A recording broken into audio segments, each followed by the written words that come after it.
Very good morning, ladies and gentlemen, and welcome to day 3 of Junior Interleague action, the AFL Vic Metro Junior Development Series taking place out here at the home of the Mitcham Football Netball Club, Walker Park, or as it's well known across the eastern suburbs, the MCG of the East. We've got a triple header between the Eastern Football Netball League and the South Metro Junior Football League taking place out here with the under-15 girls Division 2 sides to kick it off before the under-15 boys Division 2 and Division 1 sides resume play each other in the afternoon, and catch all the action from all 3 games live here on Facebook and YouTube. My name is Josh Ward.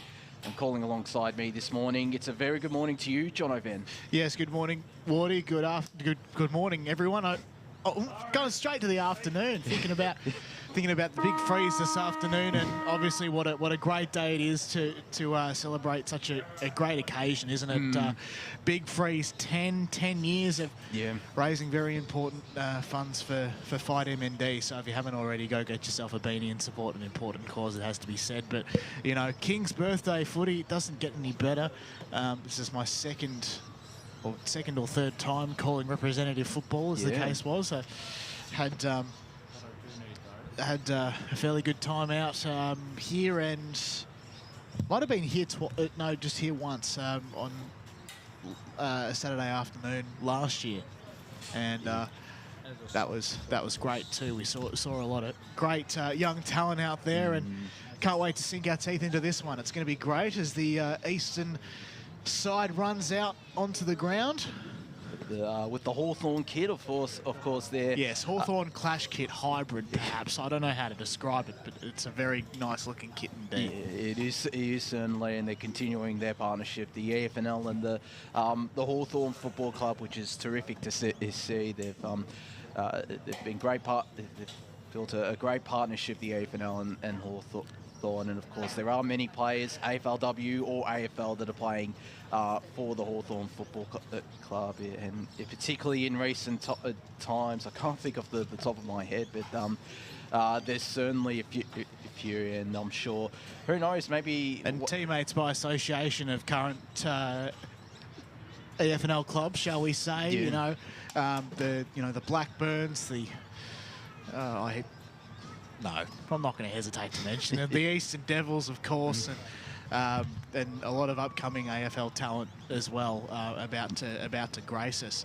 The one thing I wonder, though, is I note last year when I was out at Mulgrave Reserve covering the under 15s was that we couldn't quite just nail the club song. It was "We're a Happy Team at Eastern," apparently, and I wonder if the girls have nailed that. They've certainly had some big wins, Wardy. Yeah, they certainly have, and let's go through those wins. The last game they played was out at Sawmore Reserve against the Eastern District Football League. They won 10-7, 67-117. I think it was 51-0 at halftime. They led by and were just able to hold that lead steady for the rest of the contest. They also defeated the YJFL 5-9-39 to just the 6 behind. So Excuse me. Well, you should look at the South Metro Junior Football League.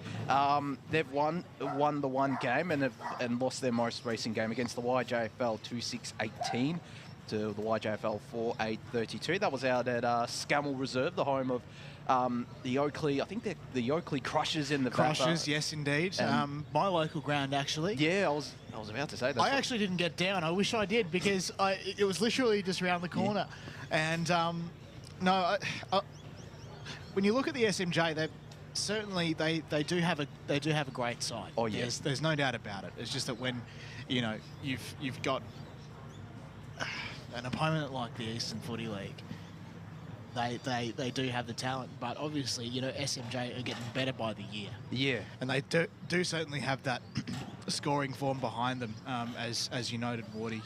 That big win at LePage against Riddle District, and I think they'd probably be, riding on that, a big win, 104 to 2 behinds. Yeah. And I do suspect that they'd be quite competitive today. I certainly think the Saints. I certainly think so. It was 24, it was 14 points they defeated YJFL, whereas Eastern won by 33 points. So That's not bad, honestly. It's not bad at all. It's a terrific effort from the South Metro, and you are right. They've got a strong junior program through the South Metro Junior Football League, spanning from obviously the under 14 girls to the under 15 boys, under 14 boys. They've got a whole heap of sides competing today, and they're all, most of them, or if not all of them, are going up against the EFNL. Of course, I think there's 3 other games taking place, maybe out at Hurlingham Park between the South Metro and the Eastern, the under 14 boys. Going head to head at 10 a.m. and 12 p.m. and then the under 15 girls Division 1 sides going head to head at 2 p.m. out there. So the old saying goes, Wardy, Eastern's everywhere. But back to SMJ just briefly, I note that one of the most experienced campaigners is Bella Cruz Appleman, who's in her 8th season at the Waverley Park Hawks.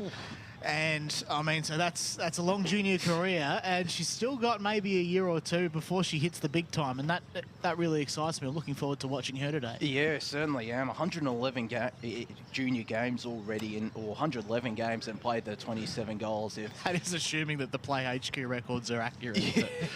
We believe they are. They've done an incredible job.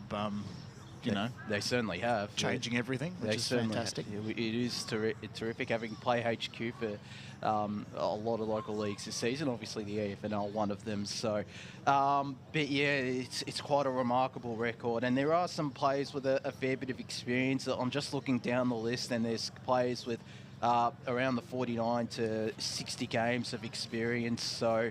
And then you have a look at the Eastern girls. There's also players with probably spanning between 30 to 80 games. The players that played the most games has been Shaylee Gauchi-Fraser. Now she's a terrific player. She's played the 93 games and kicked the 61 goals, and definitely one to keep a close eye on. But for Eastern, there's certainly some good players everywhere. They're 2 best on ground. The captain, Rebecca Jones, was best on ground in that YJFL win.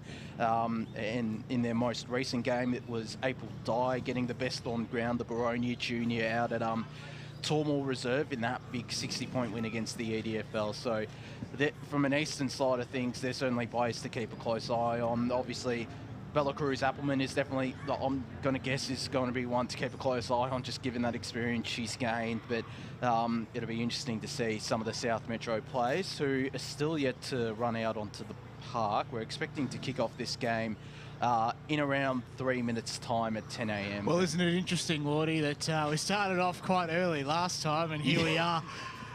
Waiting, I can hear the Saints girls just ready to come out, and they're excited to run out onto the MCG of the East. Look at them, they're very, very pumped, and so are their support crew as well as they come out onto the field. And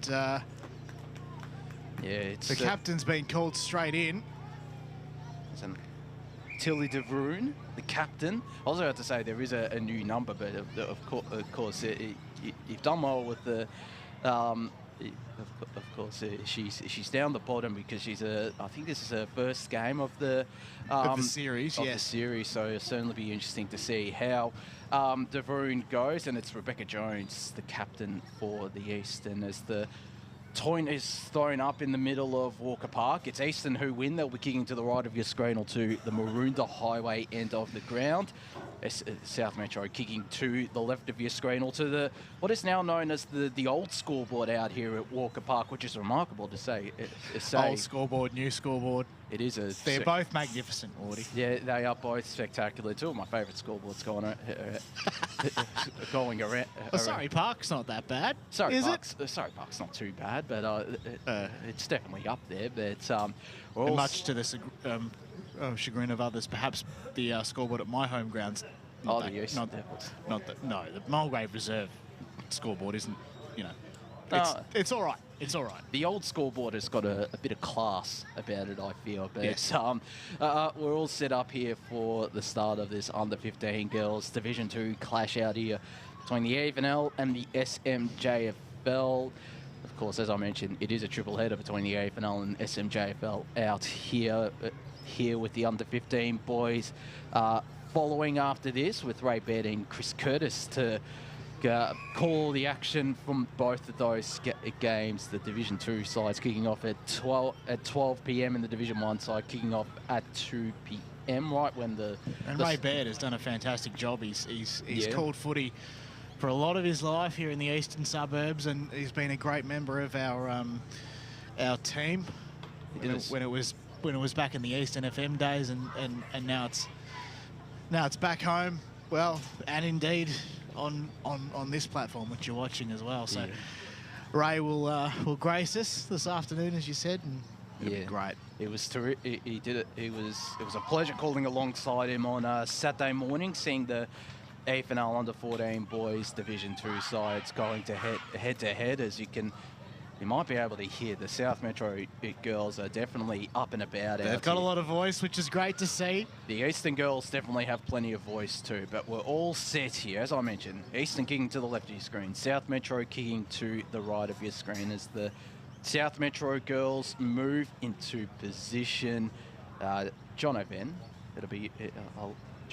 will be kicking us off out here at the MCG of the East, Walker Park, for the big under-15 girls Division 2 clash to kick off a triple header out here between the Eastern Football Netball League and the South Metro Junior Football League, as main field umpire moves in position, holds the ball off. John O'Ven to get us underway.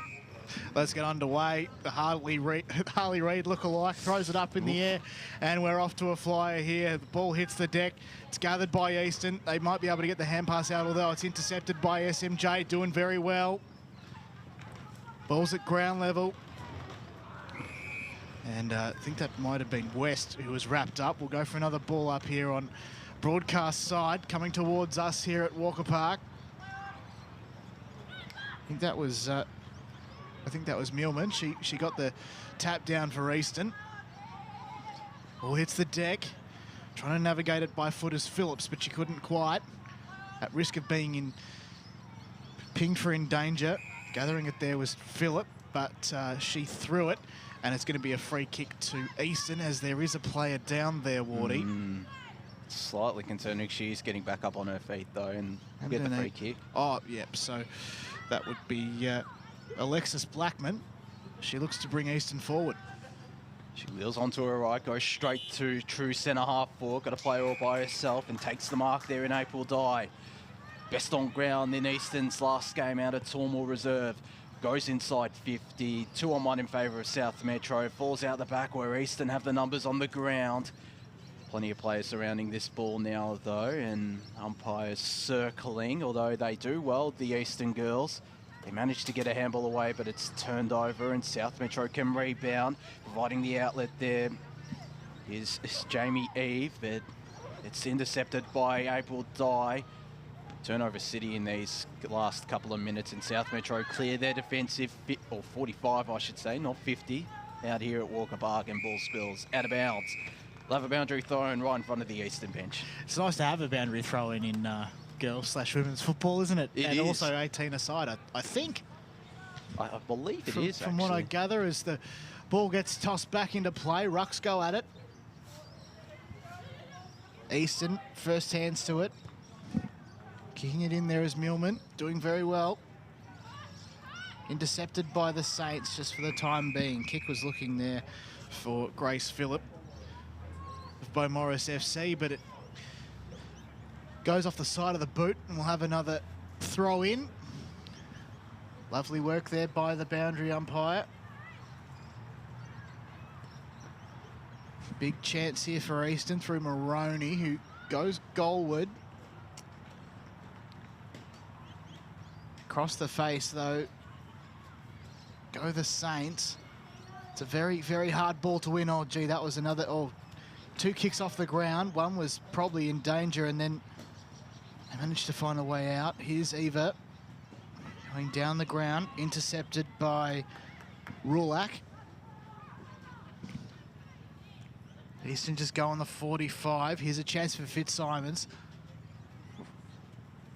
Along the boundary line. Not particularly favourable for a commentator, as Pound sends it forward for the Saints, but right in front of the opposite broadcast wing, they'll see it over and Eastern have a free kick.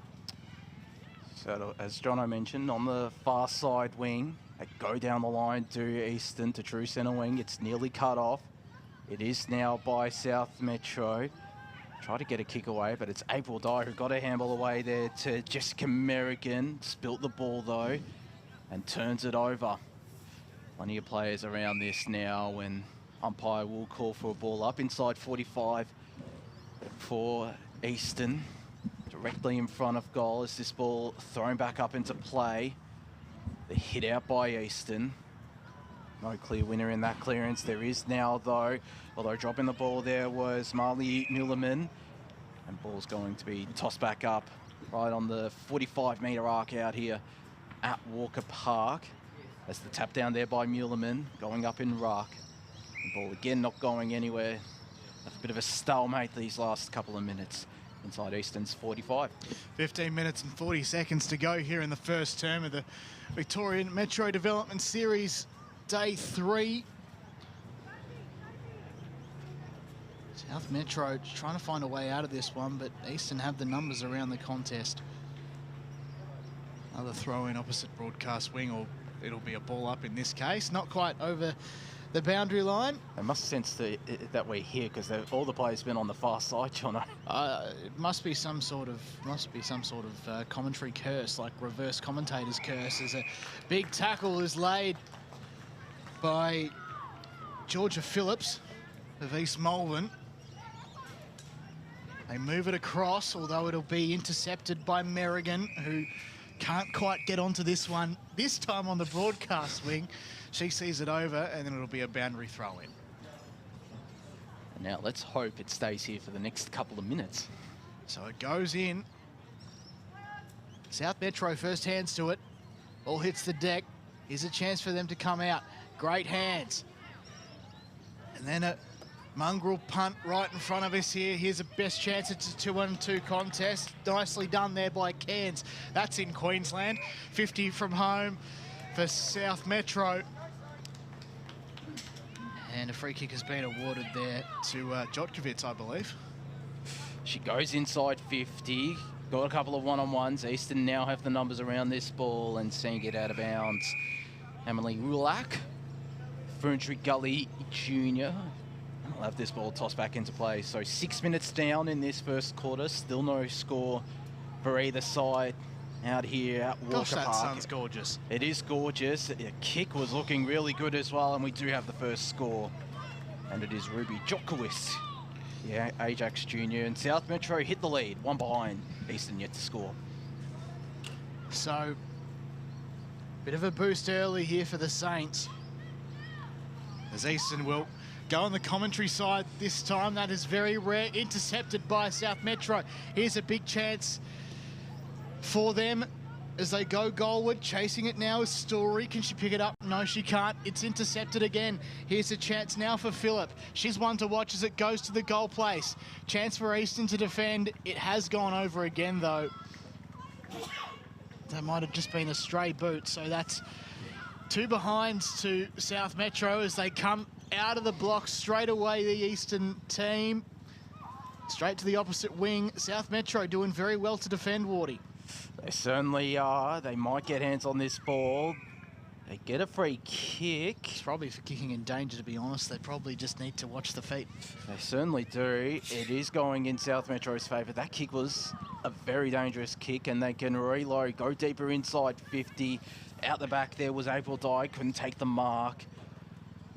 Another stalemate inside 45 for South Metro, and we'll have this ball tossed up. So 7.5 minutes of play here in this first quarter. South Metro lead 2 behind. Eastern yet to score.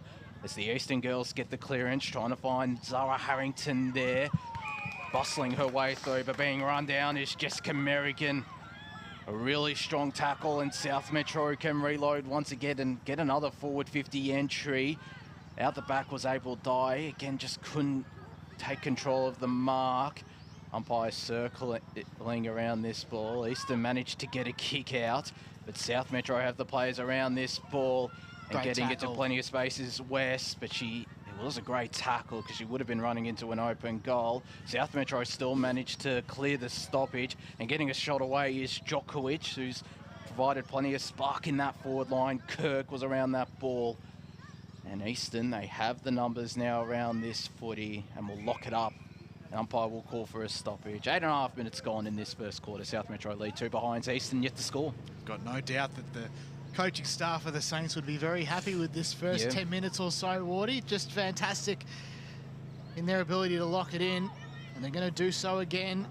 Kick goes goalward, although it's going to land in the hands of that Eastern player. I think is Pongo, I think. I'm not sure. I apologise if I've got that wrong, as Merrigan kicks out in the direction of Fitzsimons. They do move it along ever so slightly, the Hawks, but not to be on this occasion. It might have been April Dye with that clearing kick from defence. She's proving why she was best on ground last game. Yes, of course it had to be. April Dye, gun. She is looking really good at the moment, Jono, isn't she? She is. She'll get this free kick. Indeed. There she is. April Dye, of course it is.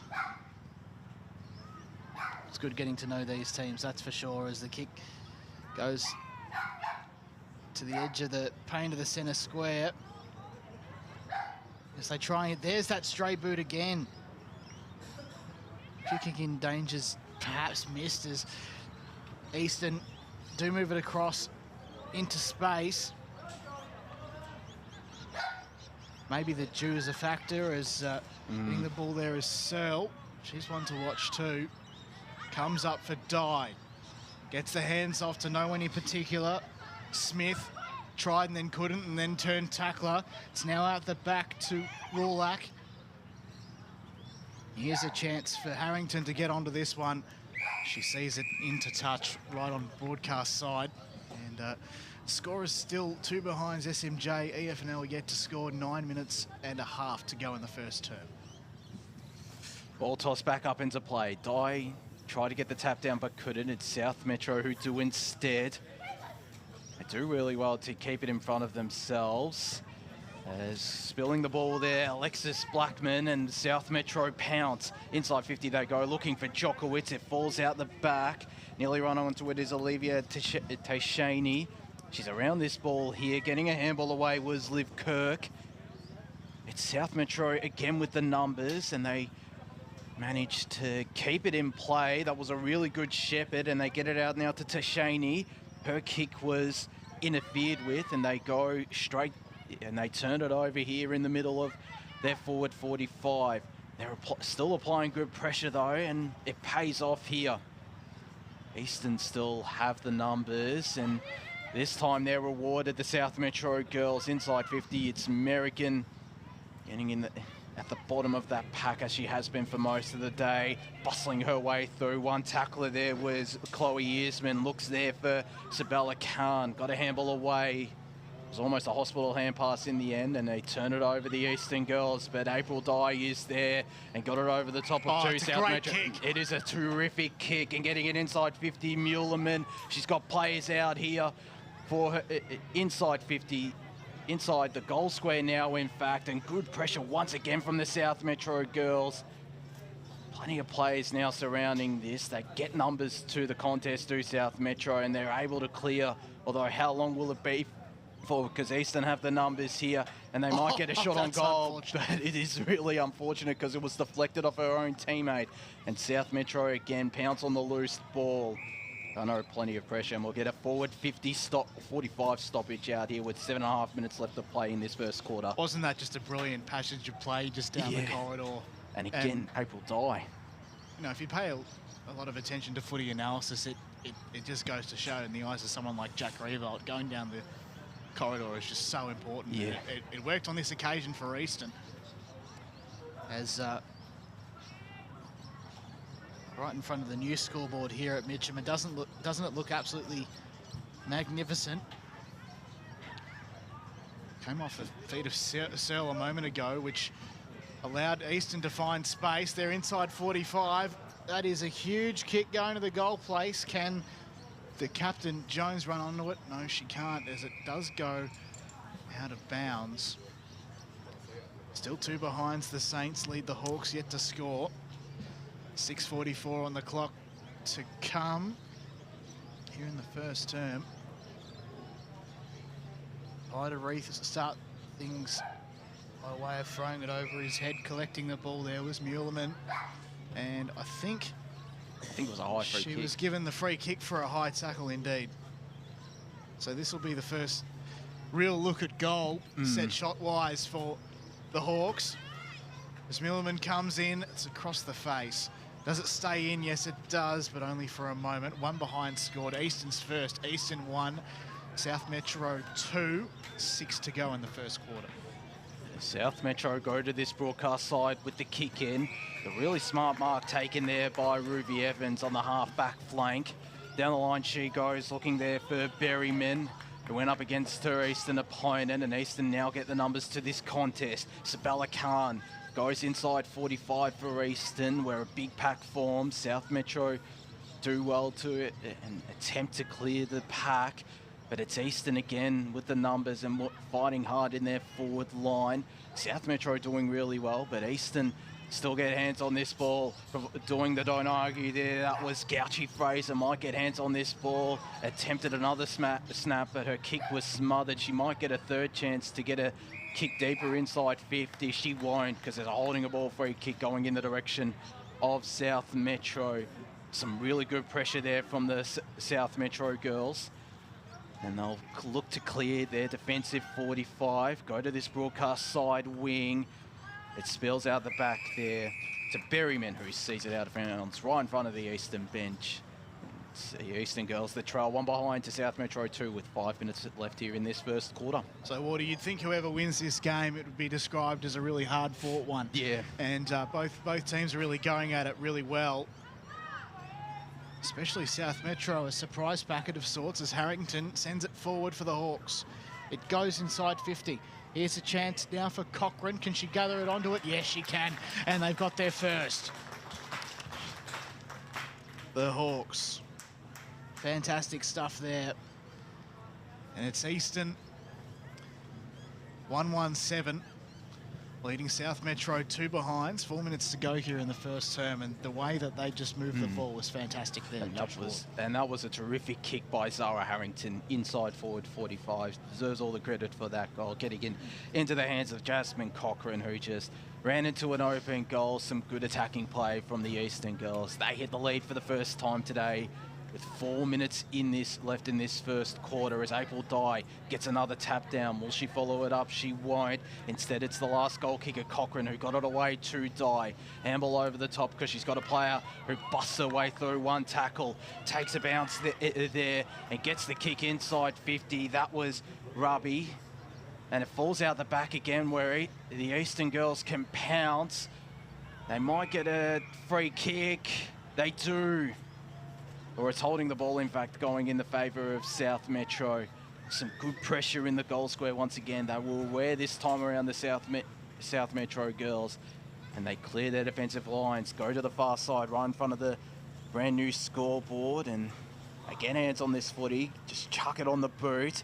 But it's turned over here by Sabella Khan, who got the shot on goal. And it's the Roo, I think, for a minor one. It is 1-2-8 Eastern. South Metro, just the 2 behinds. 3 minutes left in this first quarter. So it's Talia Levine to bring this one in. 3 seasons at Ormond. She's currently at Murrumbina. Kick was intercepted by Eastern momentarily, and fighting her back there was Chloe Earsman, who joins the side today, I believe. I think so, yeah. Ball goes up, ball comes down. Stray boot this time from the Eastern player. Just need to watch the feet, both teams. As spinning out of trouble there was Gouchy Fraser, and I think she's kicked that one out in the full. Unless it was touched, I believe, so we'll have a boundary throw in, Wardy. Deep inside Easton's attacking 45. They win yet another hit out. Gouchy Fraser, again, her kick was smothered. It's been like that the last couple of minutes for Gouchy Fraser, and this ball is seen out of bounds. I'll admit I was just watching the goal umpire, and he signalled with a hand out. So some things you miss, some things you get. Indeed. 1.5 minutes left here in this first quarter. The Eastern girls lead, and they're looking to press home their advantage. But South Metro get a hit out and falls out of bounds for a boundary throw-in around 50 metres out from the Eastern goal. As for Eastern, up goes Thigh in this ruck contest. Doesn't win the hit out, won the hit out, and Liv Kirk won the clearance. But handballed it inside 45 for Eastern. Gouchy Fraser just trying to bustle her way through. Couldn't. An umpire will call for yet another ball up with less than a minute of play here in this first quarter. So up the ball goes. Players just fighting hard to get that elusive clearance. At the bottom of that there was Taicini. Go up again. Here might be a chance for Eastern very, very late as they try and find space, but the Saints girls, they do come with the numbers. They find space again. Great work there by Earsman to try and move past her teammate. She gets it off, and then -1 in Smith goes across. One-on-one contest now. Another kick off the ground from South Metro player in Evans, I think it might have been. Goes over the boundary line as we'll await a siren. There it is.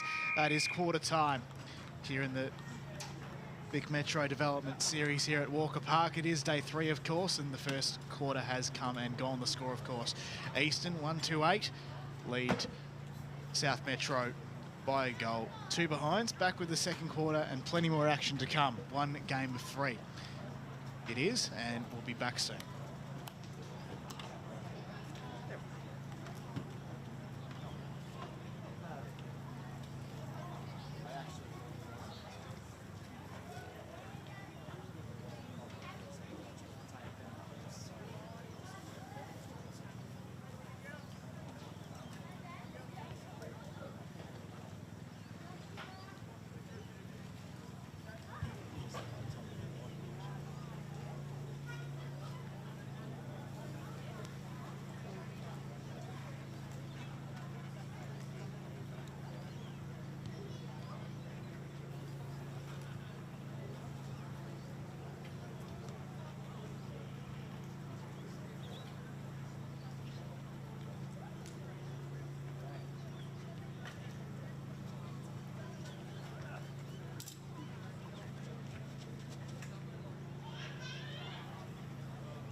Welcome back to Walker Park for the Victorian Metro Development Series Day 3. Of course, it is the Under-15 Division 2 teams going at it at the moment. Eastern 1-2-8 lead South Metro 2 behinds. Just the one goal kicker, of course, which is Jasmine Cochran, the former Emerald player from out of East, and she's doing a lot of great work in the eastern suburbs. John O'Ven and Josh Ward with you, and Josh, what are your thoughts on that first term? Well, it was certainly almost like a finals type game. Just a lot of nerves. It is the final, isn't it? Yeah, it essentially is a final game for these two sides in the Junior Interleague, and they're showing plenty of promise. I was impressed with how both sides were able, whenever they got it inside their forward 50, they were able to lock it in. Sometimes Eastern, there was really one passage or two passages of play where they were able to move the ball from defence to attack, but otherwise both sides locked it in there, attacking 50 really well, and that's what impressed me the most. It'll certainly be interesting if it continues to be the same. We're expecting this game to be pretty close, just given they've had similar results. Obviously, South Metro went down to the YJFL and the Eastern won, but still they've had one big victory each. Eastern against the Eastern District and South Metro against the Riddle District. So showing plenty of fight both sides, and looking forward to what this second quarter can bring, Jono. I think there might just be a little bit of nerves in the Eastern camp, because South Metro, there's no doubt about it, they've had a really great first quarter, and something different perhaps to previous years, and you've certainly had a lot of opportunity for these players to develop in a representative context, which is, and I guess if I'm looking at this early, based on this, I reckon the Saints might be able to come from behind and win. I do give them a bit of a chance. I'll give them a very, very big chance at this stage. I just think the Eastern girls, there'll be some stage where they might just be able to click. They're undefeated. They'll look to keep that undefeated streak intact, and their defence did hold up well. But there's no doubt about it, Eastern tend to storm home in the third and fourth. And well, I mean, maybe they're just warming up for a big second half. Well, it was that first half against this and District where they were able to run over the top, and I certainly think they'll look to put the pedal to the metal in this second quarter of action, Jono. Indeed. So we've got a siren to go for the second term, and here we are. We'll go up and at 'em. Clearance is won by South Metro. It's Phillip. She's a very, very good midfielder. She kicks to the 45 for the Saints, but it's intercepted by Easton. That was Muleman getting involved around the play, and then -3, of course, is Dayton. She's had to leave that one behind. In fact, as South Metro head down a goal. Trying to pick it up there as that South Metro player, tackled there by Gillespie. Got our first boundary throw-in of the quarter, Woody. Tossed right on the 45-metre arc out here at Walker Park as Dye tries to get best position. She's still got the tap down. It's South Metro again with the clearance, trying a couple of don't argues there. The South Metro player got the kick inside 50, and the snapshot on goal is through. And I reckon it's either Millie Walker or it's Caitlin Tyndall. I saw a 19 or a 49. I'm gonna go with. Check the tape. It is Millie Walker. We got a confirmation from Lee Green, one of the best cameramen in the business, alongside Mick Green, of course. And South Metro tie things up, 1-2-8 a play piece, 1.5 minutes gone, second quarter, Jono. There you go. Current East Brighton Vampire. Gee, they're a great team, aren't they? They're one of the best teams in the state. They certainly are. And that famous big V and red jumper. There's probably none more famous, I'd say, apart from perhaps the prison bars of Surrey Park, but I digress. Speaking of teams in the eastern suburbs, the Hawks have got it in midfield. And it might be 25. Dayton has been given a 25-metre penalty.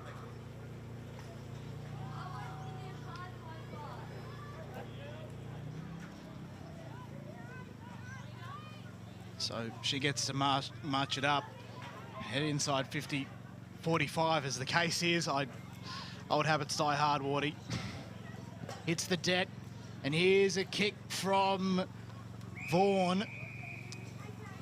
Hits the post on the full. Free kick to the Saints. So I think the player there was confused. I think she was looking to take a kick in, but instead it's just going to be an outbound kick in from the behind post. As getting hands on this ball now is Tashini. Kick goes out of bounds. On a bit of pressure there from the Eastern girls, and this ball tossed back into play right on the 45-metre arc out here, or inside 45 possibly for Eastern. There's no clear winner in that rock contest. It's Eastern again with the kick off the ground. Gouchy Fraser is around this, and there's another kick off the ground. It's just fell short there of the Eastern player, and it's through for minor score. But Eastern retake the lead, 139. South Metro 128. Conditions aren't too bad out there, Wardy. There might just be a little bit of dew on the ground. Possibly. It's going to dry out come game 2 and 3. So the play comes right in front of us. Dye was on hands and knees to try and get that one. Kirk got the hands up, and now the ball's right in front of us here. Prime position here. Prime position indeed. It's always good. Up we go then. I guess the tap down. Out the back comes South Metro. Oh, gee, that was a great smother laid by that Eastern player in Harrington. Fantastic stuff. As Eastern take a mark, here is Dayton. Recipient of that 25-metre penalty earlier. Pack forms. Chance for Eastern through Brace Girdle. Rugby mauls around it at the moment. So it might be a chance for Eastern to come out the back. Red hot pressure from the Saints. Got another stalemate, Wardy, inside 50 for Eastern. And the score, of course, Eastern 139. SMJ, 1 point in it, 128. So we've played 5 minutes in this second quarter. It's in Eastern's attacking 45. South Metro do well to clear it. Dye tried to intercept it. Instead, it's South Metro through Amelia Park. Got the kick straight through the spine of Walker Park, but turns it over. The nice handball over the top there by Gillespie. Couldn't find a teammate, though. Did really well, did the Eastern player. Sold the candy on one. Candy shop's open. Got the kick straight through the middle of Walker Park once again. It's all South Metro in a 2-on-1. Eastern do well. April Dye with the tap forward. The kick inside 50 by Jessica Merrigan. And deeper inside 50 goes Fitzsimons. The mark not taken there by Jessica Vaughan. And South Metro can clear their lines, but Merrigan is looming large around this ball. Did really well to control it. Now got plenty of space in front of her and got the kick inside 50. Was a really good one to Jessica Vaughan. Players calling for it. She goes to the hot spot. 2-on-1 in favour of Eastern. They have the numbers now on the ground. On hands and knees. There is Gouchy Fraser, who got a kick away. There it finds Rebecca Jones, who provides a bit of a contest alongside Fitzsimons. Ball not going anywhere. And we'll have the ball up right in front of the old scoreboard out here at Walker Park. 6 minutes of play here. Eastern 9 to South Metro 8. Paige Fitzsimons looking very dangerous around the contest as the ball comes out, and the Saints win out. Great work there by Clark with the defensive mark. She sends it outside of defensive 45, but Eastern bring the numbers to try and pull this one back in. Missing the chance to get the footy there was Pound for the Saints. And it's now in midfield, where there are plenty of players around this footy. Get the restart.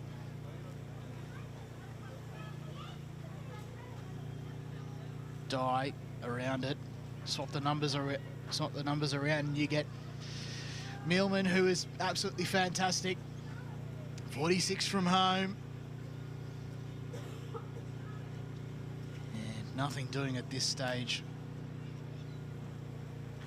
So we'll go up once more.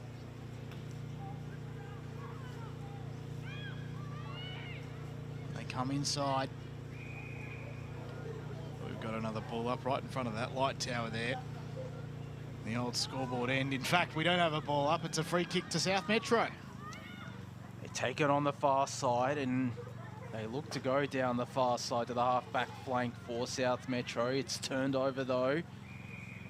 Now results in a stoppage after the good tackle there. So we played 7.5 minutes. Eastern lead 9-8. South Metro with the only goal in this second quarter, and they'll get a chance to potentially get another with a kick straight through the spine of Walker Park once again.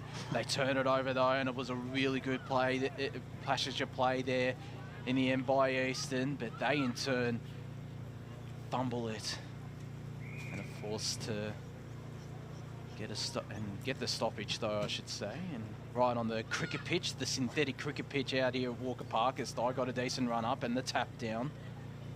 Play on the ground there for Eastern was Chloe Earsman, the one-turner South junior, and this ball once again thrown back up. Di nearly went too early, but still got the tap down. Jessica Merrigan is tackled really well there. Could have almost been a sling tackle, but it isn't. This ball tossed back up, no clear winner in that ruck contest. Plenty of players on the ground. It's Di again with the tackle. That tackle there was on. Amelia Palm will have a ball up right where it all began. It's a really hard forward contest for sure. Di got the tap down for Moroney, who sent it inside. Here's a big chance for Eastern. Can they find the numbers to send this one home? Trying to find their way by foot. The umpire says nothing doing. My footy. Gouchy Fraser looking dangerous as well. She is. She'll receive the tap, although not quite, as Vaughan sent it home. It is touched and through to the right side for a behind. So 2 points in it now. 10.5 to go here in the first half. 1-4-10 Eastern. South Metro 1-8. As they go again on this far side do South Metro. It was a really good mark taken there. And the kick almost doesn't do the mark justice. It's April Di looming around that ball again and get the kick inside 50. And the mark taken by Jessica Vaughan, who's also looked threatening inside that forward 50. She's got to play all by herself, embrace Girdle, but she's ignored. She might be looking to set it up to the top of the square, and that's what she does. Joins in the middle of the pack, and it's spoiled out of bounds. She could have gone there to Ruby Brace Girdle. Good form, but she didn't. They still get a forward 50 stoppage to the Eastern girls. Very important here for the Hawks. They do have the numbers around the contest. Here's Gouchy Fraser. Got the hands away, but turned it over, I should say. And then another turnover results. Here's Millman. They do get it inside 45. Chance came there for Vaughan. Is on the outer side. No one can quite make heads or tails of this one. So inside 10 minutes, 9 minutes to be precise. We'll go up again. The old scoreboard end. Saints have the numbers around the contest. They're going to move it by foot. It's a great kick. It's marked by Appleman.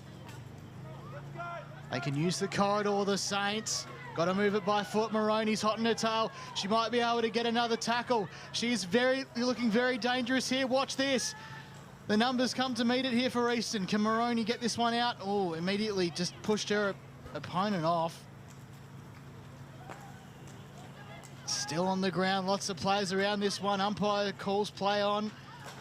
That Eastern player buried underneath it. Got it out the back of the scrum. Merrigan just trying to pull this one out. And umpire has paid a free kick to the Eastern side. They'll come back through Di down the line. A lot of moving by foot at the moment. Phillips for the Saints. Tried and then was buried underneath all that one. We'll have a ball up 45 metres out from Eastern's goal. 10-8, 7:46 on the clock. That's the tap down by Brace Girdle, deflected off a South Metro opposing ruck. Ball once again locked up, just try to get it through there.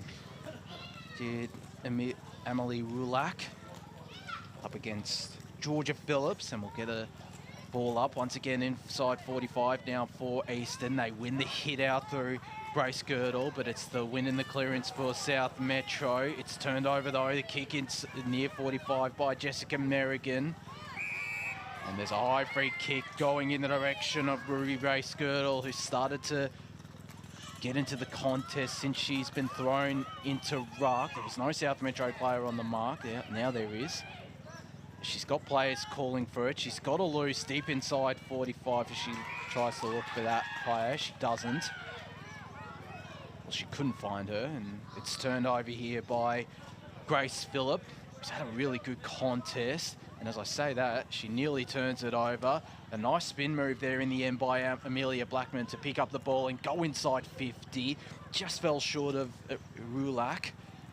Eastern have the players on the ground. They try to handball it out to Merrick, and she applies the tackle now. As the Eastern girls attempt to clear the pack, but they can't. An umpire will call for a truce and a half forward out here at Walker Park. 6 minutes to play here in this first half, and the Eastern lead 10-8. Eastern get the tap down, but for the most part it is in the hands of the Saints. We can try and find a way out of this one. Lots of players falling left and right. Kick comes out from the Saints. It's a good one. Will not be quite far enough as Dye puts on the pressure. They can still come forward though, although Eastern do have the defensive numbers behind play. That's a great mark taken. She played on immediately, did Blackman. Got it inside 45. Defensive mark wasn't quite taken as Dayton came in from the side. Nicely done, and they can force a stoppage very cleverly. 5:25 on the clock. 10 plays 8, Eastern in front. On the paint of 45. The Saints' numbers moved away from their goal, but they do have defensive numbers inside. And we've got another ball up, 40 from home for Eastern. Directly in front of their goals. Had all the territory, but again, South Metro have held up really well in defence. Umpire will call for this stoppage. Same spot as it was before, as Brace Girdle goes up for Eastern. Couldn't win the hit out. And trying to bustle her way through was Tashini. And again, we have another ball up, so 4.5 minutes left. Eastern, they lead 10-8. Another tap down, another clearance for the Eastern girls. It now falls out here to Rebecca Jones, who got a handball away. But it was an incorrect one according to the umpire. South Metro rewarded with a good tackle, and they get the kick eventually to Grace Phillip, who looks to play on immediately. Goes down the line to this broadcast side centre wing, and taking the really good mark there, Caitlin Tyndall. They look to move this ball further forward. South Metro right in front of the Eastern bench. Oof, plenty of players. It's a massive pack that forms. It now spills out. A genuine one-on-one here. American wrapped up by Tina West. An umpire will call for it. So 4 minutes left in this first half.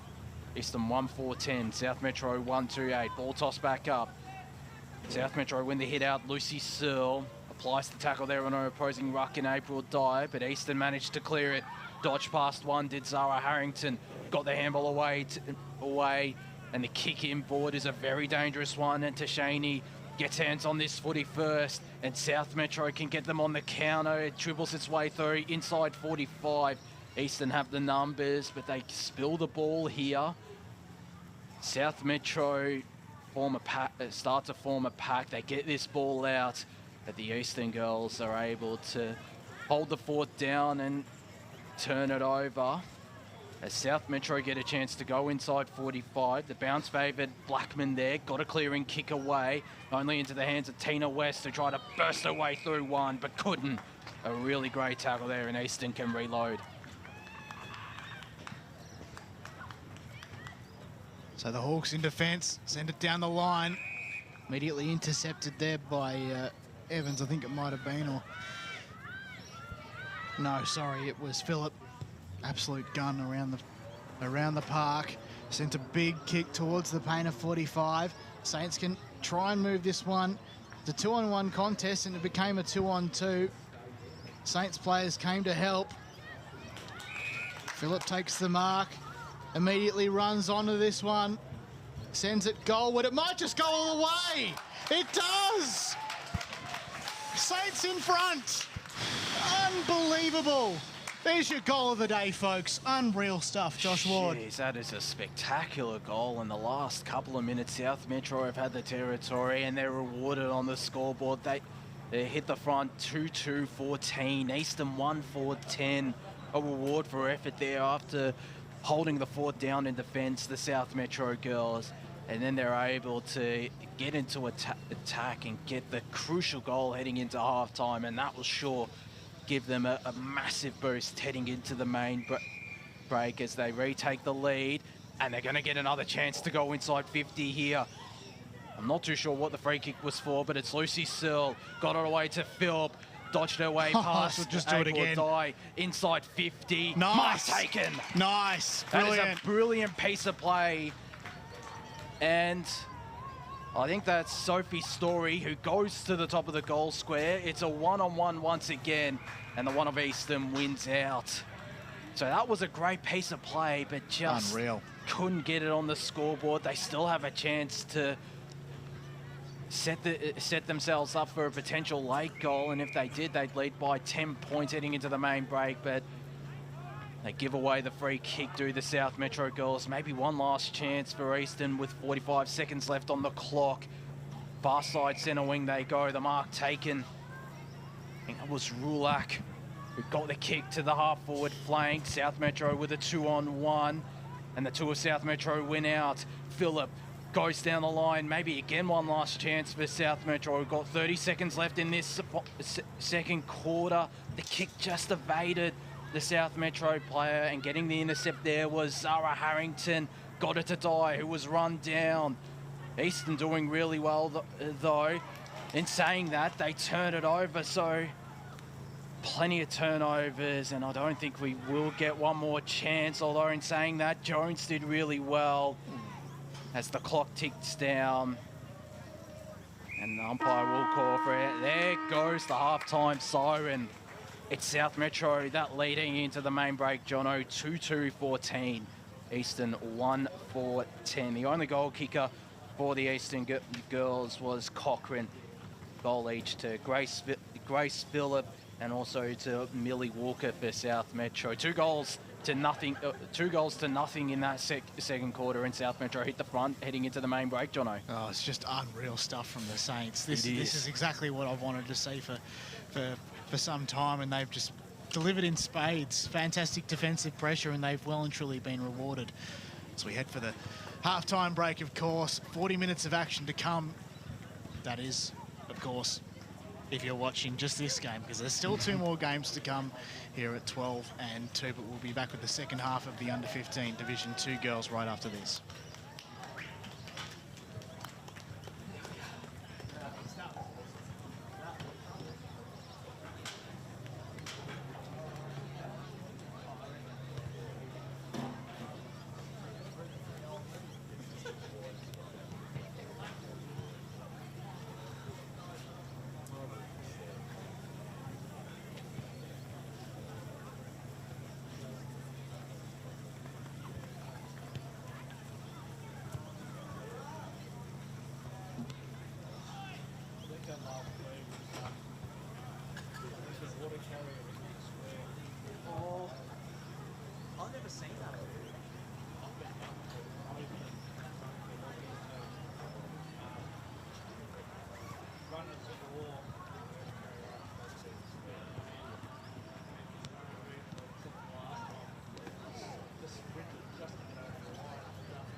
still a good game.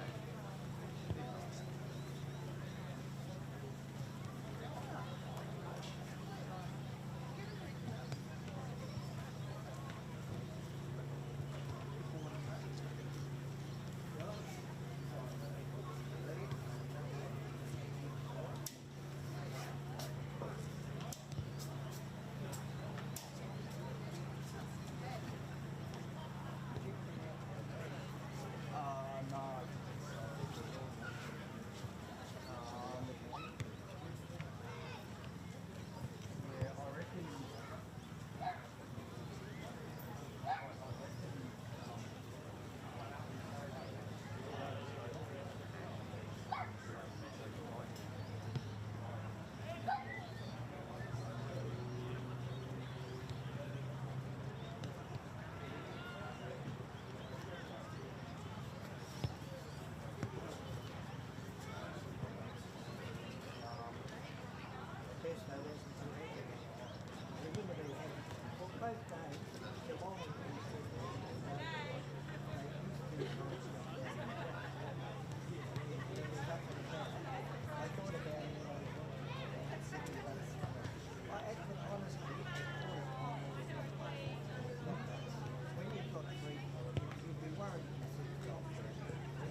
Welcome back. Junior Interleague action, day 3 out here at Walker Park, the home of the Mitcham Football Netball Club. A triple header between the Eastern Football Netball League and the South Metro Junior Football League. The under-15 girls Division 2 currently in play, and it's South Metro who lead 2-2-14. Eastern 1-4-10, just beating the goal kickers. Singles to Millie Walker and Grace Phillip. The only goal kicker for Eastern, Jasmine Cochran, as the South Metro girls just about to run out into the park. Eastern remained on the ground during half-time. We'll see if they can come back and get the job done and keep their undefeated Junior Interleague series intact. Just a score update as well from the under 14 boys Division 2 clash out at Hurlingham Park. The Eastern boys lead 7-8-50 to 5-2-32 in that Division 2 game. Of course, they've had 2 big 100-plus point wins in their 2 previous games against the Frankston District Junior Football League and the Yarra Junior Football League. They'll look to remain undefeated. But for now, though, Josh Wood here alongside John O'Van. This game, it's going to be an interesting second half, I reckon. Let's see if South Metro can keep up their pressure and if Eastern can get some reward on the scoreboard, Jono. There's a lot of intrigue about it, that's for sure, Wardy, and I think it's fantastic that the Saints are as competitive as they are, because, you know, you've had, I mean, look, to be honest, both sides, as we discussed earlier, have had some really big scores and some really small scores, as the case may be. But I mean, these two teams very, very evenly matched, which is just fantastic to see. Yeah, absolutely. It certainly is, and there's been a couple of stars on both sides of the park. For South Metro, I look no further than Grace Phillip, who's been just absolutely terrific through that midfield, led the way in defence and got rewarded.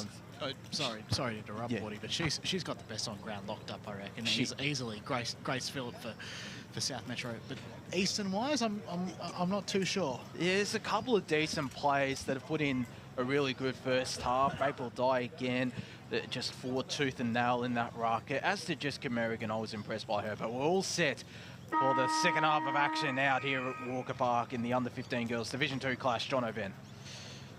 So third quarter underway here at Walker Park. The mighty MCG of the East. It doesn't get any better. Another stray boot from Phillip, although she just put it away on this occasion. And fighting over that ball there was Rulak and Foley. Got another ball up then. Dye, very, very impressive out of the ruck, but South Metro managed to pick this one out. Slap out of midair is fairly good. Phillip can run onto this one. Might just deal with it by foot. Had to leave it behind. West. And a kicking in danger. Getting involved there. And for the first time today, perhaps a kicking in danger free kick has been paid. So there you go, eh? Eastern can mount their first big challenge. That was Rose. She tried to mark and couldn't quite. So after that, stalemate ensues. 1 minute gone. I would say 1 minute to go, but we just got started. So goes past the centre line, and I think marking infringement paid for Eastern, and they'll go forward again. It's Paige Fitzsimmons who got the free kick. The kick away there to Emily Rulak. Inside 50 she goes. Gouchy Fraser affected the contest and looked to get the tackle in. It's South Metro holding up really well in defence, though, as they have all day. As I say that, they nearly turn it over, but they hold up really well in defence. It spills out now in Eastern's favour. And they get a shot on goal out of pretty much nowhere, looking for Vaughan, who tapped it in front of Staff and got the kick off the ground. Oh, damn. That would have been a spectacular goal there from Jessica Vaughan, but it's just the minor score. 1-5-11 plays 2-2-14. 2 minutes gone, third quarter. A couple of quick, hat kicks to try and find their way to goal, which is probably going to be the result of Eastern's next goal if my predictions are correct. But the Saints move this one out. They're very, very close to the boundary line. Earsman got clipped on the ears. And the umpire calls for it. In fact, no, she did get clipped on the ears, so she's got the resulting free kick, and fair enough too. So Earsman Kicks to the hot spot. Lots of Saints numbers, but also for the Hawks. Can someone pick this one up? Hands and knees, people trying to get this one out. Umpire blows his whistle, though. And what does he say? Throw. Gives a free kick for a throw to the Saints. They've got players calling for it. Use of the corridor not really possible on this occasion, and fair enough too. Cough it up to Di. She's going to send this one packing. It's a long ball. It's going to get picked up by the South Metro though, but that's great pressure there from Gachi Fraser to land this one. And also, well, she's given away a free kick, unfortunately, so South Metro to bring this one in. That was holding the free kick as There down the you line go. they go, and April Dye again with the intercept mark, doing a power of work across the ground. She's called back on her mark by the umpire. Now she loads up inside 50.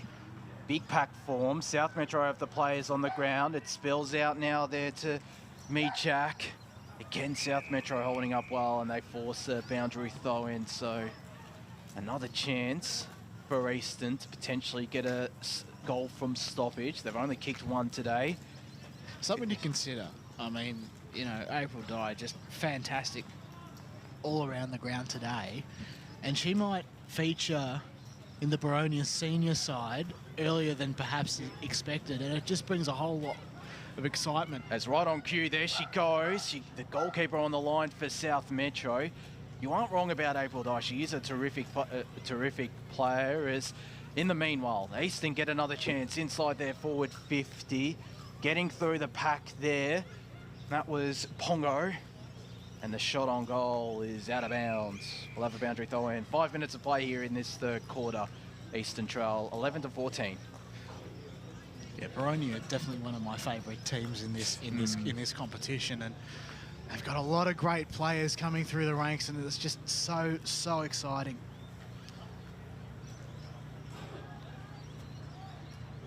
Nicely worked by the Saints to just try and clear this one out, but they're going to have to force a stoppage, the Eastern team. No one can quite get onto this one. Umpire blows his whistle. And I think he's paid a free kick to Eastern. Yes, he has. So Gachi Fraser has the free kick. She can add to her goal kicking tally in representative football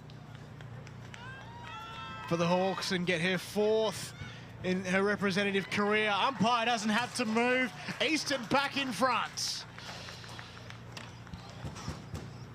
So we've got a game on our hands, Josh Ward. I suppose we already did the moment the umpire threw it up to start this game, but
And they've got the 3-on-1, although they spill the ball and they still manage to get a kick away. And Tashaney is all by herself. She again went the kick off the ground in the end. She was under a bit of Eastern pressure. They try to force this ball out, the South Metro girls, but Eastern lock it up. Chloe Eastman in the middle of that tackle, and we'll get a forward 50 stoppage. 10 minutes left here in this third quarter. Out here in the Junior Interleague game between the EFNL and SMJFL Division 2 under 15 girls. And once again, we have another ball up inside 45 for South Metro. Just watch this ruck contest, you know, absolutely fantastic ruck craft from April Dye. She can really fly. South Metro, though, might be a chance here out the back. Great defensive effort there by Fitzsimons, who gathers and then sends it almost outside the paint. Chance for South Metro, though, to launch a counter-attack, and she's well and truly open there, that player.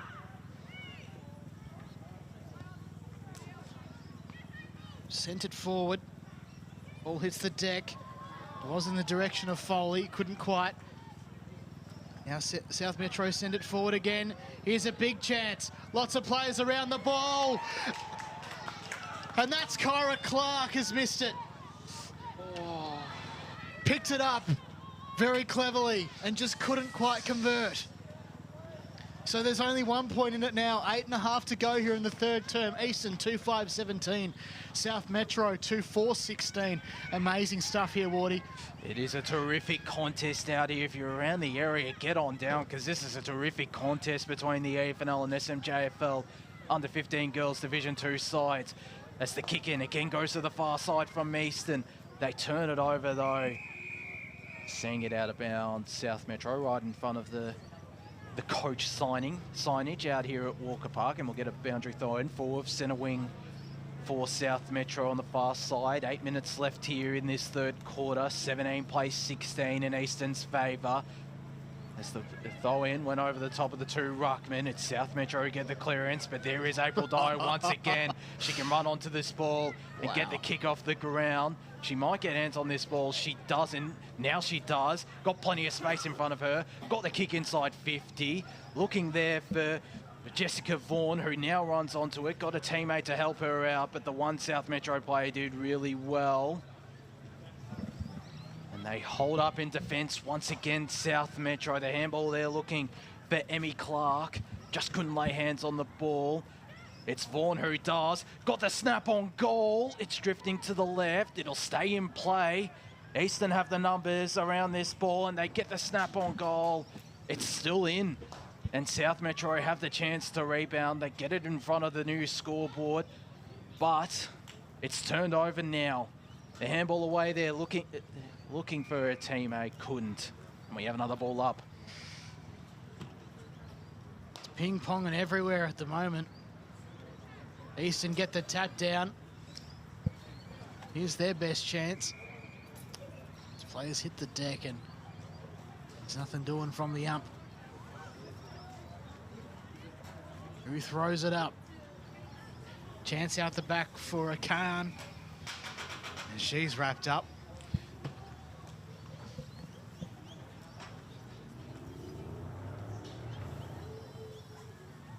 There's a chance out the back there for Muleman, who picks up the ball. Goes the little hat kick off the ground. Oh, gee, that's got to hurt. Guess the kick came up from their South Metro. Oh, they're just going to play on and maybe kick away. They do indeed, Eastern. They've got their third.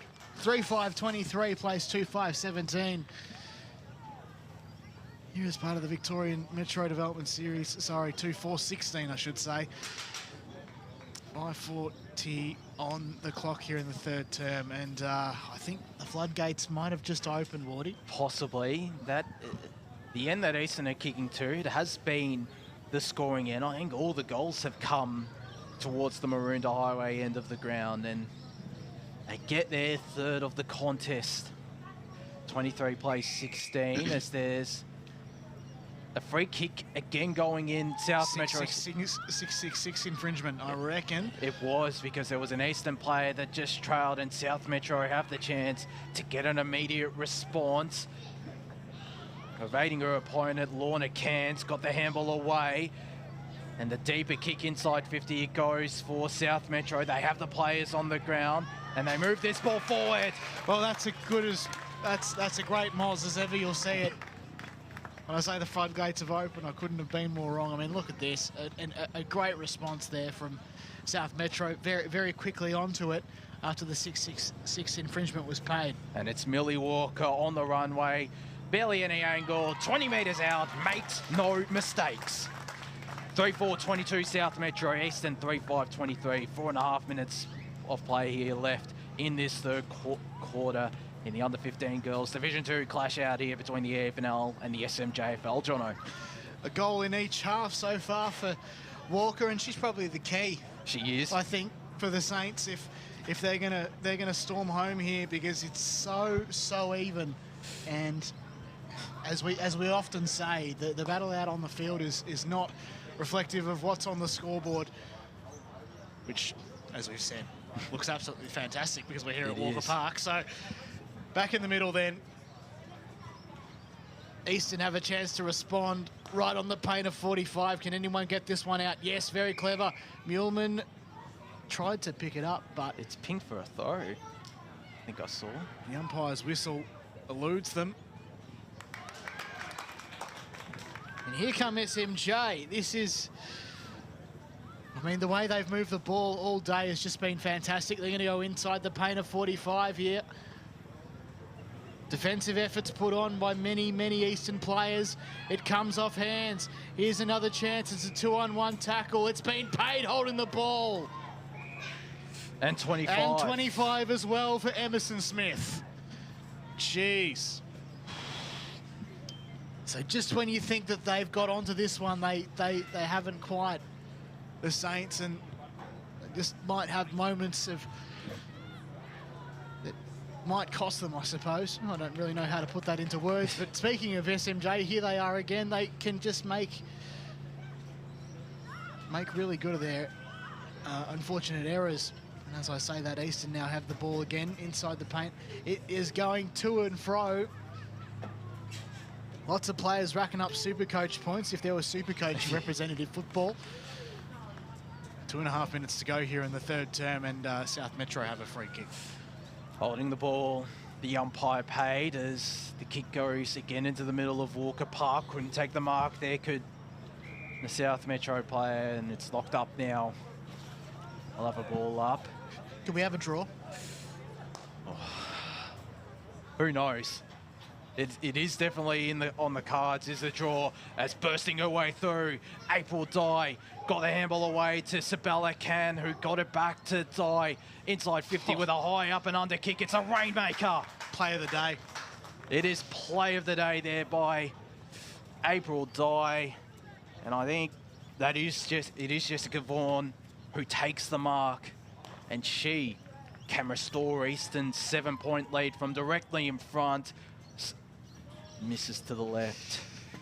3-6-24, plays 3-4-22, a minute and a half left, third quarter, Jono. It was a beautiful kick, though. It was. She's kicked 2 behinds now. Jessica Vaughan, the South Belgrave junior. So, from the kick out, the umpire will take this one, because we're used for so long of the rule where if you get out of bounds to no one from the kick in, it's usually a turnover. But it may result in a turnover here as Eastern try and advance forward. That's great defensive pressure there from Kirk, doing very well to just edge their way out. As I say that, Eastern intercept, and they do have another behind on the board. So 3-7-25 plays 3-4-22. 30 seconds to go here in the third term. South Metro need to be very quick here, Wardy. They certainly do, as they go to this broadcast side wing. Out the back there was Giannis, but again, it's April Dye with the intercept mark. One last chance for Eastern. They'll get this kick away there through Sabella Khan. It's out of bounds on the full, though. That's 2. That is 2 out in the full posters from either end. That is just remarkable. You don't see that every day. I mean, on the match of the round, last week we saw the ball hit the goal post and then the behind post as we head for three-quarter time. 3 points the difference it is, and Eastern slightly in front. And this is just a beautiful day for footy. It doesn't get any better. And we look forward, of course, to the final term, and coming up, of course, 2 games for the boys to do their thing, but there's still 20 minutes more for these 2 fantastic teams. Who will get the lead? Find out in about 25 minutes' time.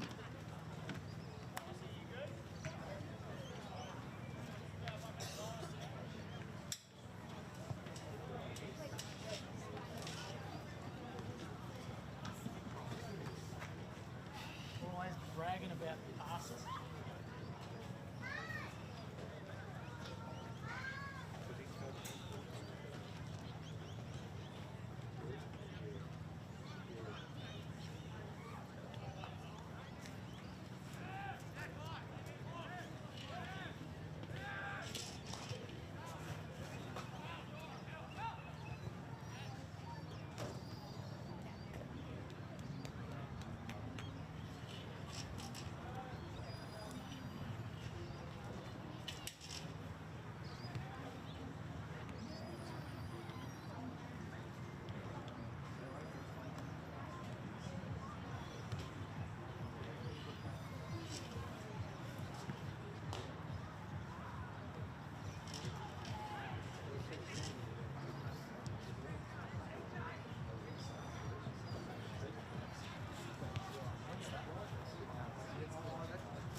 Welcome back to Walker Park here in Mitcham.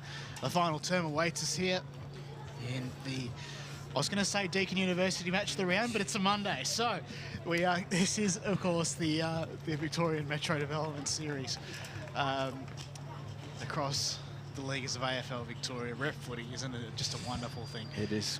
John O'Van and Josh Ward here with you to take you through the final 20 minutes of this game, which has turned out to be an epic. Both sides with their defensive transition, fantastic, but none more so than the South Metro Junior Saints. They've held up well, South Metro, and you know, it was, I think, 2 goals, 3 that quarter for Eastern, so they took advantage of more of their opportunities that quarter than they did in the first half. It'll be interesting to see how well they go. They've been led by April Dye, who's just been absolutely spectacular.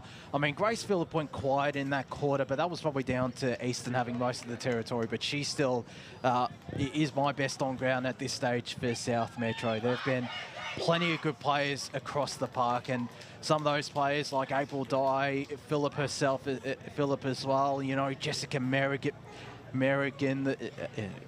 Ruby Djokovic, who I thought had a pretty decent first quarter. She could potentially be crucial inside that forward 50, or 45, I should say, for South Metro. In fact, she's starting in defence now, so she could potentially be a bit crucial. You know, you look at Tina West as well. a lot of these players are going to need to step up to get their side over the line. But a draw is definitely on the cards. You mentioned it during the call. I reckon it certainly is on the cards here, Jono. Do we have extra time? I actually don't know the rules. I don't. I'm not 100% sure either. I don't think. We'll find out if it is a draw. As we get. It would be pretty cool. It would be. As the umpire holds the ball aloft to get this final quarter underway, John O'Ven. Thank you, Josh Ward. So we'll do it. A final 20 minutes, and it is certainly a game to watch. Tell all your family and friends to tune into this one. This is absolutely fantastic. We come inside 45. Chance for South Metro to do their thing. Oh, gee, that was a brilliant candy sell. That player's found their target there. Supermark there from Cairns. From the East Brighton Vampires. Oh, no. Went straight into the player on the mark. And then she turned tackler. Oh, jeez. There is time. There is plenty of time on the clock for her to just go back. And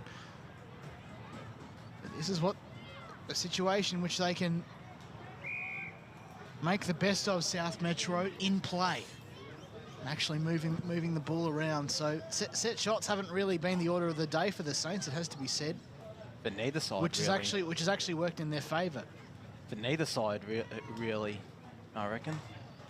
As South Metro, deeper inside 50 they go. It's turned over.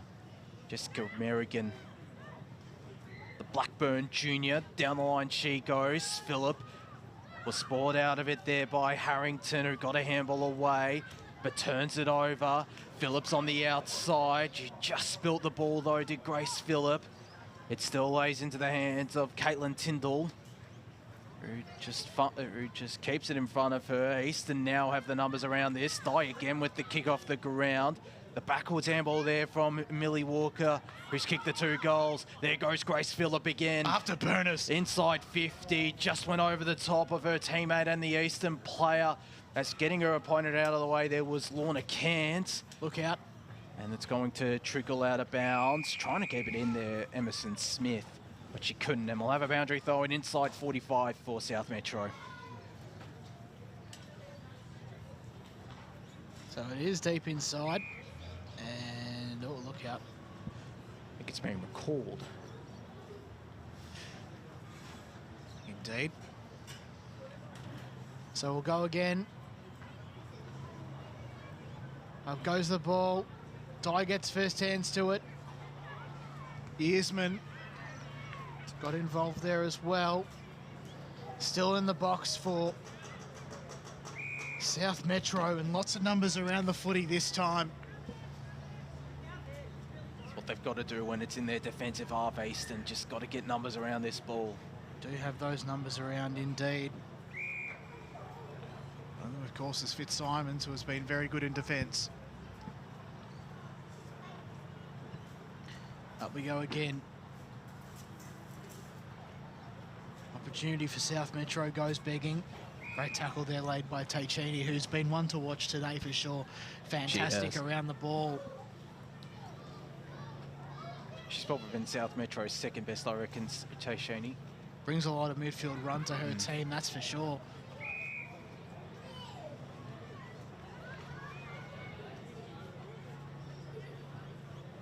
So Eastern try and come out. They do have the numbers, which brings them outside to the wing. One-on-one contest. It's paddled along the ground there by Tyndall. Oh, she's doing well. They've still kept that in. Can you believe that? Fantastic stuff there from South Metro, putting red-hot pressure on the Hawks, who are leading. They can come out here, down the wing, open space, one-on-one contest. Nobody particularly wins. Dayton has to slide on the ground. Chance here for West, I think it is. Hands off. Tyndall. Ball hits the deck. Eastern might be your best chance to get this one out through Merrigan, but a stalemate. In fact, it's not. It's a free kick to Eastern. Might have been in the back.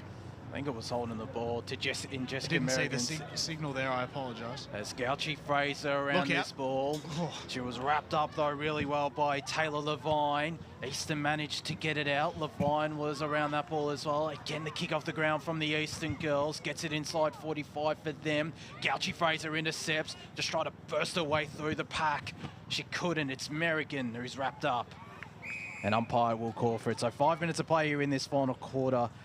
Still remains 3-7-25 Eastern, South Metro 3-4-22 as Dye went too early. It's a clearance now for South Metro through Tina West. Moves the ball to centre wing on this broadcast side. It's locked up and umpire will call for it. On true centre wing.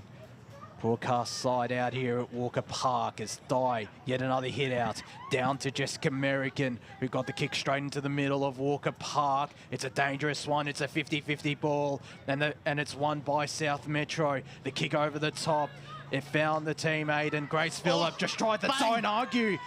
It worked. Took down her opponent, but she might turn it over here. Wow. She managed to get a handball away. What about that play from Grace Phillip? As South Metro attempt to clear the pack. They can't though. Eastern have the numbers and it's Alexis Blackman who tried to get her way through one but couldn't. A terrific tackle, Caitlin Tyndall, right in front of us. And South Metro have the chance to reload and get a forward 45 entry. These next few minutes are just key for the Saints. Tyndall sent it down the line. Marcus taken there by Walker, who's up the ground probably a little bit further away from the goal where she'd like to be at this point. Eastern struggling in defence to get a clear possession. Dye's lurking around, just ready to get that one. There's a high. A little bit forward, and she might just get it here. A lot of players calling for it. One of them is Harrington. It does go in her direction. Can she pick this one up? Yes, she can. Tried to get it off to Merrigan. It went over her head. Still found a teammate. They come inside on the 45. South Metro have the numbers. And that South Metro player there in Sarah Yanis has been caught high. Goes towards the paint of 45. Fairly even contest. Spilled from Merrigan. The umpire decided to call for it. And we'll have a ball up, 46 from home for South Metro. There's Dye, yet another hit out. Phillip, yet another clearance. But it's a turnover from the clearance. Out of bounds on the fall. A rare mistake from Grace Phillip there. And it's gone. Couldn't blame her. She was trying to launch forward. She certainly was. They still might get a chance to launch forward here, South Metro. That's good. And it's through Amelia Parr with the kick to the half-forward flank. Rebecca Jones, big last couple of minutes from the captain. It's still in play here. Applying the tackle was Merrigan there on Georgia Berryman. And we'll get this ball tossed back up. 50 metres out from the South Metro goal. As again, April Dye got the tap down. It doesn't result in a clearance though to Sibel Akin, and where this ball tossed back up. April Dye does remind me of Baronia's main ruckman in the women's in Rachel Quirk as well. Just not only her work in the air, but just her groundwork as well. It's similar traits to Rachel Quirk as here comes Grace Phillip, got her way past one, can set Salva home if she wants to. That is huge. It's a one-on-one, it just eludes the Eastern player, but she tapped it through. That might have been Grace Girdle, it was. Josh Jordovic areas from last year. 25 plays 23, 11 minutes of play here left in this contest. I don't think April Dye has a basketball background. I was going to say a bit like Rachel Quirk, who, well, she probably models her performance on, I would say. There's a chance the two might play with each other in the years to come, which is just so exciting for our code, isn't it, Wardy? It is. Here she is, Grace Phillip. Here she is, indeed. So Grace Phillip gets the forward 50 mark. And this is one of the most important kicks here in the final term. As I said, the next few minutes would be crucial. She puts it onto the boot. It goes to the goal line. And it just misses. So only 1 point in it now. 3-6-24, the Saints trail the Hawks by one solitary point. 3-7-25, 10-17 to go in the final turn. As Eastern go to this broadcast side wing once again, all by herself there is Sibel Lacan, who takes the mark. Got Gouchy Fraser calling for it. She's now gotta go. Chased down by her opponent. It's 3-on-2 in favour of South Metro, and the three of the Saints win out. The kick there from Amelia Parr is to a stoppage. Umpire circling and going to pay holding the ball. Oh. And I think it's going to South Metro. It is. Kyra Clark. She's called, or the Eastern player is called back on her mark. So a 1 point ball game. Clark, inside 50, she goes to, or true centre half forward, I should say. The mark dropped. Could have been taken, but wasn't. The pressure starting to get to both sides. And we'll have a ball up, 9.5 minutes left here in this contest. Eastern lead 25-24 in this under 15 girls Division 2 clashes. April Dye, another tap down. South Metro turn it over to Kira Moroney. It's the true centre half forward for South Metro. The Eastern player got her way through. Sibel Akan has stepped up in this final quarter. In saying that though, she turned it over. Tina West puts on the afterburners, gets the kick inside 50. Jones around this ball. It falls out the back and Eastern get the kick, and the really good mark taken by South Metro. It looks like April Dye might be down. She is. I think it is, yeah. She hasn't gone up, and Big hit. It looked like a fairly big hit. It's going to result in a South Metro ball though, and it's Charlotte Pound will get this shot on goal, as they might have to wait for a little bit here for Dye to get back up on her feet. She still is my best on ground for Eastern though. She's been absolutely superb. As get a bit of a stoppage in play with 8 minutes left in this contest, Jono. She's back up now. One of the things I notice is that we talk a lot about, you know, those coming up from juniors when we do the pre-season podcasts and female footy focus, and we'll be talking about these, you know, young talented individuals, and even perhaps if, you know, some South Metro junior talent decides to come and play Eastern senior footy one day. Who knows? Could happen. To say, you know, they play well in line with the insights that we get here. As Charlotte Pound goes to the hot spot, there's a big pack that's formed. It doesn't go anywhere near the goals, and it's seen out of bounds. 7.5 minutes left here, final quarter. Eastern lead by the barest of margins, 25-24. I hope we're not. I hope that April Dye isn't going off for a HIA or something like that. She's still on the ground, actually. Well, isn't that just huge? Back here, though, still onside 50 for South Metro. All they need is a point to tie the scores. Phillips lurking. Tackles laid there by Gillespie. And it's a good one. Eastern to come out. If they can. They need to be really good here. Oh, no. Guess who? Phillip. Oh, he's gone. Wowee. That's a monster effort there. Chloe Earsman, I think that was, Jono. That is unreal. Look, just probably needs to take her time the next time she gets it. Eastern, though, not taking their time by any means. Here's Dye. She's lurking around it. Gathering the football there was Dayton on that occasion on the outer side wing.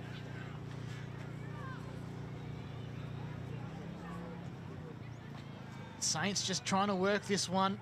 Falls through the legs of Merrigan, who's still gathered and then was dispossessed. Umpire said play on. Still on the outer paint. South Metro can find some space. Phillip and, in fact, the two helmeted girls can run onto this one, but they'll see it into touch, obviously, Merrigan and Phillips. She's fought hard all day, has Jessica Merrigan. She's fought hard all day, Jessica Merrigan. No question. No question. This ball now tossed back into play. As South Eastern, they nearly got the clearance, but they just spilt it at the wrong moment, and it invites an inside 50 for South Metro, an inside 45. Eastern again holding up well, but South Metro have the numbers inboard. The mark not taken by Pound. And it's locked up now, Pound. Going head to head. A famous name in AFLW. I wonder if they're a relation. Yeah, it certainly is. Certainly is a famous name. Charlotte. So on the outer side, quite get clear possession of it.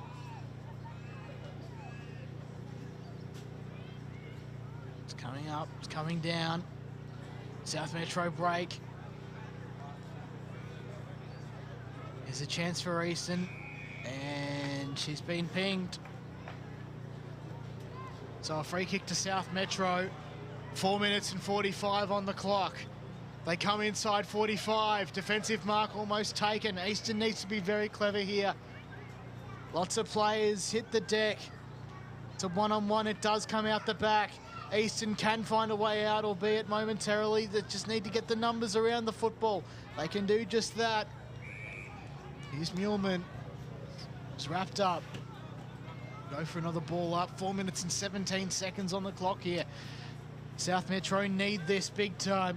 Only 1 point in it.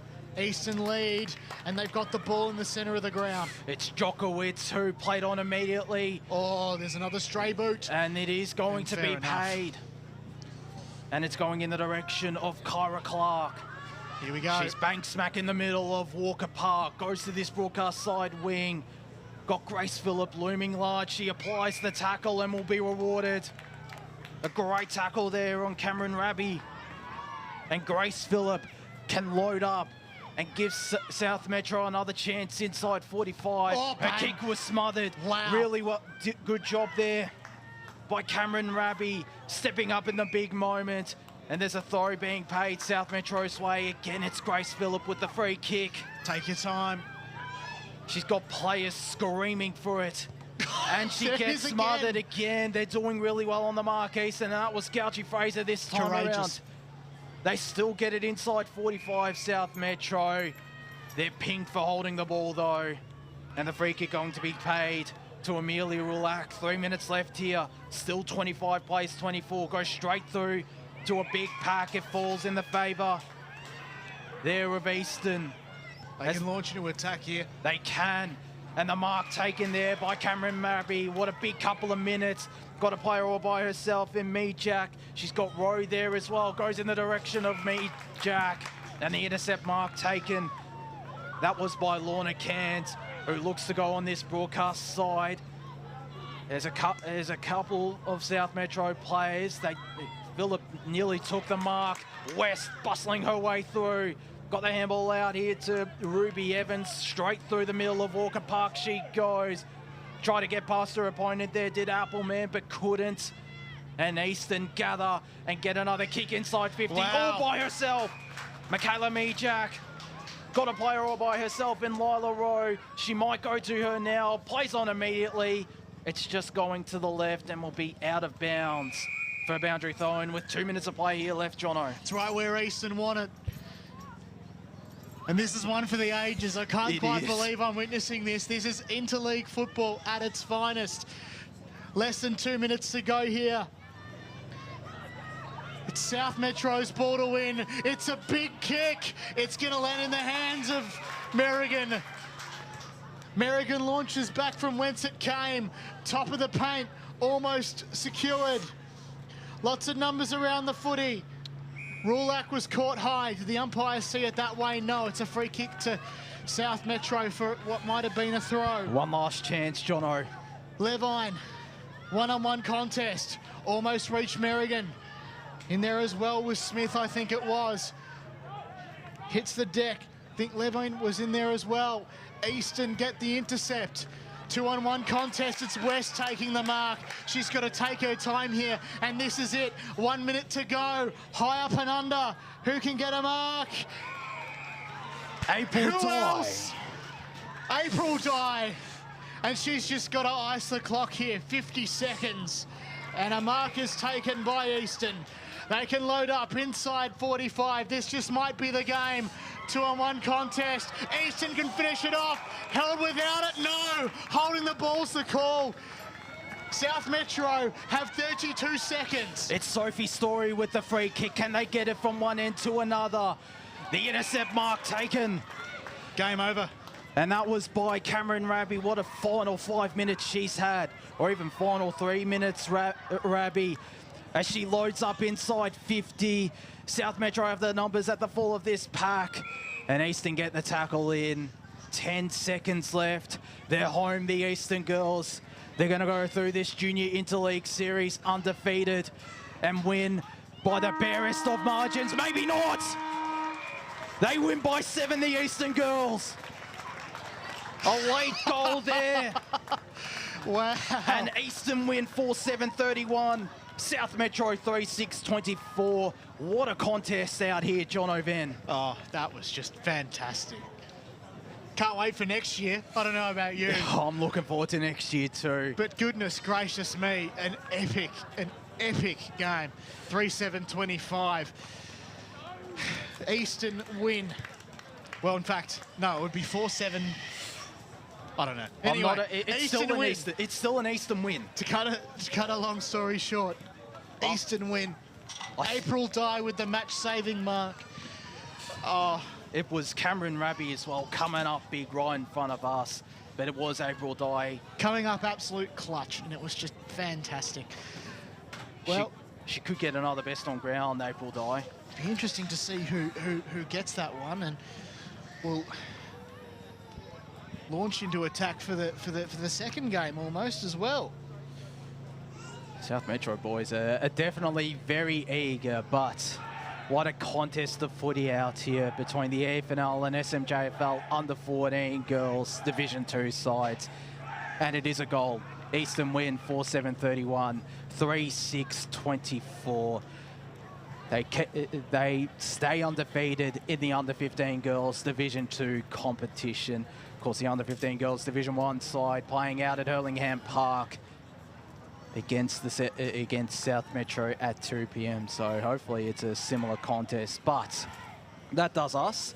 That'll be Ray Baird and Christopher Curtis guiding you through the under-15 boys double header out here between the Eastern Football Netball League and South Metro Junior Football League. John O'Van, a pleasure calling alongside you this fine morning out here at Walker Park. Oh, it was absolutely brilliant, wasn't it? And looking forward to the next time as well. Plenty of action still to come. If you want to come down and enjoy a fantastic day of footy, free footy as well, just come down and bathe in the sun. It is absolutely fantastic. So thanks for joining us here, and we'll see you again very soon.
J-Mac, you want to press the star?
And we welcome you this sunny Monday morning, just about ready to tick over into the afternoon to the AFL Victoria Metro Junior Championships.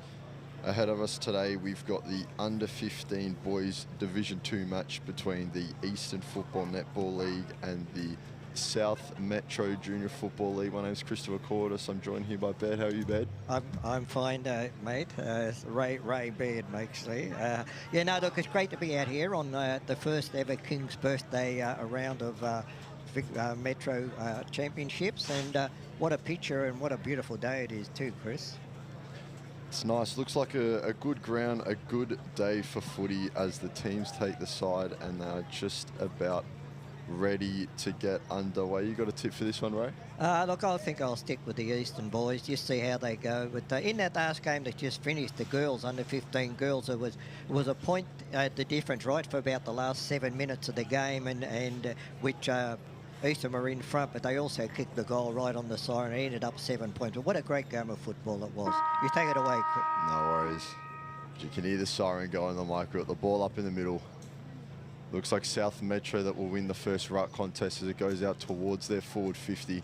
Still no clear possession just yet as Metro pick it up. And they're first to go inside 50. Shot on goal is on its way, but will go out for a behind. So South Metro first on the board after winning that early clearance. And Eastern will bring it back into play. The umpire will call it back. Waiting for the goal umpire to flag, mate. Yep. So they'll go out towards the stand end here as they find a mark with Austin Ryle. And he'll look down the wing and finds a free man. No mark taken though. Ball at the deck, so it's play on. Ball's off hands. Eastern will burst through the middle and look to go inside 50 here. It's intercepted though by Carter, who looks up the wing, goes to beat one man, gets a handball off. Not a clean receive by his teammates. So Eastern will take possession of the ball. Handball into the middle, wrapped up. And it's going to be a free kick to the Eastern Football Netball League as they look to get on the board themselves. Look towards the 50. Balls come down off hands and South Metro come away with it. Into the middle, takes a bounce, handball over the top. I've got some space they can come out this side. But they elect to go straight forward inside 50, off hands. It was number 30, Hansen, that got the clearance, but it wasn't a clear one. Eastern pick it up inside 50. There's a pull of the jersey. They've still got possession. Throws it on the left boot inside. And the mark's going to be taken by number 9, Lewis Martin. And he'll line up on little to no angle to try and get South Metro their first major of the day. Yes, Lewis Martin, he's going back now, 35 metres out, right down the corridor. Should make the distance. No, hasn't made the distance. It's dropped by a South Metro player just beside the point post, and he snapped over his shoulder, and it's another behind to South Metro, who go on to 2 points, and Eastern are yet to score.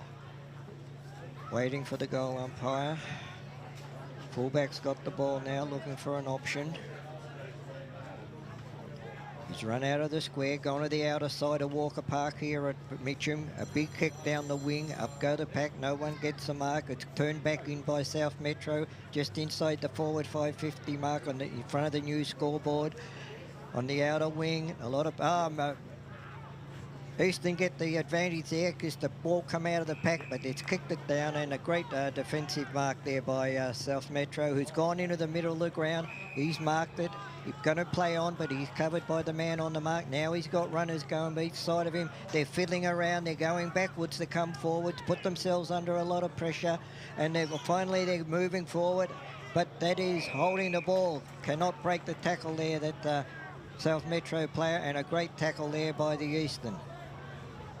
Undecided which side to go, but he's going to come to this grandstand side, which he does. But no, the mark has been dropped by South Metro. A clear hand pass has put Eastern in the clear. They've got a runner coming down the corridor, and it is an intercept mark there by the fullback from South Metro. As they look down towards the wing right in front of us. The scrap, ball's on the ground. It's brought out by number 43, Hamish Mannix, who finds a target in Kuberez. So Eastern likely to look straight inside 50 here, and they'll do just that.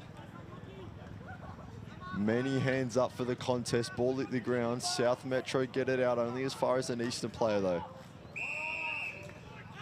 And the umpire's going to call for the ball and ball it up here. So we're just 5 or 10 metres out from the Eastern 50-metre line as the ball up comes to ground off hands.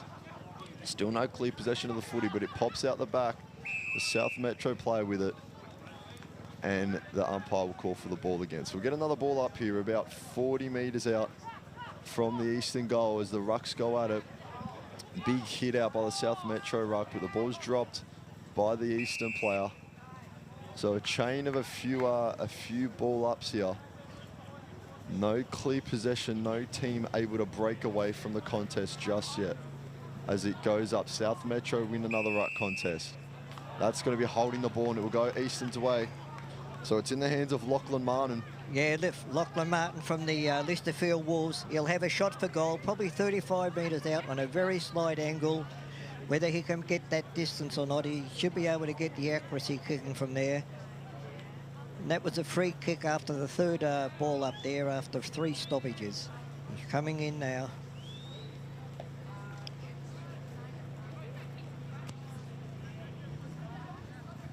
Kick was on its way. Yeah, just spoiled on the line by the South Metro defenders. Just. So that puts Eastern on the board now. 1 behind to South Metro, 2 behind.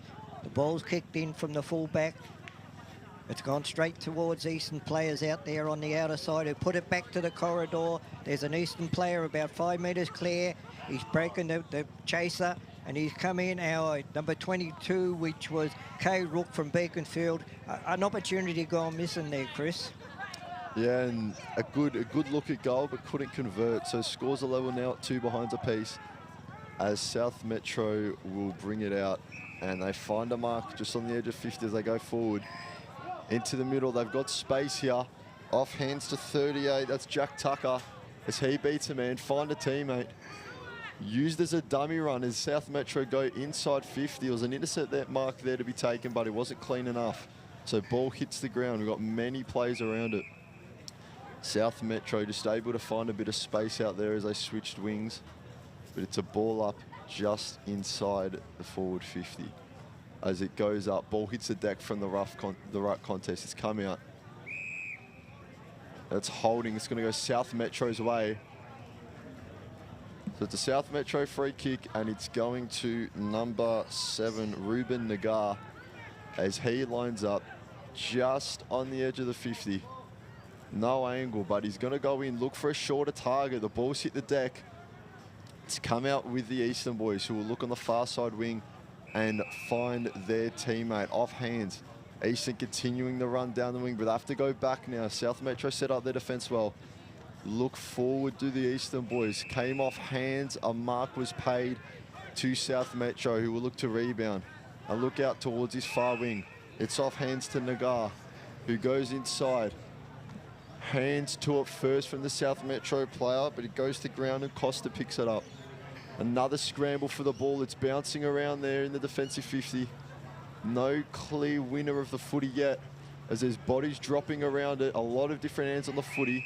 South Metro look to bring it out, but it will be a ball up. So a good contest in the forward 50 as they'll go again. And the ball is up. It's hit the deck. Good ruck contest again as Eastern look to bring it out. It's smothered there, so no clear kick. But they'll get it at the second time of asking. A big torp down the wing. There's a one-on-one contest here. It's going to be won by Josh Barati, but he's fallen to the deck and couldn't take the footy cleanly. As South Metro look to go forward again, the tackle was laid. It's gone into Nichols, who's down the wing, looks inside, and the intercept mark taken by the Eastern boys. Yeah, that was a great intercept mark by the Eastern, with their switch to the outer wing under the new scoreboard. Nobody's got the mark. South Metro kicked it back to the top of the square. A mark was dropped there. Another one's gone sky high. 3 players going for it. And it looks like there could be another stop. Now, lots of players around the ball, and the umpire's giving them plenty of opportunity to get it out, but no one was able to. So we have a stoppage about 25 metres out, just on a slight angle. Vic Metro get the best out of that stoppage with a hand pass to an outside runner who has a shot for goal. And the ball is rushed through for the third behind for South Metro, who are 3 behind, to Eastern 2. Fullback now just summing up his options. He's gone to that outer side again for Eastern. A huge big kick down there to the centre wing. Up go players, no one can get the mark. The ball's hit the deck, lots of players around the scrum there. And the umpire is called for another stoppage right under the new scoreboard there at Walker Park at Mitcham at the Maroondah Highway end of the ground. Up goes the ball. South get the knockout. But Eastern have the crummers around the pack. Once again, there's 2 or 3 hand passes that didn't go anywhere. Finally, Eastern get the kick down to the centre of the ground. And that has to be a throw, a one-handed scoop off the ground by South Metro, and Eastern get the kick. They're going wider to that outer wing. Nobody got the mark. The ball's gone into anyone's ball there. And once again, the umpire is very quick to blow the whistle, and we will have another stoppage right on the outer wing here at Walker Park. Up goes the ball. South Eastern get the ruck down.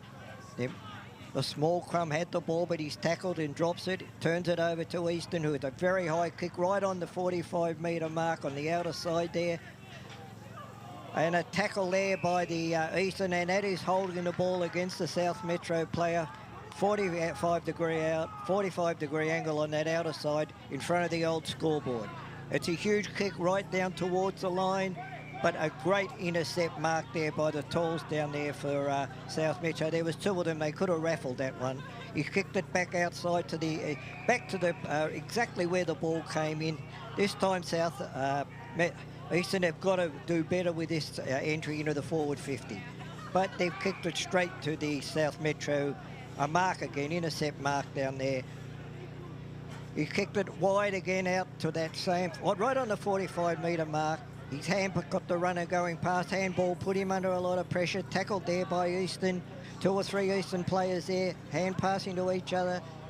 They've still got control of the ball. A snapshot from the boundary there. But once again, 2 defenders for South Metro. They went and spoiled each other. But one of their crummers has picked the ball up, come right across in front of the goals, kicked it right out to us in front of the members' stand.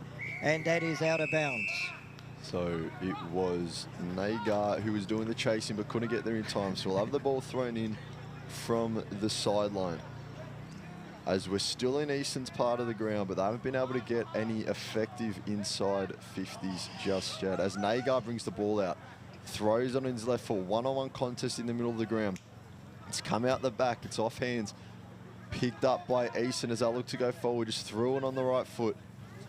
As South Metro regained possession, but it's still not clear yet. A few tidy handballs as they look to come out of that 45-metre mark, but it's in the middle now, still off hand. South Metro looking to bring it out. Player went down claiming he didn't have the ball. Umpire said nothing doing, play on. As Eastern get it inside 50, it's a 2v1 down there. 1 South Metro player behind the ball, and he will take the intercept mark. That's Ojard, who looks up the wing. It's off hands. It was touched, so no mark. No mark. No mark. Original hands on it was Nagar. Romero Cribes from Vermont tried to claim that mark, but it was touched by the opposition. So ball up on the near wing here. As it's tossed up off hands, just like we've seen so many times, and the umpire will call for it again. Yep. So we're seeing the team struggling a bit to get a clear clearance off a ball up as the rucks go at it again. South Metro have 3 behind the ball here as I look to work it out. They come back towards the wing, off hands. Kick up the wing is good. Finds a target in Nagar, who's got a fair bit of the footy so far. And they go up the middle, looking towards their 45-metre mark. It's a good intercept mark by number 20 there, Austin Ryle from the Eastern Football Netball League. He'll look to switch the play, but he's picked out a blue jumper. In 38, that's Jack Tucker, who will go back, doesn't look to be having a shot. Looks to set up one of his teammates and does just that. Great kick, which will set up South Metro to look for the first major of the day. We're still waiting, just about 6.5 minutes left in this half as South Metro look to set up the kick. Can't quite see what number it is here, but he's running just a few steps off the boundary, kicks on its way, and it's on target. Oh, yep. So the South Metro Junior Football League with the first major of the day that makes a score EFNL 0-2 behind 2, and the South Metro Junior Football League, as we just said, getting the first major of the day, 1-3-9. So South Metro open a 7-point lead in this game as we just go to about 6 minutes left. Chris, that was number 30, I believe, who kicked that goal. Number 30, Cash Corcoran. Yep. So we'll give him the goal for now. Right. As the ball up in the middle, Rucks will do their battle again. Big tip from the South Metro ruckman, but it came down a bit hard. It's balls on the ground. South Metro pick it up out the back. They've had numbers out the back of the stoppage, which has helped them recycle a few times this quarter. But it's wrapped up there. Ball comes loose. Easton get it inside 50. Dropped mark there by 48, Cooper Coverdale. And the umpire is going to award a free kick to Easton. So he's going to look inside early, but South Metro pick it off with an intercept. Wasn't 15, so they have to go. Ball off hands as they look around the halfway line, or halfway mark of the oval, I should say. Ball is scrappy, still no one can clearly win it. We'll go for another ball up. So another wasted opportunity going inside 50 from Easton as the ball is thrown up. South Metro win the tap, get it to one of their plays. He's wrapped up in a great tackle. And that's holding the ball. He had an arm free, didn't get rid of it. So Easton will look, hopefully a more effective entry here as they look towards the middle of the area. Big pack formed, dropped out to an Eastern boy who has a snap on goal. And that is right on the money. So Eastern respond with a major of their own as that takes a score to 1-2-8 to South Metro's 1-3-9. Eastern were able, nothing pretty about that entry into their forward 50, but they were one of the crummers there. I'm just waiting for him to turn around and get his number. He's right on the point of the square there, Chris, if you can pick his number up. Look, the difference between the two sides is that the entries into the forward 50s, Eastern are getting the ball in there, but they're just bombing it in there. The tall defenders are marking everything, whereas the other, going the other way, they've got system into their forward 50, South Metro. That was number 23, Charlie Venter. Up goes the ball once South Metro get the... they had the advantage there, but he'd been tackled. Took too long to get rid of the ball, that midfielder for South Metro. Eastern again, once again, they're gone into the forward 50. Just a high kick in there. No one's marked it. Down to one of the crummers. A kick out of the pack. And once again, marked in the goal square by an under-tagged defender. Here they go. They run this outside wing very well. Up they go in front of the grandstand. Kick to the half-forward line to the 45-metre mark. South Metro, a kick over his head that went nowhere except straight up. Could have marked it himself there. And anyway, South Metro are controlling the ball. And that's a great smother there by the Eastern player there. That number 7 on the wing, Chris, for South Metro, Joshua Nichols, he is absolutely getting a lot of the football and getting a lot of meterage when he gets it as well. Indeed, Eastern have to do something about him because he's one of their instigators there. A boundary throw in. Very shallow throw in, but the umpires allowed it. South Metro have got the advantage here, right where it was thrown in. A kick up to the square, and the umpire has picked a free kick out of this to the, looks like it's going to South Metro, number 45, is it? 48. 48. And Henry Bishop. Okay, Henry Bishop. That sounds like a political name, doesn't it? Anyway, he goes back to have a kick for goal. And he has put it through. So wonder Henry Bishop there, Labor Party.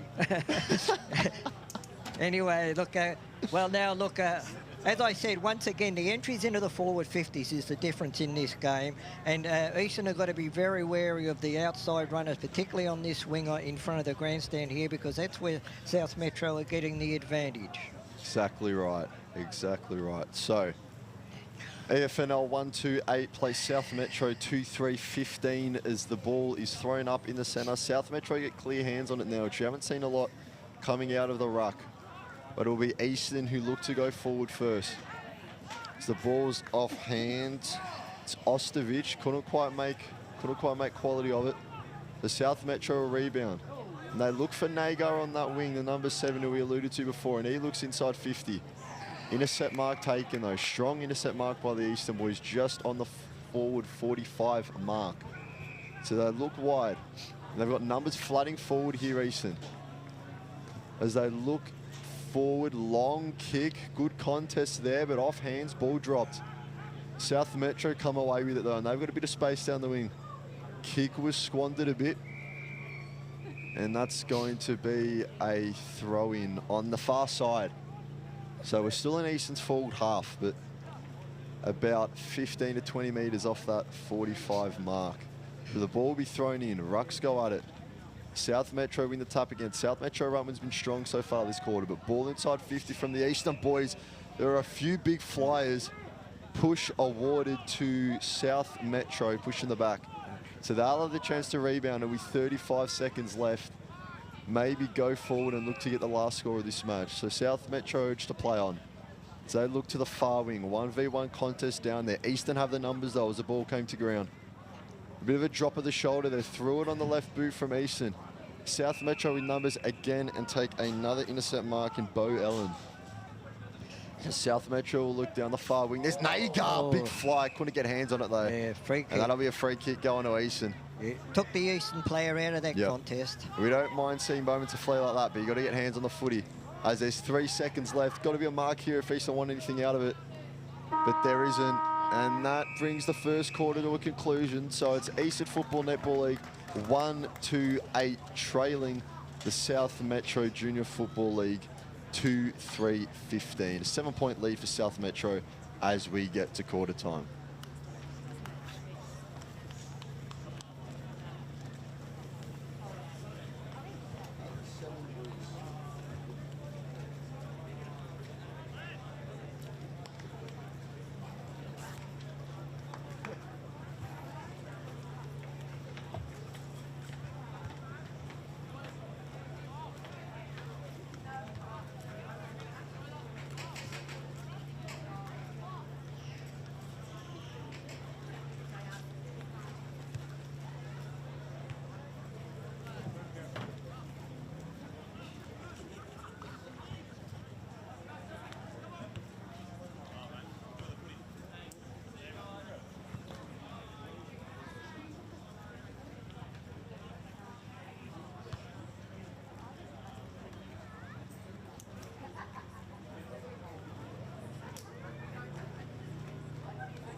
Welcome back here to Walker Park, where we just completed quarter time of the Under-15 Division 2 between Eastern Football Netball League and the South Metro Junior Football League. And the score is Eastern 128 to South Metro 2-3-15.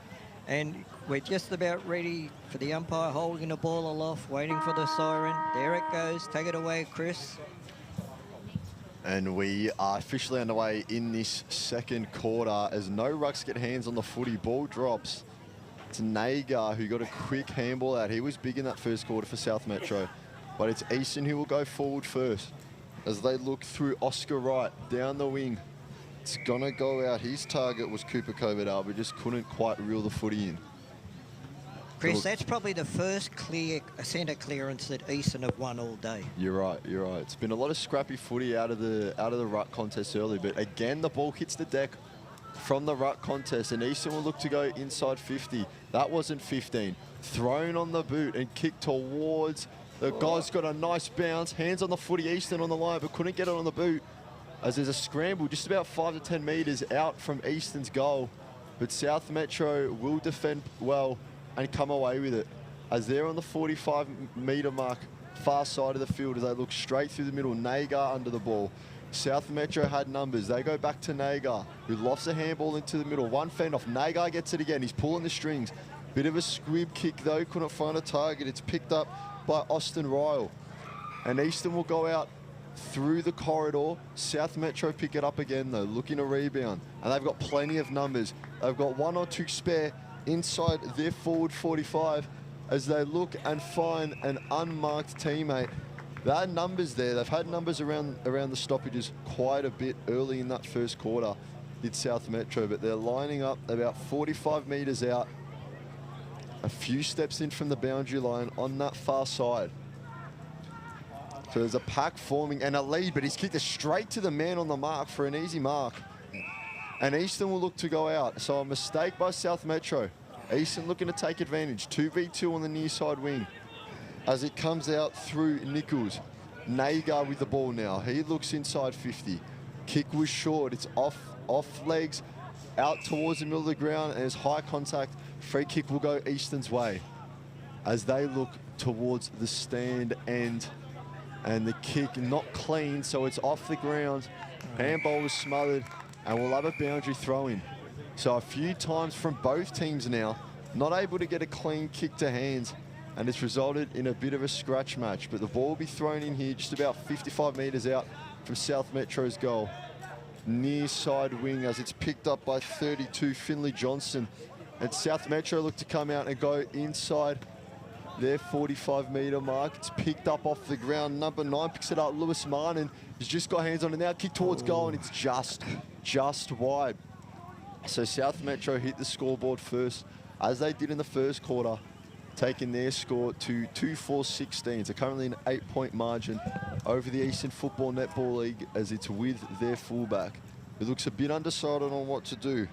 It's Liam Wolves. He'll go wide, far side wing. Eastern got hands to it as the ball dropped, but they'll come out with the footy. A few strings of handballs there.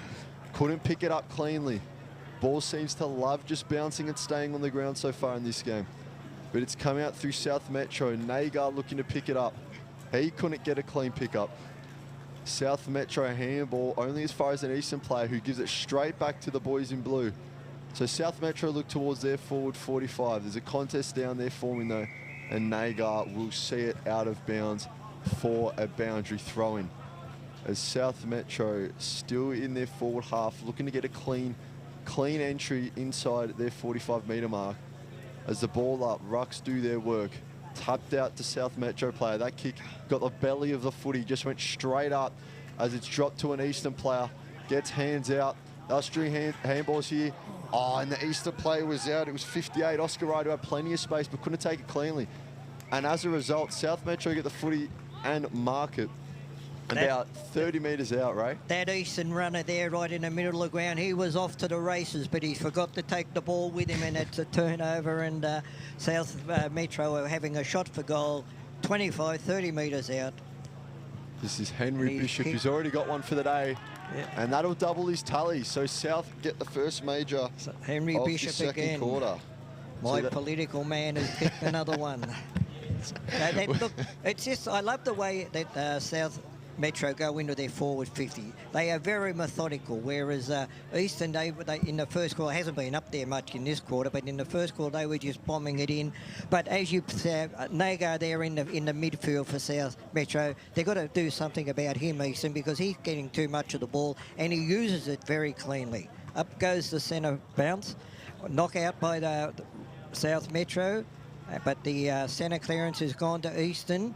Kick down to the half-forward line on the membership side, the grandstand side of Walker Park.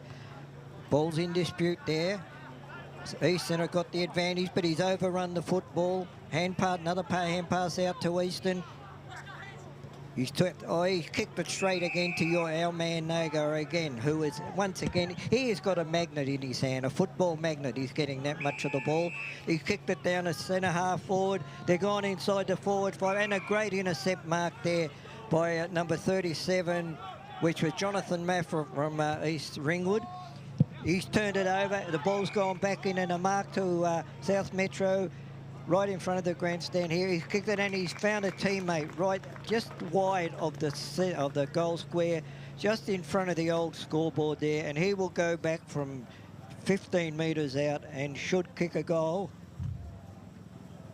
Lewis Nelson Holiday, I've been told, right? Okay, we'll take your word for that. Our cameraman Lee's got a Hawkeye for the numbers as he walks in.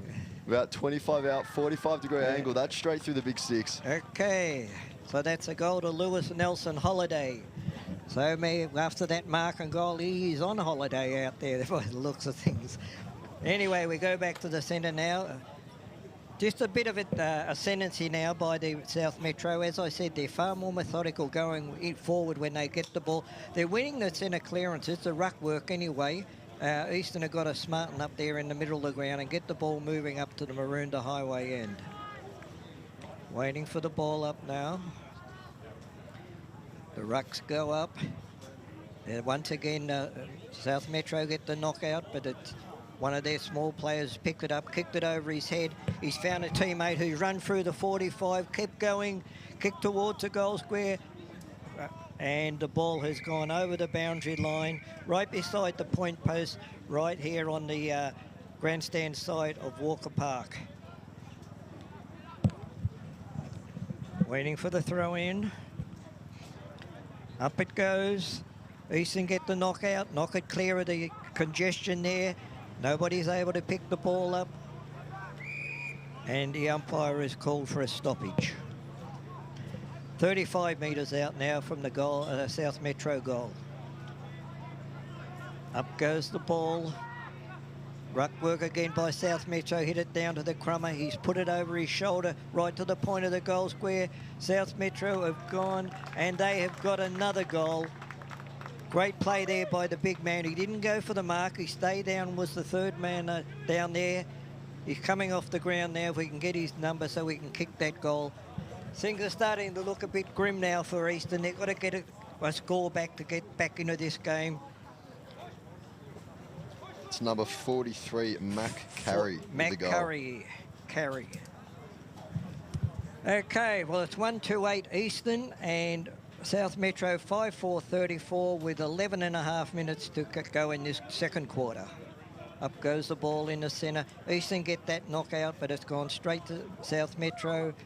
Nobody's got the clearance yet. Eastern now get the clearance, kick down inside their forward 50, just towards the outer side there. He's turned around, kicked it to the corridor, and a mark there about 30 metres out on a very slight angle at the Maroondah Highway end of the ground by number 58, is it? 58, Oscar Wright yep. from Vermont.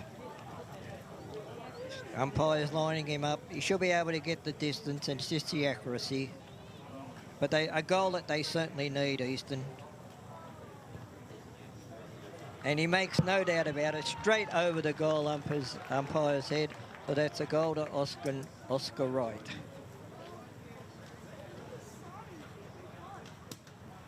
Chris, that was a lot better then by Eastern. They won the clearance, they kicked the ball down the corridor, went out the other side, they come back to the corridor and were able to score. It was, and they were able to hit a target that time going forward, which they've struggled with so far this game.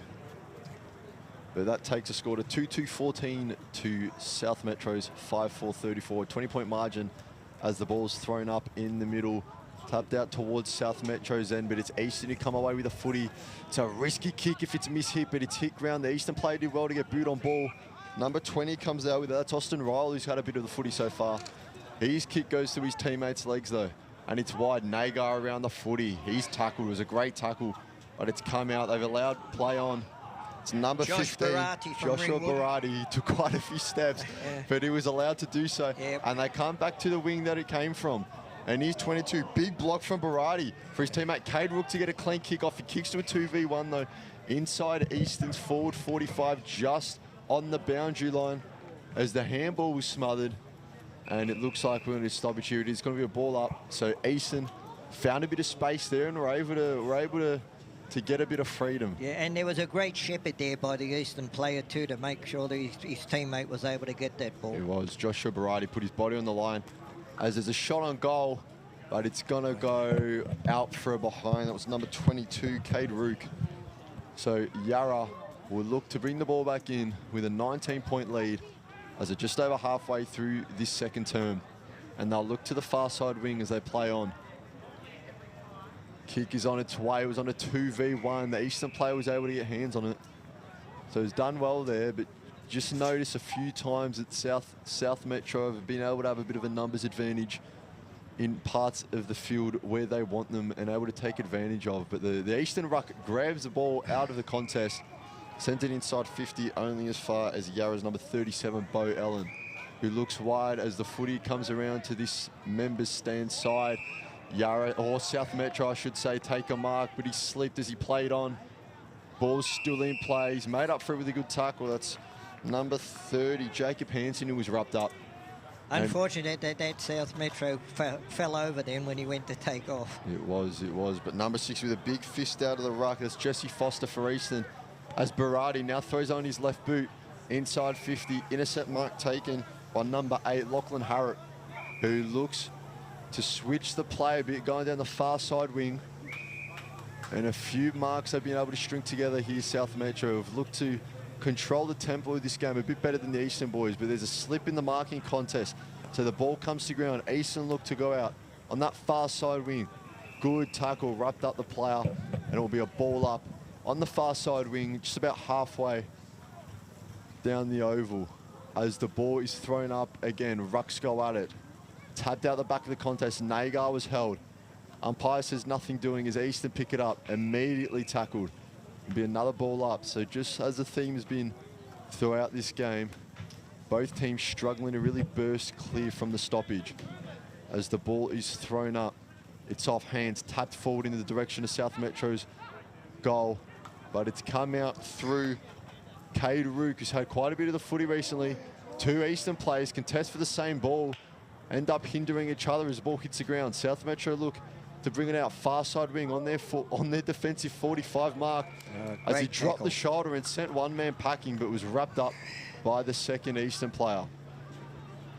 So they'll look to go and get a proper entry here, as they do only as far as South Metro. So it's another ball that's turned over going inside 45 from the Eastern Football Netball League.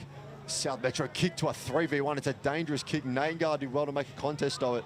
And his tackle there, great work by Nagar, who was the one in the 3v1 there, as he was really put under pressure by his teammates' kick, but he did well, got the ball to ground and forced the stoppage. So we're just inside Eastern's 45 here.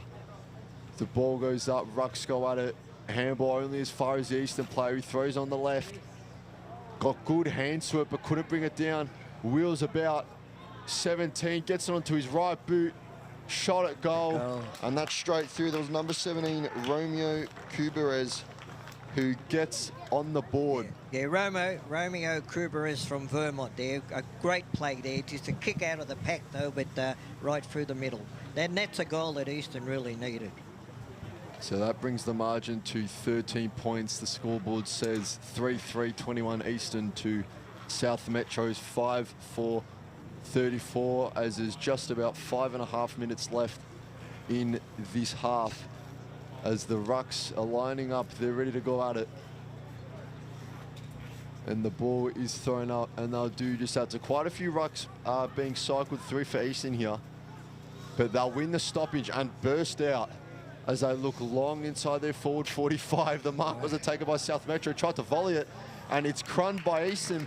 And there's another quick one. Yep. So South Metro player electing to try and kick the footy off the ground there instead of looking for a mark, and it went straight to his opposition in the Eastern player. Going back to that centre ball up then, what Eastern were able to do, South Metro got the knockout, but the Eastern Smalls crumbed the ball and off they went down the corridor. And as you said, the fullback there tried to kick the ball off the ground. He missed everything. And of course, it was a goal to Hamish Mannix. Hamish Mannix. So Eastern now are back in this game. They certainly needed to get back in it because they weren't travelling too well early in the first quarter. So we'll just see now, up goes the ball up in the middle of the ground. Once again, the hit out by South Metro, but once again crumbed by the midfielders by Eastern. He kicked it straight to the top of the goal square. A miss mark there by the Eastern forward. Should have probably held that one and they called for a ball up. They're able to get the clearances now out of the centre, Eastern. That's put them back in the game. Up goes the ball. No one gets the advantage. South Metro player had the ball and he was tackled. Incorrect disposal, and a free kick will go to Eastern. Probably 35 metres out on a slight angle over towards that new scoreboard at the Maroondah Highway end of the ground. We'll get his number before he kicks Number it. 34, Lachlan Martin. Lachlan Martin from the Listerfield Wolves.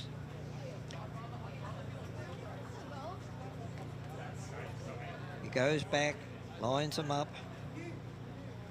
Big kick there. And he just left of the goalpost and one behind. That makes Eastern go on to 4-4-28 to South Metro 5-4-34. Only a goal of difference now. They're coming out this side on the grandstand side, South Metro. Up they go, and a mark there in the pack. Great mark there by the South Metro. He's gone to the corridor, which is a one-on-one, and his teammate has marked the ball. He's hesitant, but he's gone out towards the other side, about the 45-metre mark. Nobody can mark it. A big hand pass out into the clear by Eastern. His teammates picked it up, run through the cricket pitch there, down the corridor and marked again, this time by Harlow, once again from Listerfield Wolves. And then he's kicked in, has gone and marked. And that is the second goal in a couple of minutes, I would say, to Kuberas. Number 17, was it? I'm pretty sure it was. Romeo. Yeah, we'll give it to him anyway. We'll be corrected later. Well, what a game now. We're even keel with 2 minutes to go left in this quarter. Eastern have got themselves back in the game because they've started winning the centre clearances. Now it's up to South Metro just to stem the flow for the last 2 minutes of the quarter. I think that was 43, Ray. Okay. Hamish Mannix with his second Was of it? the quarter. Okay. You take it away, mate. So as we just tick over to 2 minutes left, Eastern looking to win the clearance again. They've done a very good job of that in the last 5-10 minutes or so. But it's going to be a free kick going to South Metro, who will look long towards their forward 45. Innocent mark taken cleanly by Liam Wolves, just on the edge of their defensive 45. So Eastern will look to go forward again. Scores currently level. They look to the far side wing. There's contest there. Ball's come to ground. South Metro looking to come out with it. He's got boot to ball, thrown it on the boot inside 45. It's come out the back. It's 2v2 there. Ball went to ground as there's an outside of the boot snap, and Nagar with the volley. Okay. Yeah. Well, he got up the pitch there and a beautiful left-footed volley right in the goal square. What a goal. Talk about improvisation. The hand pass come from under the old scoreboard there, and he was running right into goal, straight onto his foot without even bothering to pick it up because he had a defender right behind him and kicked it from a metre out. That is absolutely a fantastic goal. Goal of the day if we had one. I'm right with you there, Ray. You know, it doesn't matter how you get it done, you just got to get it done. But that's certainly something. That right, yeah. So ball up off the back of that bit of spectacular play by Nagar, and it's wrapped up in the middle. South Metro's awarded a free kick just in the centre circle, and they'll look forward into their forward 45. As the ball comes to ground, South Metro with it again. Nagar's got to take a mark, run onto a play on and kick his second in about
It's like I see them kicking, I look down, I look up, and there's like, they're gone. It's crazy. How's the first one?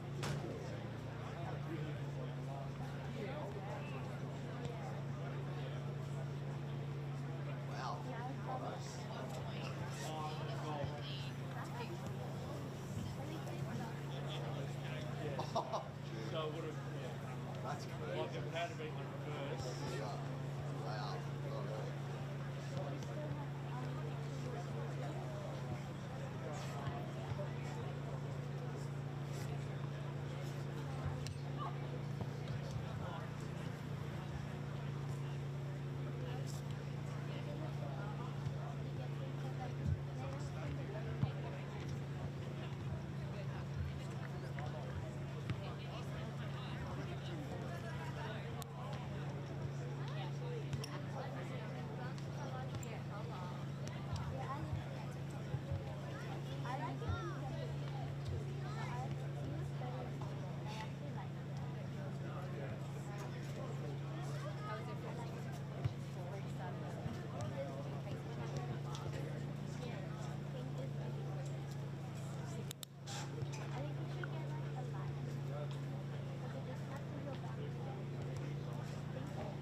Well, you didn't get one. Well, you didn't because Letty took it. She said, that's yeah, this one's not. So I wouldn't. She said, this one's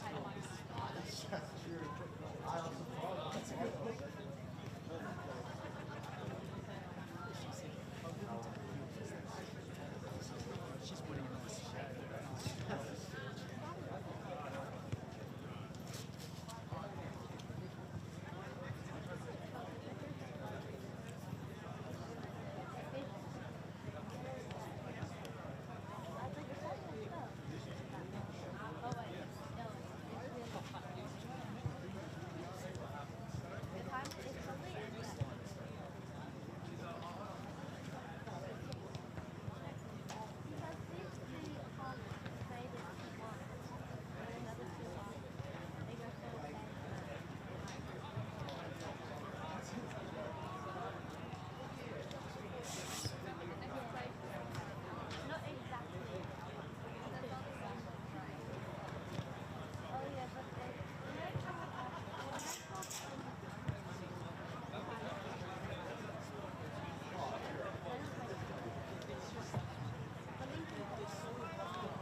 Welcome back to this Monday Arvo AFL Victoria Metro Junior Championships match between the EFNL and SMJFL. Score currently reads Eastern Football Netball League 5-4-34, trailing by 12 points to the South Metro Junior Football League 7-4-46. You can hear the siren go and the umpire throws the ball up to get us underway. So Easton with the first clearance they're looking for, but it's only as far as a South Metro player.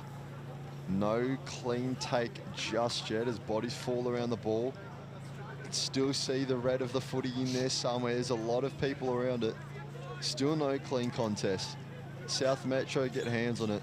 They've got numbers out the back. There's Barati with the ball, but he's wrapped up. We're about 50 metres out from Easton's goal. As ball goes up, rucks do their work. It's brought to ground immediately, and we'll have another ball up. In practically the same position, just a bit more central. So South Metro in a clean tap out of the ruck.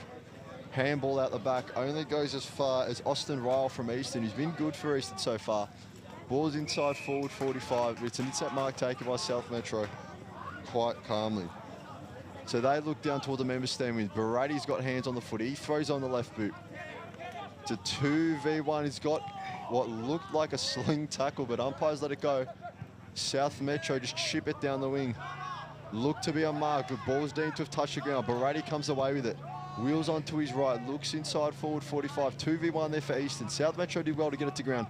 Number 21 from Easton, there's a snap. Just gonna go through from behind. That was Ryder Ellis, so Easton on the board first. As South Metro will bring it out through Lachlan Harrop in the goal square. Looks like they're gonna send this one long as Harrop plays on. Drops a shoulder, beats his man to get him some more space, and looks to his left with a brilliant kick to find his teammate on the far side wing.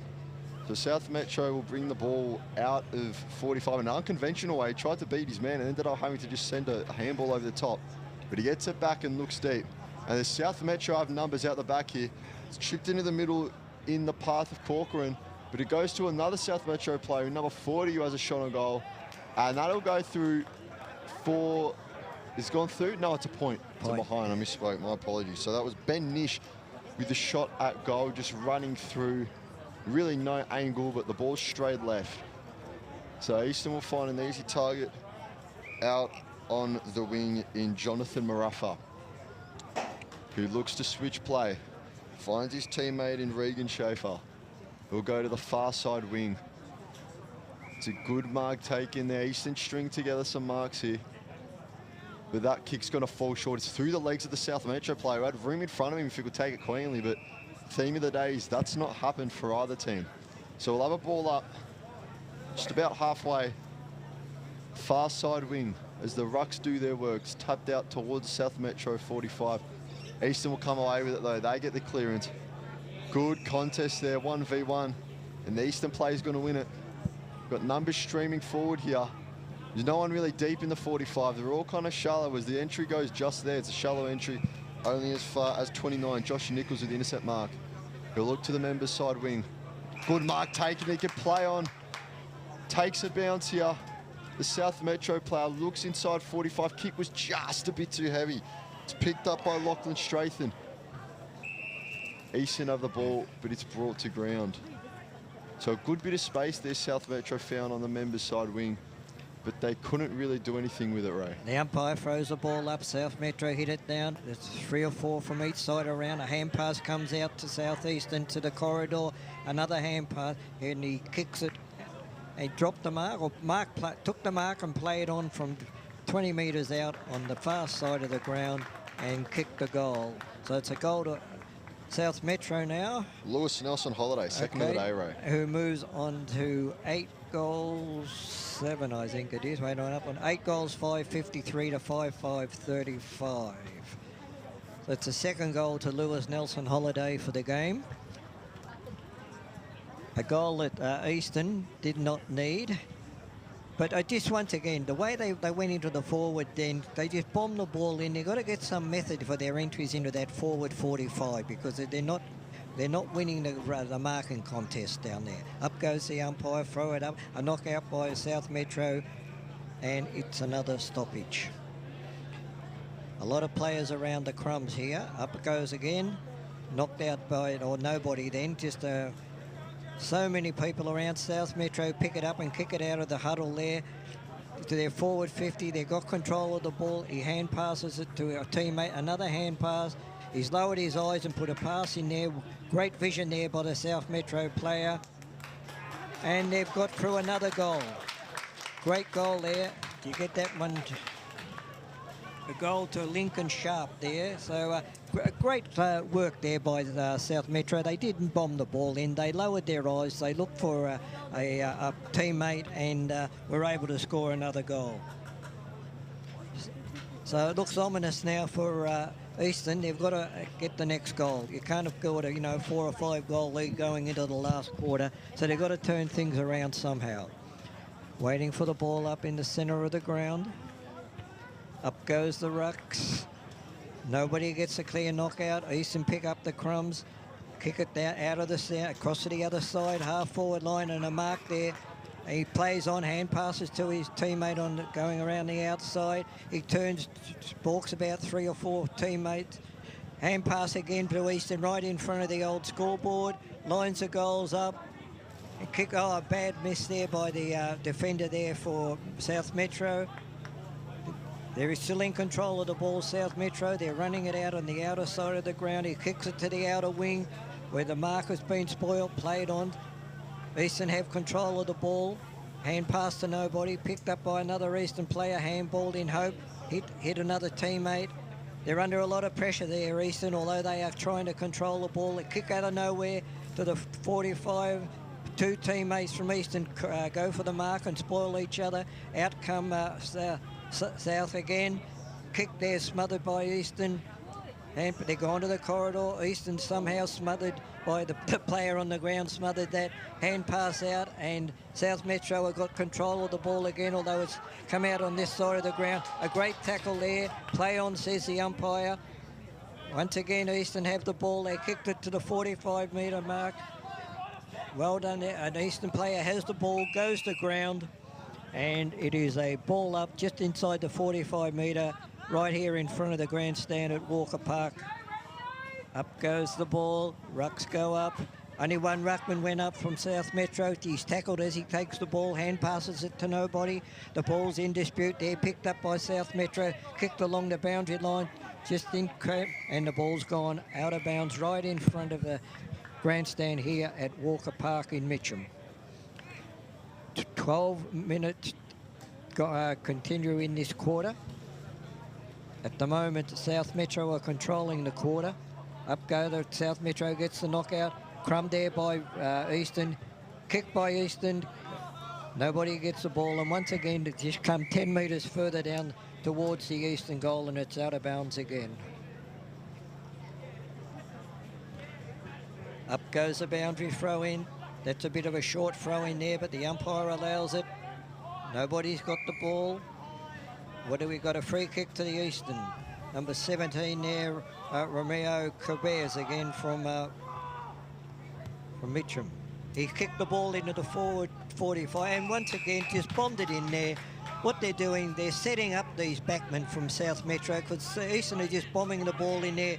Ball's in dispute again.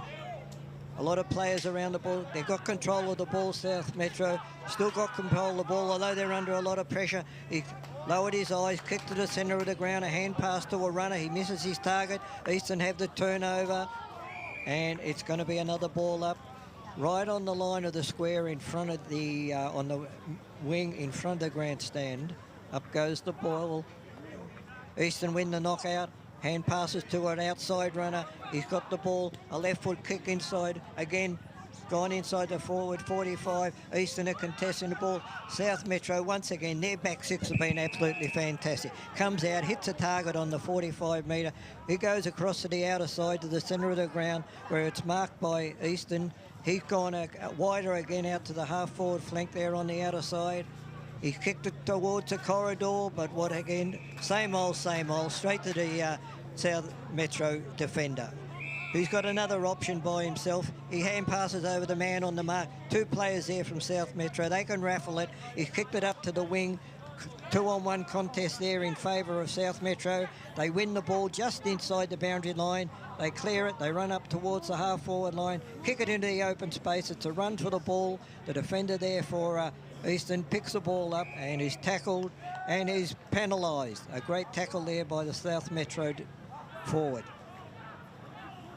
So he's about 35 metres out, probably going to be about 20, where the man in the mark is right up on the boundary. Left-footed kick is on its way. Will go across the face of the goals and marked. Mark again. Just a few steps out from the goal line, so it looked like it was going out from behind. He'll play on, snap on the right boot, and that goes through for another South Metro goal.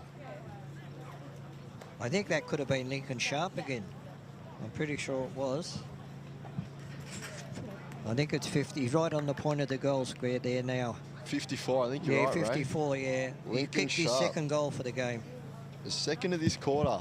Yep. As South Metro extend their lead to 30 now. Scoreboard reads EFNL 5-5-35 to SMJFL 10-5-65. So 30-point lead opened up for South Metro, really taking control of the game in this quarter. As we said many times before, yeah, there's a delay. They're waiting on the ball to come back. Waiting on the ball to come back. I think it landed in the back of the taxi and it's probably in Box Hill by now. So just a short delay here, but the theme of the game Still waiting so on the ball. Surely they got a spare ball in the coach's box. Theme of the game Here so it comes far. now. Back Eastern just not able to hit a target going into their forward 45. As Ray said a lot during that 5 or 6 minute stint, just bombing it in there, making easy work of it for the South Metro team. As we've got the ball and the umpire is sprinting into the middle to get play restarted. As we've got the rucks in there. So 30-point lead for the South Metro Junior Football League here in this under-15 boys Division 2 matchup. As the ball's taken to ground almost exactly where it was thrown up, and we'll have another stoppage. So Nagar around the footy. He's been a bit quieter this quarter after a massive first half. So ball spills out. Nagar, that man we just talked about, around it. Off hands. South Metro throw it on the boot and get it forward. Eastern play was in front. He's dragged down though. Good tackle. Eastern get it out towards the far side. Look inside of forward 45 here. 21 Ryder Ellis got hands to it, but couldn't take it cleanly. As Eastern have numbers, if they can just get this ball out. South Metro have done well to make a contest of it though. Spare man behind the stoppage was an Eastern player, and it will be balled up again on the far side. So ball's gone up. Rucks will do their work. It's country ground. Eastern get inside forward 45. It's 2v1. And it's great in send mark by Josh Nichols, who stood tall there. He was outnumbered, but he took the mark nevertheless. So he'll look to the far side wing, and he has an open man. There's a South Metro player down on his haunches in the middle of the field. That's Banjo Ockleshaw. Looks like he might have taken a bit of a hit. He's not moving too freely. But nevertheless, play goes on. South Metro with a handball forward. That player's done well to bring it out. He was swarmed upon by about 4, but he got it out well. So ball over the top, marks taken. South Metro have a runner down that far side wing. They go to him. And now the numbers are piling up inside the 45 metres. Forward 45, I should say, but the ball's dropped. Eastern bring it out. He had time to get a clean kick off, but it wasn't one at that. Ball comes to ground. Eastern have the ball on the far side wing. Handball over the top as they look to burst through the middle. Heave it inside forward 45. There's an Eastern player that's got it out the back. And the push has been awarded to South Metro. It was there. Might have been a bit soft, but the push is definitely there. So it's awarded against Cooper Coverdale. Just as you think Eastern can get something going there, it's brought right back. So South Metro with the mark, about 60 metres out from their defensive goal. They'll look towards the middle. It's a great kick. Hit his man right on the chest as they'll look towards a members stand wing. as it's brought to ground. Nagar around there. Tackle looked a bit high, but no, it's given us a ball up. So Eastern may be lucky to get away with one there. It was Finley Johnson who was tackled there. And the ball will go up. South Metro tip towards goal 45. Jack DeCorday had a big game so far. He's been very influential for South Metro in that ruck. But Eastern will look to go backwards to go forwards. It's tapped down to a teammate. Look, South Metro pick it up. Great smother. Great smother by Martin there. As Eastern, another smother by a South Metro player, this time in Lachlan Harrott. So no real clean possession of the footy, no real clean disposal of the footy. But it's with Alan Norskin, who looks long, and is that gone out on the full? Yep. Goal umpire signalled out on the full. Yep, it's out on the full. So Once again, I like the way the South Metro run the ball. Once they get a clearance from a stoppage, they run the ball. They've got runners everywhere. It's a lot cleaner, isn't it? It seems a lot more methodical the way they go about progressing the ball and taking territory. So that contest looked touched. Out of bounds. And it is. It's out of bounds. Just on the edge of South Metro's forward 45 here. So deficit still stands at 30 points as it's brought in. I believe that's DeCorday in the ruck again, doing his work. And that's going to be another ball up. DeCorday in there. Wins another tap for South Metro. He's been very dominant. Probably their best player behind Nagar so far today. As Eastern look to bring it out of their defensive 45 with Kuberez. Gets it into the middle. A bit of run and gun here. Reached enough some numbers. Caratelli looks inside forward 5. The umpire nearly got in the way there. Gee, that was close, but he's dove out of the way and allowed Antonio Ostovich to take a mark, who's about 35 metres out. By the time he kicks it, probably about 40. Just a slight angle towards this member side wing. He's got number 14 in Carter Rose, making a run there. He's in some space, but Ostovich will back himself here. As he walks in, a major will cut the lead to 24. As he gets it on the right boot, kicks on its way, looks to be a bit left, and it stays left. It sails wide from behind. So it's EFNL 5-6-36 to Looks like he's South injured Metro. himself, Chris, when he's kicked that. He's hobbling off the ground It's good straight spot, away. right? Yeah, it's... Yeah, I think when he kicked it, he looks like he's hurt his knee. Looks like his left knee, so maybe as he landed there, he's in a bit of strife. He's hobbling off the ground. Yeah. So hopefully Ostovich is all right. But South Metro will burst out of the defensive 45. There's Nagar. Yeah. Looking for a handball. We decided to just go back and look to pick out a target here. He went to drop the shoulder, but dropped himself instead. As the handball comes out, Eastern with hands on the footy. Brady was there, but he didn't end up getting the footy. South Metro just 3 players back. Not an Eastern shirt near them. They got as they players centre forward, and they've somehow got advantage back and advantage forward. As Corcoran picks up the ball in a lot of space, looks to centre it to a teammate. It's off hands.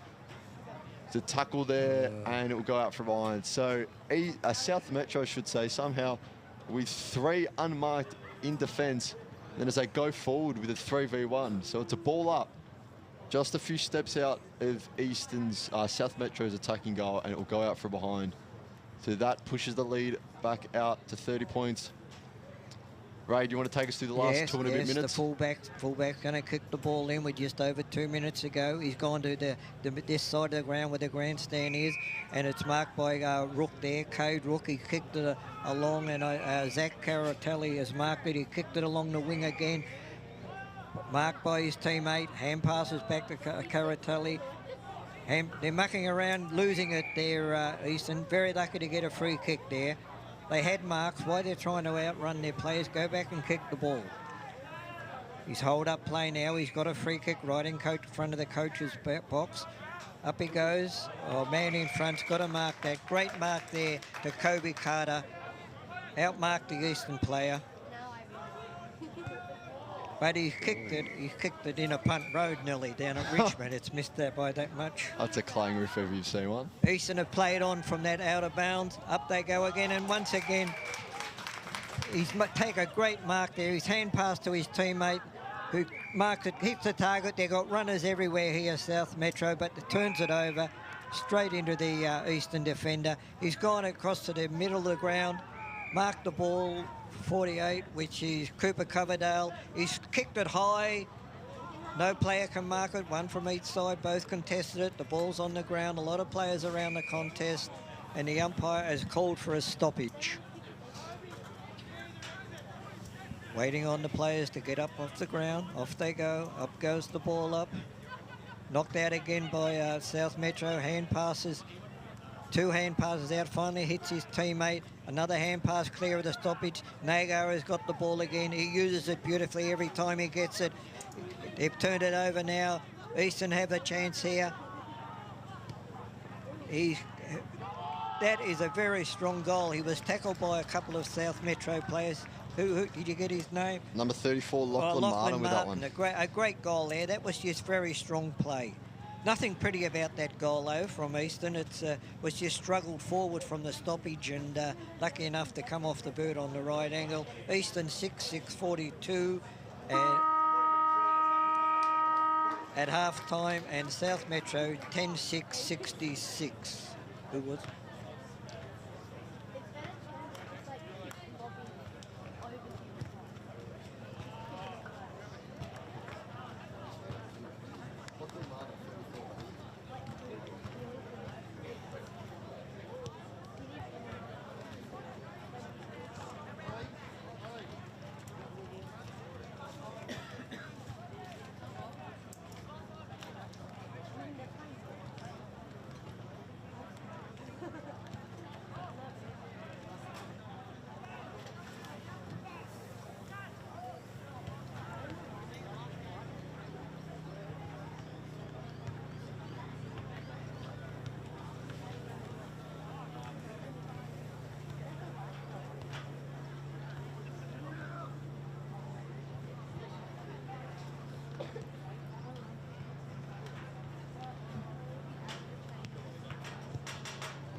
Welcome back to Walker Park, where we're just finishing the three-quarter time break, where South Metro are in control of the game over EFNL. South Metro 10-6-66.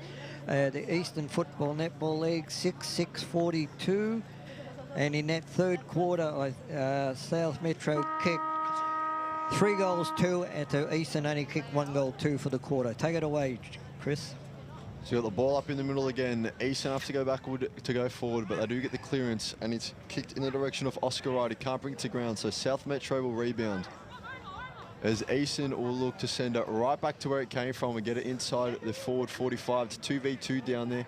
Ball won't pop up nicely for Eastern, so it will come out through South Metro. Long kick down this members stand wing as Nagar's under it. Couldn't take it clean, but he's still fighting for it. He's been absolutely electric so far today. As Eastern dive on it, and they'll look to almost send a torp inside their forward 5, but it was smothered as soon as it was kicked. So a stone's throw away from the Eastern interchange bench. We'll have a boundary throw in Eastern's forward half. As the ball comes in, Rucks do their work. I believe it's to Corday with another tough out. Another hit out. He's been electric today. Yeah. He's definitely dominated the ruck contest, and that's helped out South Metro, I should say, a lot with their clearance. Yeah, they've been dominant in the ruck all day, South Metro. They have. So they'll have it again. Ball up in practically the same spot. The York with another big hit out. Comes off feet, though, so it stays where it started. And we'll have maybe the third or fourth ball up in a row, which has not been uncommon in this game so far. And De York tapped it out, and he'll go get the ball himself and handball it out to get a bit of a clearance in this game. As it's out through Oscar Wright. He runs, he looks to chip it over the top inside forward 45 to Barati, but the kick fell short. Barati handball back to Wright. Wright's got space for a shot now. Drills it. And Eastern on the board first, so that's definitely something that they needed. Yeah. It was Oscar Wright. Gets his second of the day. Great follow-up by Oscar Wright, because he got the ball right here on the point of the centre square, and he kicked it, he followed it up, he received another hamper. And that would be the first time in this game, Chris, where Eastern have got a goal by flowing the ball forward. That's exactly right. It would have been very easy to just stop after the kick and say, that's my job done. But he pushed on, and he's cut this lead down to 18. So although South Metro have been dominant, Eastern not out of it yet. As the ball's up in the middle, De York with another seemingly uncontested handball. But it's going to come out through South Metro, who look towards their forward 45. Members stand side. Great tackle there by Jesse Foster. Should have been rewarded. Should have been rewarded. But it wasn't. And Eastern come out through the members stand wing. It's number 57, TJ Costa handballed it, and due to the fumble, pretty much picked up his own handball. But they'll go look to handball around his opponent, did the Eastern boy, but couldn't do it. So they come out, handball down the wing to 35. That's Kobe Carter. And they wheel out and look through the middle. Target was Nagar, picked off by Carter Rose. As Eastern now have a few numbers around the footy if they can just bring it out. But it's been a lot easier said than done today in this match. They're just on the edge of the forward 45. We're going to have a ball up. Eastern's forward 45, I should say. As it's thrown up. De York pretty much goes up by himself, taps it to South Metro's advantage. He's been massive so far for the boys in blue. As the ball is kicked deep inside forward 45, it's punched towards the teammate. Smart play by South Metro, who seem to have numbers everywhere at this stage of the game. Handball hits the deck, still finds its intended recipient.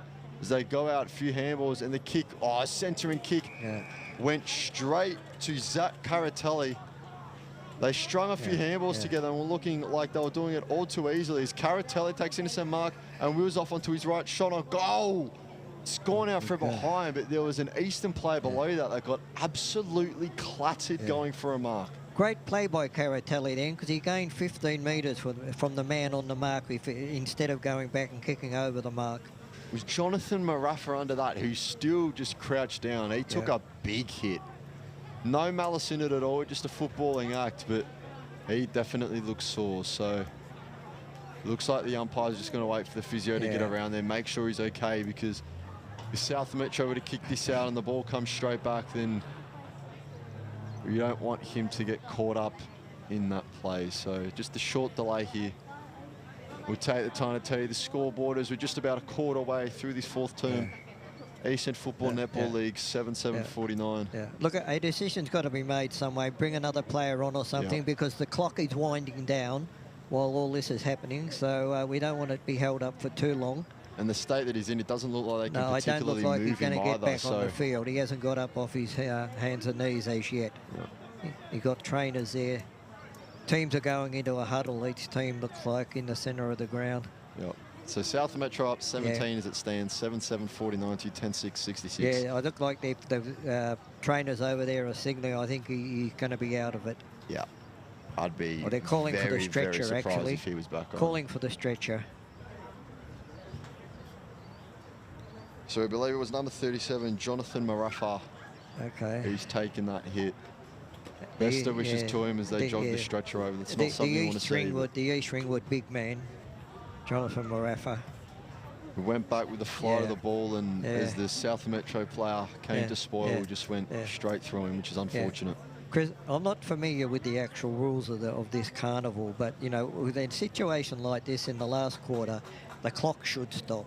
You know, particularly if the game's really close. You know, this game's got a 3-goal margin, but if it go, you know, because he's obviously not going to come back on the ground. You can't bring him back on the ground. Look, he's no, not at all. He's up on his feet at least, he's up on his feet, but he's very wobbly. Trainers are bringing him out, walk him around the boundary, and get someone else on the ground. Yeah. Like it's very unfortunate. They haven't stopped the clock. The collision was at about 15.5 minutes left, so time has been ticking, but the main thing is that Marafa is okay as he walks off the ground in the hands of the trainers. He's limping. He's looked a bit better since he got up. It's still nowhere near getting back into this game, I think, which is unfortunate. Only dampens the day slightly. We've got the sun shining here down at Walker Park in Mitcham. Right, South Metro continue, and they'll look to bring it out of their inside 45. Had a lot of room to run and took it, but they have to go backwards now as they go through Pinnock. He looks wide. They'll go to the far side wing. There's a tumble off the ball. Both players went to ground, but nothing doing. So Nish picks it up. It's holding the ball. Well tackled by the Eastern player then. And he's letting him know about it afterwards, Charlie Venter. Little bit of feeling between those two players there in that instant. So they'll look to bomb it inside 45. It's a shallow entry. There was a man under it. Had it on the chest, but paid the mark. It popped out. They paid the mark. So can't quite tell who that is at the moment. Ray, do you want to take us through it? Let's have a look. Yeah, he's just going back. He's about just inside the 45-metre circle. Slight angle on the new scoreboard side at the Maroondah Highway end. It's Carter Rose by the looks of things. Yes, he's another Montrose player. He's taking a big long run up to kick this. It's about 30 metres out. Coming now. He's going right to the point of the square, didn't quite make the distance. Eastern have the ball, picked it up, hand pass to the corridor, and a kick out of nowhere by number 15. Joshua Baratti from Ringwood has got another goal for Eastern after that big long stoppage. A goal that they needed. He's been good. I've been noticing him, particularly in the last half, Baratti. He's had a lot of the football there. The score now is Eastern 8-7-55 to South Metro 10-6-66 with 11.5 minutes left in this game. So, waiting now. Up goes the ball in the centre of the ground. Knockout by South Metro, but Shark there by the midfield of Eastern. They're kicked up towards the 45 on the outer side of the ground. And there's been another stoppage. Players get up. The umpire's ready. Up goes the ball. Once again knocked out by South Metro. Nobody's got the ball as yet. There's lots of players from both sides. The hand pass comes out to a runner for Eastern. He's kicked it just inside the 45 on this side of the ground. He's hand passed it to the guy who kicked it as he's run past. And probably a wasted opportunity there, Chris. You know, you've got to go down the corridor when you only got 10 minutes and you're a couple of goals let down. But it was good play all in all. They tried to move the ball fast.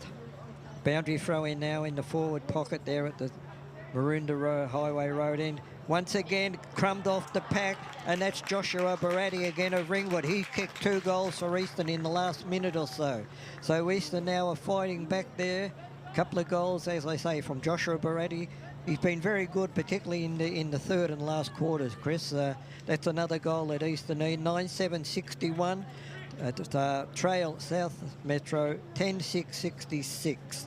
Only a 5-point margin now. 19th unanswered point in this quarter. Yes. Just on 10 minutes left to go in the game. Just under. Very crucial, this stoppage. This centre clearance now. Umpire's looking around. Up goes the ball.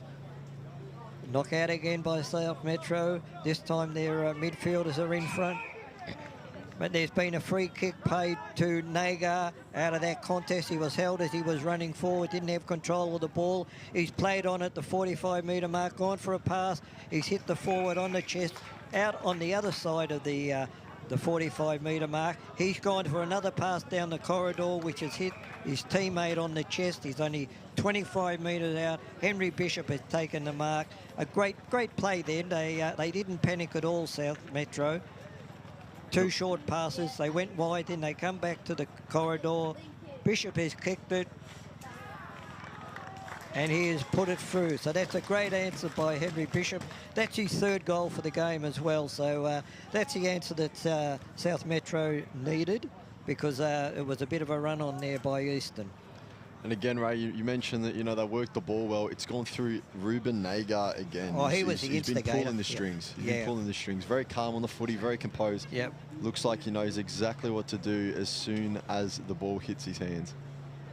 So South Metro get their first of the term. Much needed as it pushes the deficit out to 11 points. Nagar's on the footy again out of the centre bounce. Throws it on his left. Ball will bounce. Eastern player went for the punch and completely fresh-aired it, so South Metro are going to have a chance to find a target here.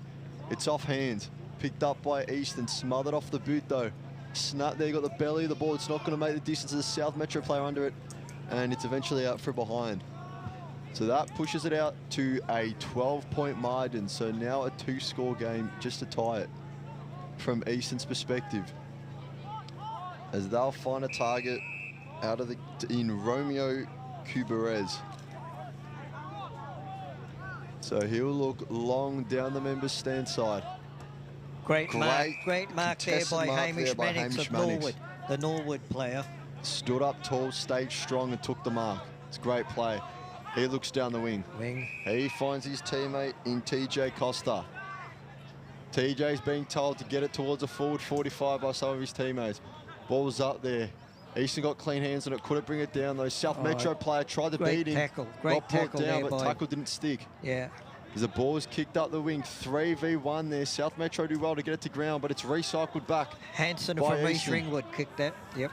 South Metro got a lot of the hands on the footy there. Could have been a paid mark, but was it? So it's now kicked to 43 and Hamish Mannix, who wheels down the wing onto the right boot. He's found a teammate, going back with a fire. It's a brave mark and a great grab at that. He could have got absolutely crunched then. That shows courage. What a great mark. So it's Cade Rook, number 22. Yeah. Had a lot of the ball in the last quarter. Yeah, the Beaconsfield midfielder.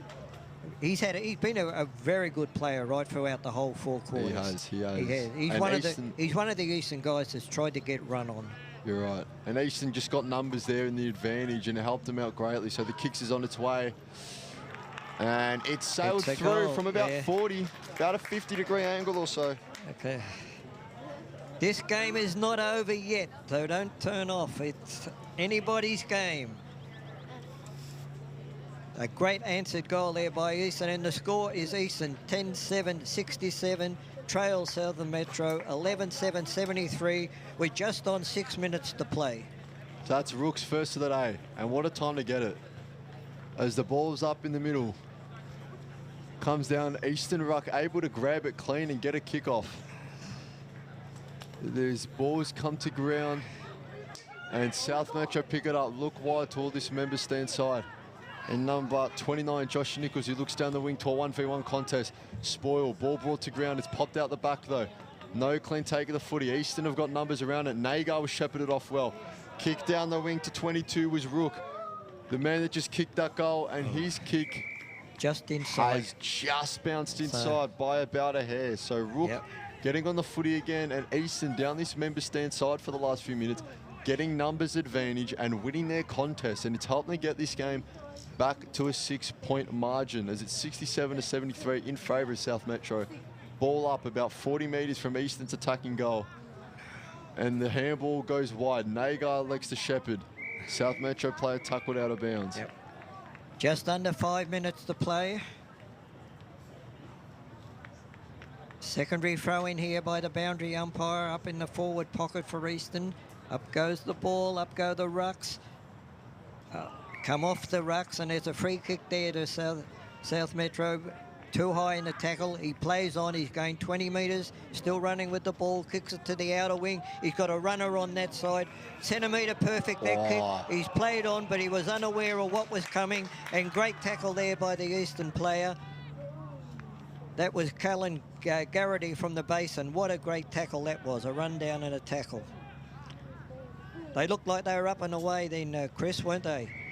Definitely. Just unaware of what was coming the other direction. He didn't check his shoulder, and Garrity was standing down. And the ball's gone out of bounds on the outer wing, slightly towards the southern goals.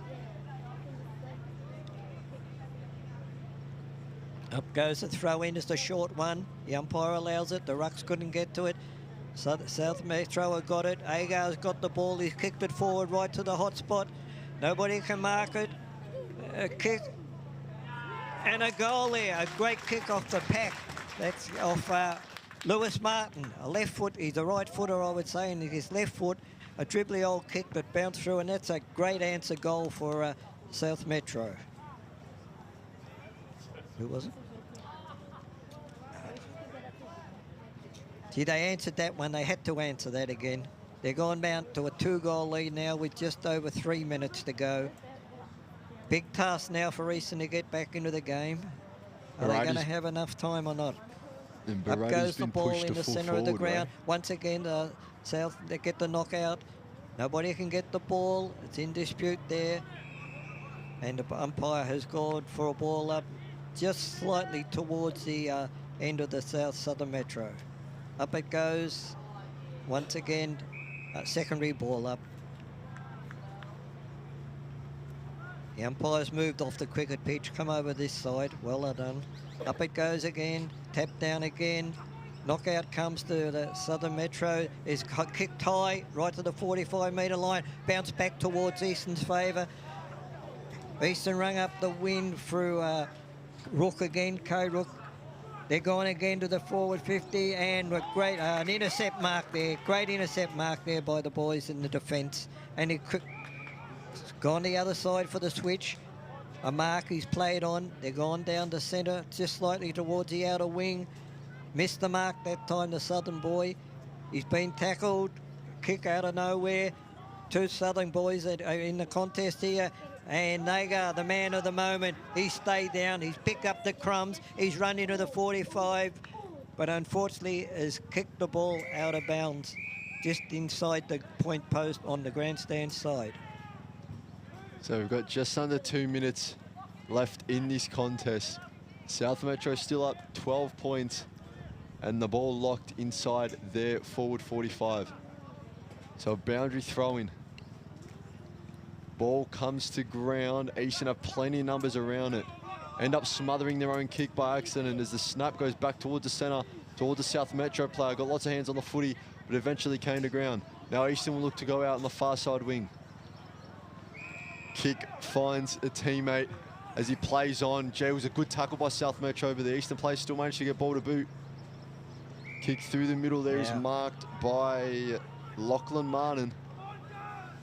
And he looks, sells a bit of candy, bursts through the middle. The tackle was great, though. Yeah. And he got the handball off, but he had prior. He had enough time, said the umpire, and that's holding the ball. And we are inside the final minute of the game. And you'd think that was pretty much the last opportunity Eastern had. They had to score there with just a minute left, 2 goals. Outside the 45 for Southern, and there's another stoppage there. Quite happy to hold the play up here now, Southern Metro. Up goes the ball, hit out by the rucks. Eastern come out with a slight advantage with the ball, still in control of it. Kicks it up to their half-forward line. But once again, look, that back six today for Southern Metro, they have been absolutely outstanding. It crisscrosses the other side of the ground and another mark to South Metro. They're controlling this ball. They're just kicking it around, keeping's off.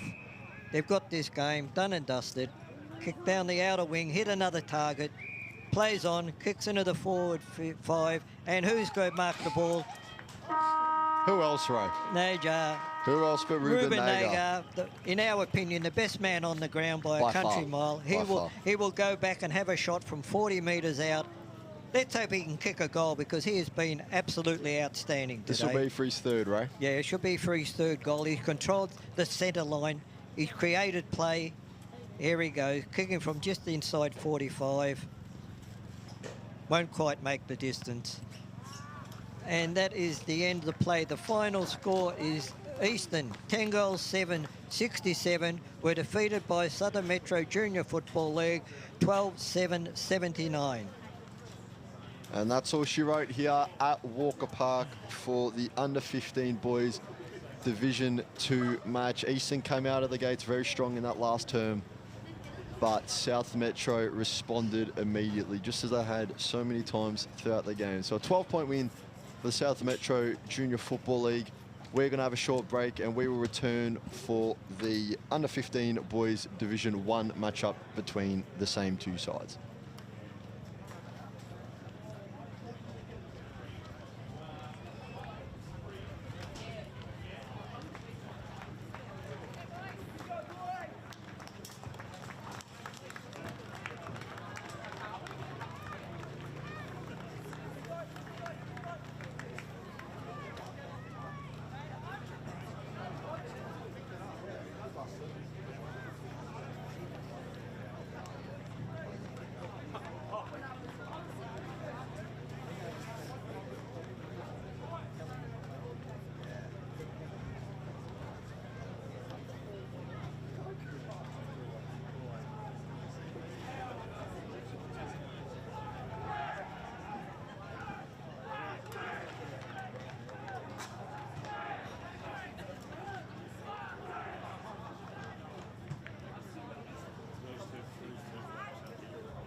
Welcome back to Walker Park in Mitcham.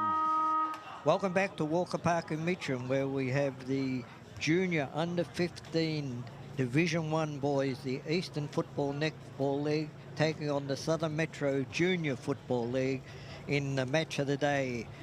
We just finished the Division 2 boys, and the score in that game was Eastern 10-7-67 were defeated by Southern Metro 12-7-79, and that was a great game of football. It was a minute to go, and there was only 1 point the difference, and but it ended up a 7-point win to Southern Metro. Here, my name's Ray Baird, and joining me on today is Chris Curtis. Welcome, Chris, and let's get into it, mate. Thank you, Ray. Yeah, like you said, great game in the Division 2 boys contest that ended up going right down in the wire. So we're just about ready to go here with the Div 1 boys as the ball is up and we are underway. So South Metro kick smothered as they look to get the first clearance of the game. Off hands, another good spoil there from the Eastern. It's contested footy here early. We saw in the first game, real struggle to get clean footy out of the contest, and it looks like it's carried over here. So Eastern numbers behind the ball now as the handball goes out the back, and they start their attack on this members stand side. And they'll look back into the middle. Very vocal boys in the middle there from Eastern, dictating flow.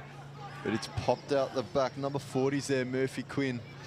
As the ball, Eastern almost having to go backwards to go forwards. Big tackle there laid by Baxter Sroog, who looks like quite a leader so far, just from, you know, we've got headphones on here, right, and I can already hear him speaking. So ball up in the middle. And it's going to come down to Yarra. Big tackle there, but it's play on. Yeah. Great persistence from Eastern, not giving up the clearance, not giving up anything easy. As they look to come out of it now, and the ball's thrown on the right boot by Jack Zammit. And now it's a 2v3 as South Metro have the spare man just on the edge of their 45. And the ball's sent in. It's gone out the back, and there's a play there for Eastern with about as easy as a goal as you can ask for. It's number 38, Ryder Ham, opening the scoring for this contest and getting the first major of the day. Chris, if that's any taste of what we're going to get in this game, that's a fierce, very fast opening by both sides. Couple of stoppages there right in the centre of the ground, and Eastern were able to break the stoppage open and get a score on the run.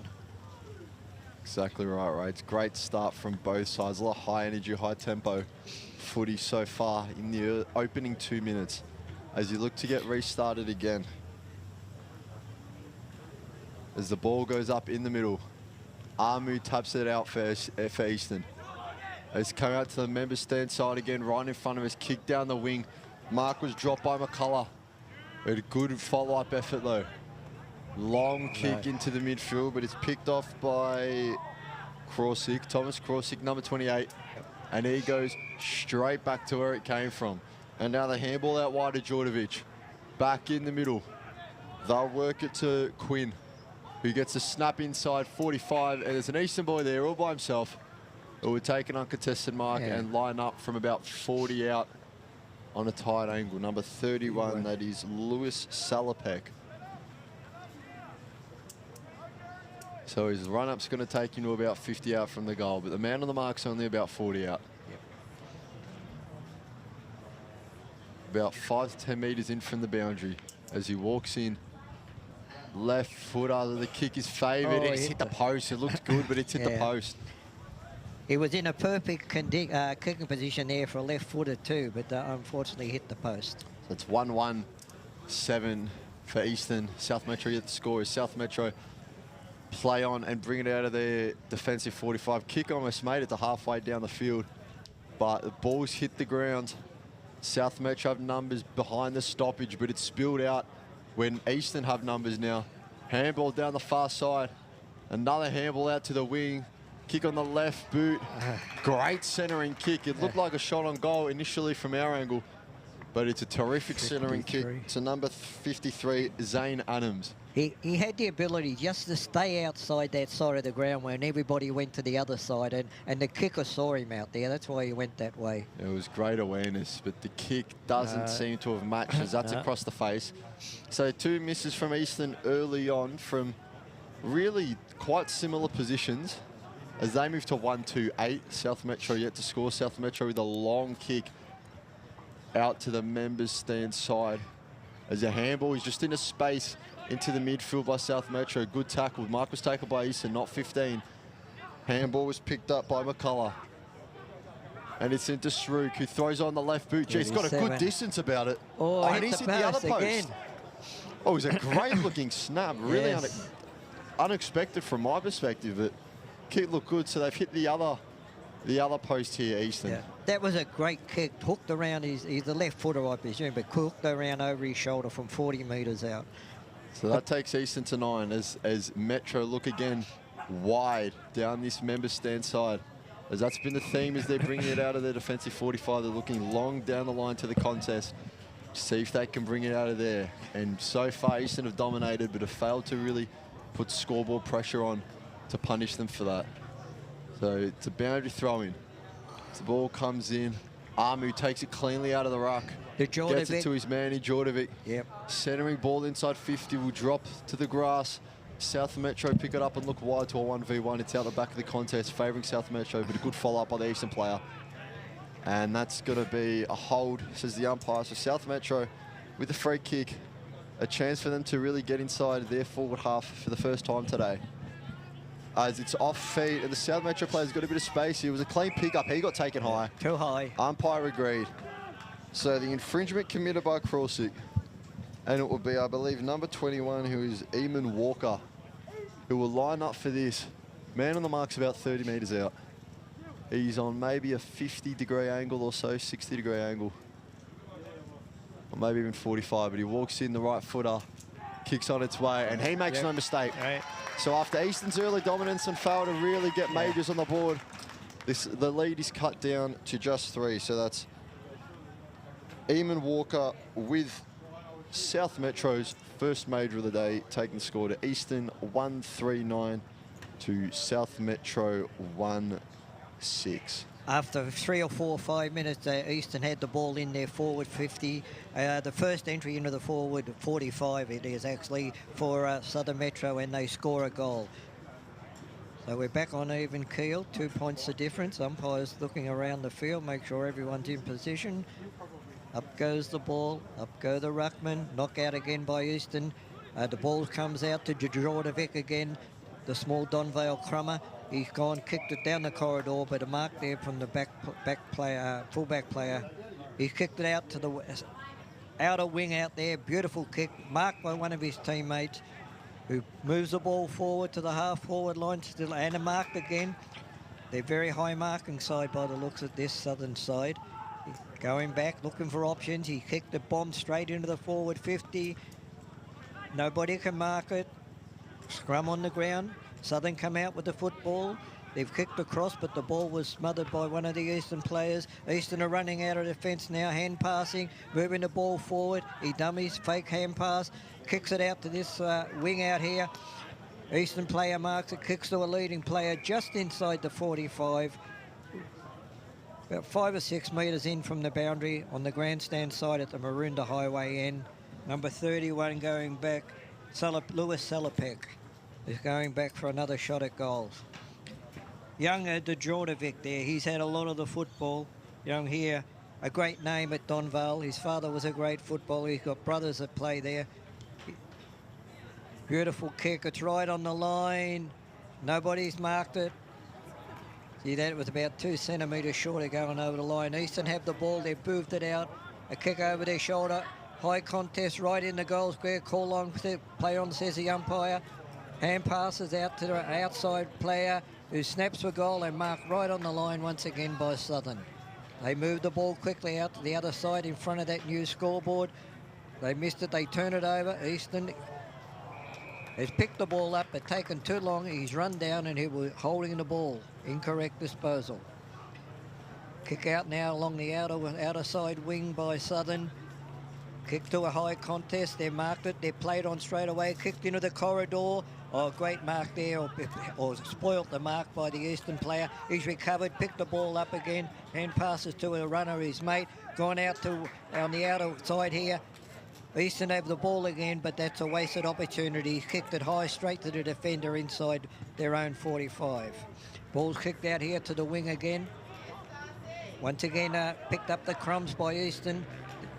They've kicked it along and a mark just outside the 45, right on the boundary line. He's kicked it down the corridor and a mark, easy mark there to Eastern. What I've noticed so far, Chris, is that when the ball's going forward, Eastern forwards are creating opportunities, giving the player coming forward with the ball somewhere to kick the ball to. And they're hitting their targets, which is the main thing. 36. This is Baxter Shrook, Baxter Shrook, who's been very influential early on in this game for Eastern. He's a Roval junior. Kicks on its way, no mistake. You didn't have to watch that go through, he knew. One of the Shrook boys from Roval. Yep. So that's Eastern's second of the day. Yep. Few plays stepping up big for Eastern. Shrook, one of them. Shrook, I should say. Jack Zamet's had a lot of the footy recently. And like you said, Ray, Josh Jordovich as well. Yep. No, look, they're running very well, Eastern, with the ball. But the only opportunity that Southern have had inside their 50, they've scored. So that the main thing is let's get it in there again for Southern and create some more opportunities. Take it away. It's definitely what they'll look to do as the ball's up in the centre. Amu with a big tap out in the favour of Eastern. And they'll look to clear here. Ball wasn't picked up clean though. There's high contact. Free kick awarded to Eastern. And they'll send it inside 45. Kick just had a bit too much on it. Spilled out to the boundary. Members stand side. Handball was a turnover. So South Metro bring it out. Amu collided in the spoil. Great piece of work from the big man. As it's out through Corsic. Centering kick. Hands to it from Eastern, but just couldn't grab it. Couldn't take the mark. Was Salopek, who's been lively in that forward 45 so far. He's had a couple shots on goal. That time he couldn't quite bring it down. As there's a ball up dead in front, about 30 metres out of the Eastern goal. So no clean hands on the footy, but Eastern get it. Here's Shruck. 37. And that's going to be another. He's dominating so far. Baxter Shruck, That's his second of the day. He hit the post early on. Very strong, dominant player. You can see he's got the size to him, but he's got the skills to back it up. So Shruck's second brings the Eastern Football Netball League to 3-3-21. Currently leading the South Metro Junior Football League 1-6. So a 15-point lead early doors for Eastern, and they're really putting on the pressure in terms of territory, getting it out to the wing, working it inside effectively, and making their shots count. So just a bit of early inaccuracy from Eastern, but they've kicked goals from their last two shots on target. So Amu with the ruck, big collision down there. Will pop out towards South Metro side. They've not really been able to get any territory game going, but Eastern have the numbers here. Look at them. It's about a 6v2 as they come out. There's Zamet, who's got a lot of the footy. Number 49 with a helmet on. Shruck's tackled. Handball will go only as far as the South Metro player who's slung. And it's going to be holding the ball, so that's awarded to Corsic. He's been around the footy a lot himself, so a few key players for Eastern. He's got a runner in number 42. He sends it deep into the forward 45. There's a man under there for Eastern. It's hit the ground. Out of bounds. Yeah, it's out of bounds. Thought he might have been holding his head, but he looks to be all right. So Corsic having a lot of the footy as well. So there's damaging plays through that Eastern midfield that can really put the hurt to South Metro, but it'll be a boundary throw-in just next to the point post in Eastern's forward 45. Uncontested tap from South Metro's ruckman goes straight to his teammates. Great work. The kick wasn't as such though. Cut off by the Eastern player who will wheel onto his right foot, say the goal wouldn't kick the goal. Brown, right of 24, Brown, right of Brown. It was 1v1 just on the edge of the forward 45 mark. Got the hands to it first. left his opponent for dead with his pace and kicked it straight and true. So Eastern open up their lead to 27, now plays 6. That is a 21-point lead that Eastern have just over halfway through this quarter. And like you said, Ray, South Metro, you know, they made it count when they got into their forward 45, but that's the only time it's happened. That's right. Up goes the rucks in a minute. Up goes the ball. Up goes the rucks. And Armu's got the knockout again, and Southern get the advantage from the centre square. Kick down to the forward 45 again. Nobody's got the ball. The umpire's called for a stoppage. It's about 25, 30 metres out, right in the corridor. Up goes the knockout by Armu again. Picked up by Eastern, hand pass to an outside runner and to another outside runner. And he hand passes again. They're moving the ball right across the other side of the ground. A bad bounce there for Eastern. It puts Southern back in control of the football. They got the run now, hand pass to one of his teammates. He runs forward, kicks the ball long and to the inside the square, and a great pack mark there by Southern, about 25 metres out, and that was Archie Dean Johns. Big mark there. If he can kick this, well, they're certainly getting advantages every time they go into that 45 if he can kick this one. He goes back, kicks it, and has put it through. That's the second goal to the Southern Metro. So it's 4 goals, 3-27 Eastern, and Southern Metro are 2 goals, 12 behind. Yeah, every time they've got it in there, they've certainly scored. It was Eastern looked like they were up and running. They had runners going down the outside of the wing there, but it was just one turnover, one bad bounce, an intercept there, and it was reversed. And Southern had the run, and they moved the ball forward really well into their forward 45. Up goes the ball in the centre again. Free kick for an infringement. 6-6 not in there. Eastern get the free kick from the bounce. Once again, an outside runner on the grandstand side, kicks it to the corridor, and once again another mark in there by Eastern, about 15 metres out, directly in front at number 25, which is Lachlan Healy. Just they're getting that advantage from Big Armu in the ruck. You know, the South Belgrave ruckman, he's a dominant player in this age group. He's a dominant player playing for South Belgrave too. But no, he's missed there, a missed kick, and it's only a behind. So that's left the Southern off the hook a little bit. Well, umpire's waving the flag. Out goes the fullback. He's on the run. Kicks it wide along the outer wing here at Walker Park. Nobody can mark the ball. The ball comes front and forward. Southern pick it up. They go backwards to go forwards. They got a runner there from the outside. He's hand pass, but it's an errant hand pass. It goes to nobody. Djordjevic has picked it up for Eastern. His hand passes to a teammate who just pops it over everybody's head, and Eastern have taken a mark right on the point of the goal square. Standing there by himself. Well done again by young Djordjevic. He's been a dominant player. Him and Armu. Armu's giving them all that run out of the centre. And Djordjevic has certainly made the most of it. Number 10, I think. Number 10, Ray, but we don't have that on the team sheet, so we might have to follow that up. Anyway, no, he's kicked the goal anyway, so we'll... So yeah, somehow Southern have got to find a way to stop this flow of goals. There's just over 3 minutes left in this quarter. They've had 2 decent entries into their forward 45 and scored on each occasion. So they've just got to get the ball back inside their own 45. Waiting for the ball now to come back to the centre. Umpire looks around. Everybody's in position. Boundary umpires counting players. Up goes the ball. Up go the rucks. Shruck in the ruck this time. Another centre clearance to Eastern. It's kicked slightly out on this member side wing here. Nobody can kick the ball up. Eastern have picked it up. Hand passes to a teammate, but he's under pressure. Kicked it line. Eastern player has kicked it out on the full, about halfway between the 2 coaches' boxes on the grandstand side of Walker Park. Southern player plays on, kicks it just to the 45-metre mark. Up go the pack. Nobody can mark that again. The ball's in dispute.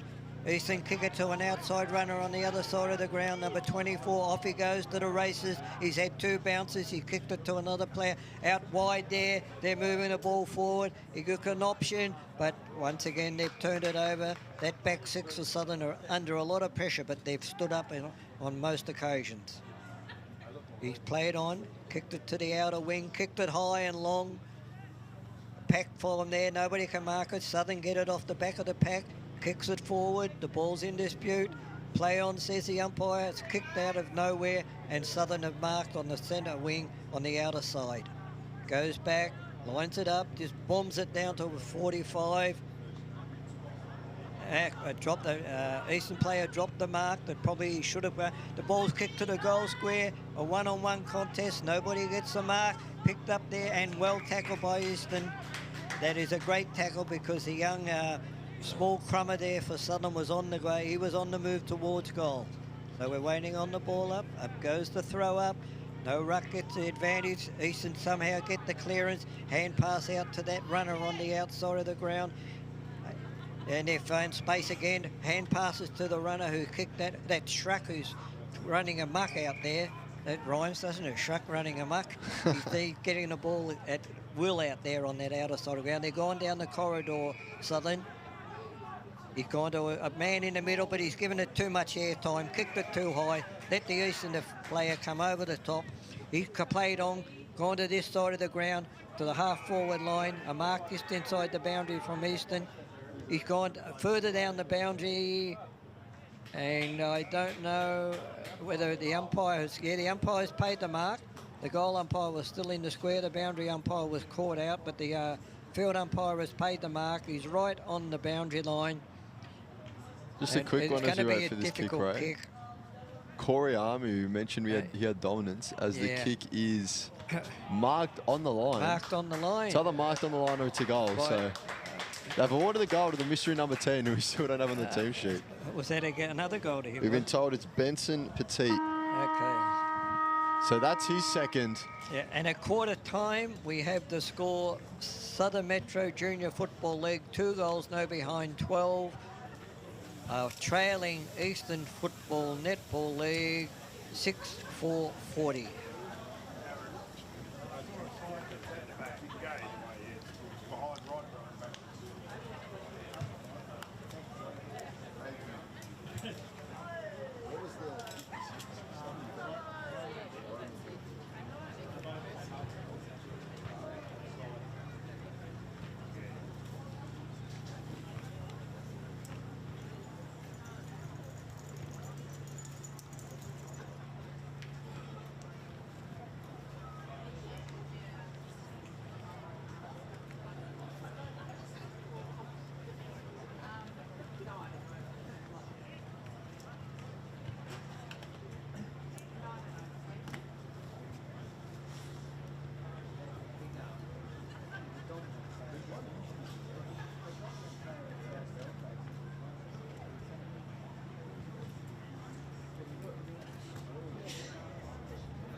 So we're just about ready to get the second quarter underway here in the AFL Victoria Metro Junior Championships.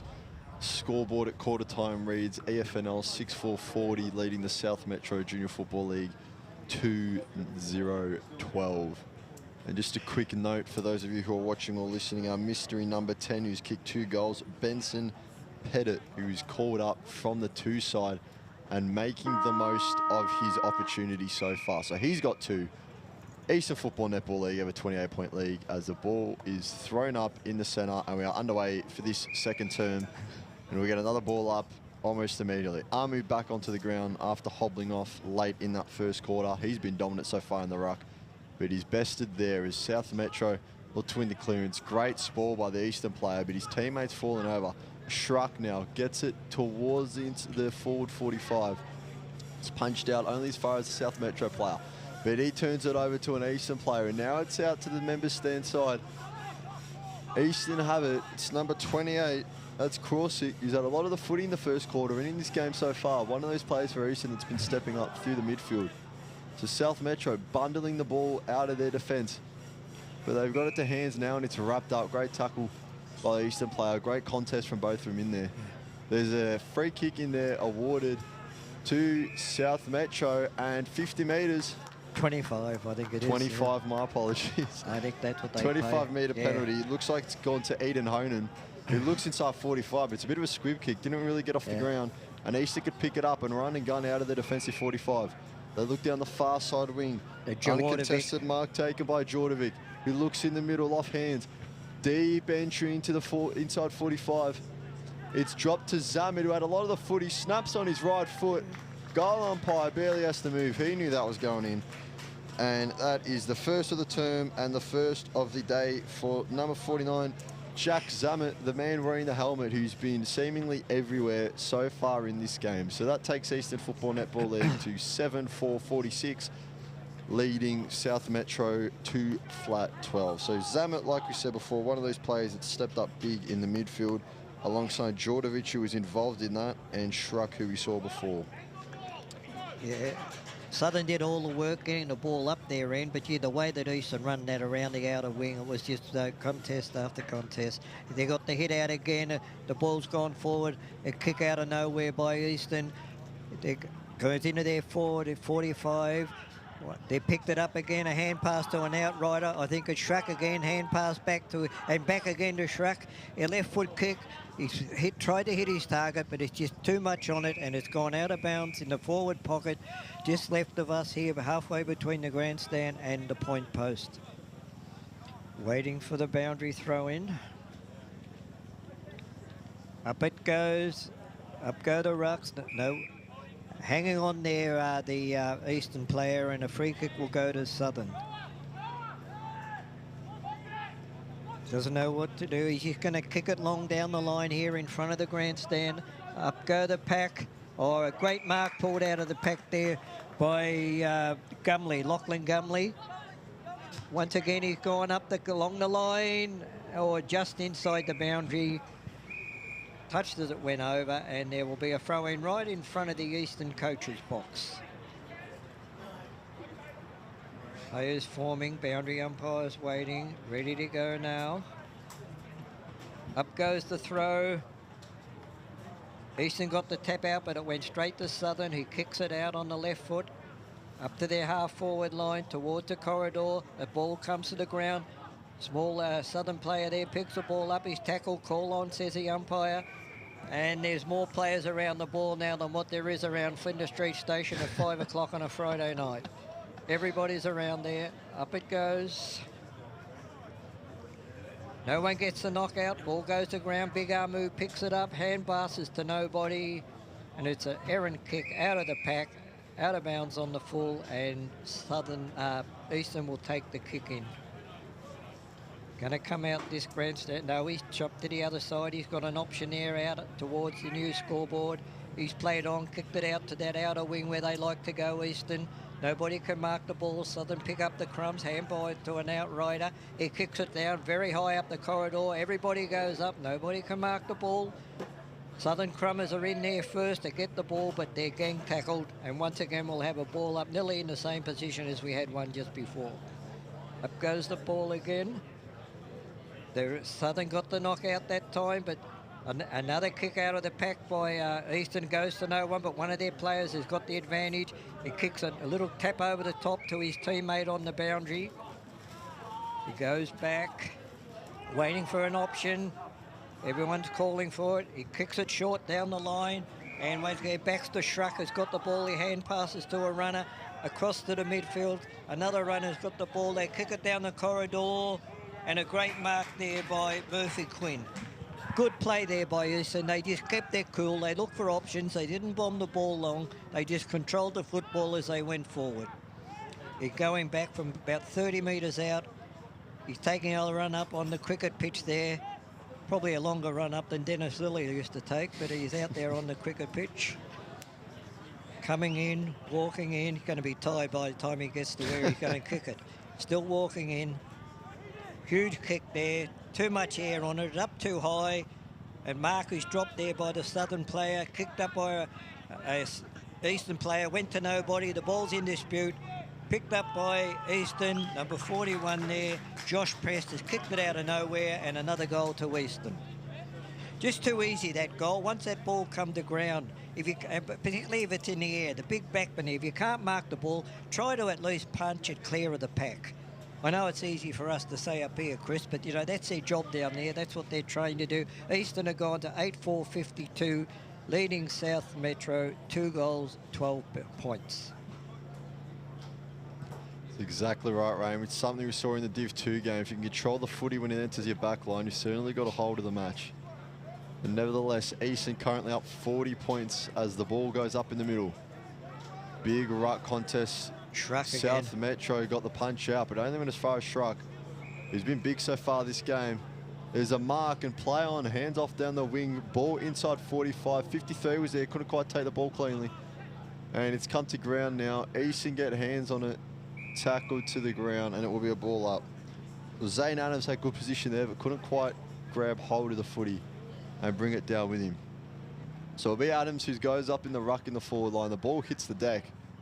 Bounces up. South Metro go look for a clearance. Spoiled by Schruck, who now has the ball. Gets it onto his left boot. Looks to wrap his foot around it. Big smother there. Terrific stuff by a South Metro player. Salopek's down behind play. Looks like he's just a bit sore as he landed. He'll be up. He's okay. Massive smiler by Ryder Brits, though, who's been big in the defence so far for South Metro. It's balled up about 30 out from the Eastern goal. Ball goes straight out. South Metro player elected to punch. It's off hands now. And it's Schruck. Drops the shoulder just on the wing. And his kick inside 45 was marked. Deemed to have been touched, so it's play on. Bit of a scramble down there. Great tackle, but the shot on goal hits the post. That must have been touched off the boot because the umpire called it straight away. So South Metro look to bring it in through Ryder Brits, who, like we just said, has been one of their best defenders so far. And he'll look long up the far side wing.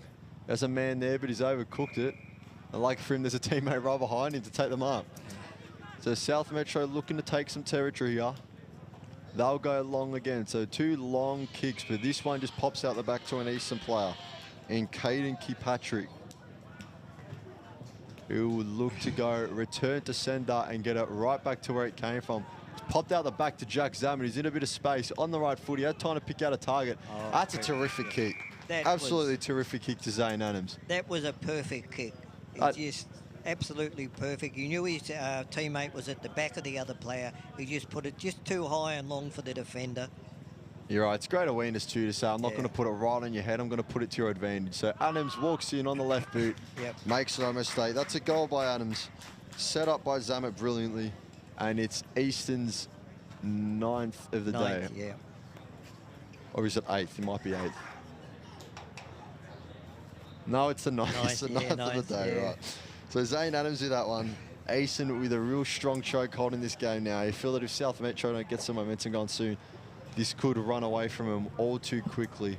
As we're nearing the halfway mark in this second term, Amu's in the ruck. He's been big so far for Eastern. As he wins the hit out again.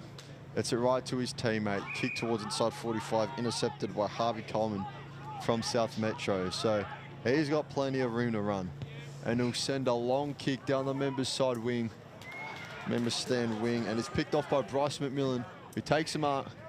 Looks to send it right back to where it was kicked from. Pack forming under the footy. Comes to ground.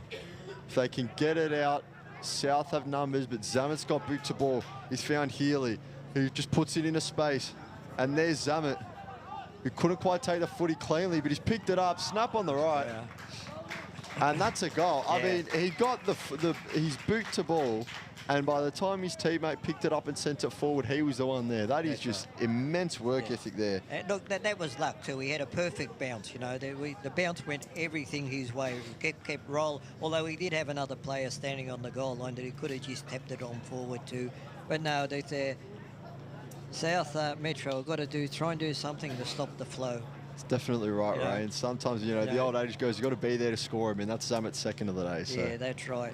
And this dominance in the middle by Amu in the ruck, that's a good knockout there by South Metro. They got the clearance as well. Number 23 there for them. Got the clearance kick out. That was Clarkson, Toby Clarkson. And the ball has gone out of bounds up towards the Eastern coach's box.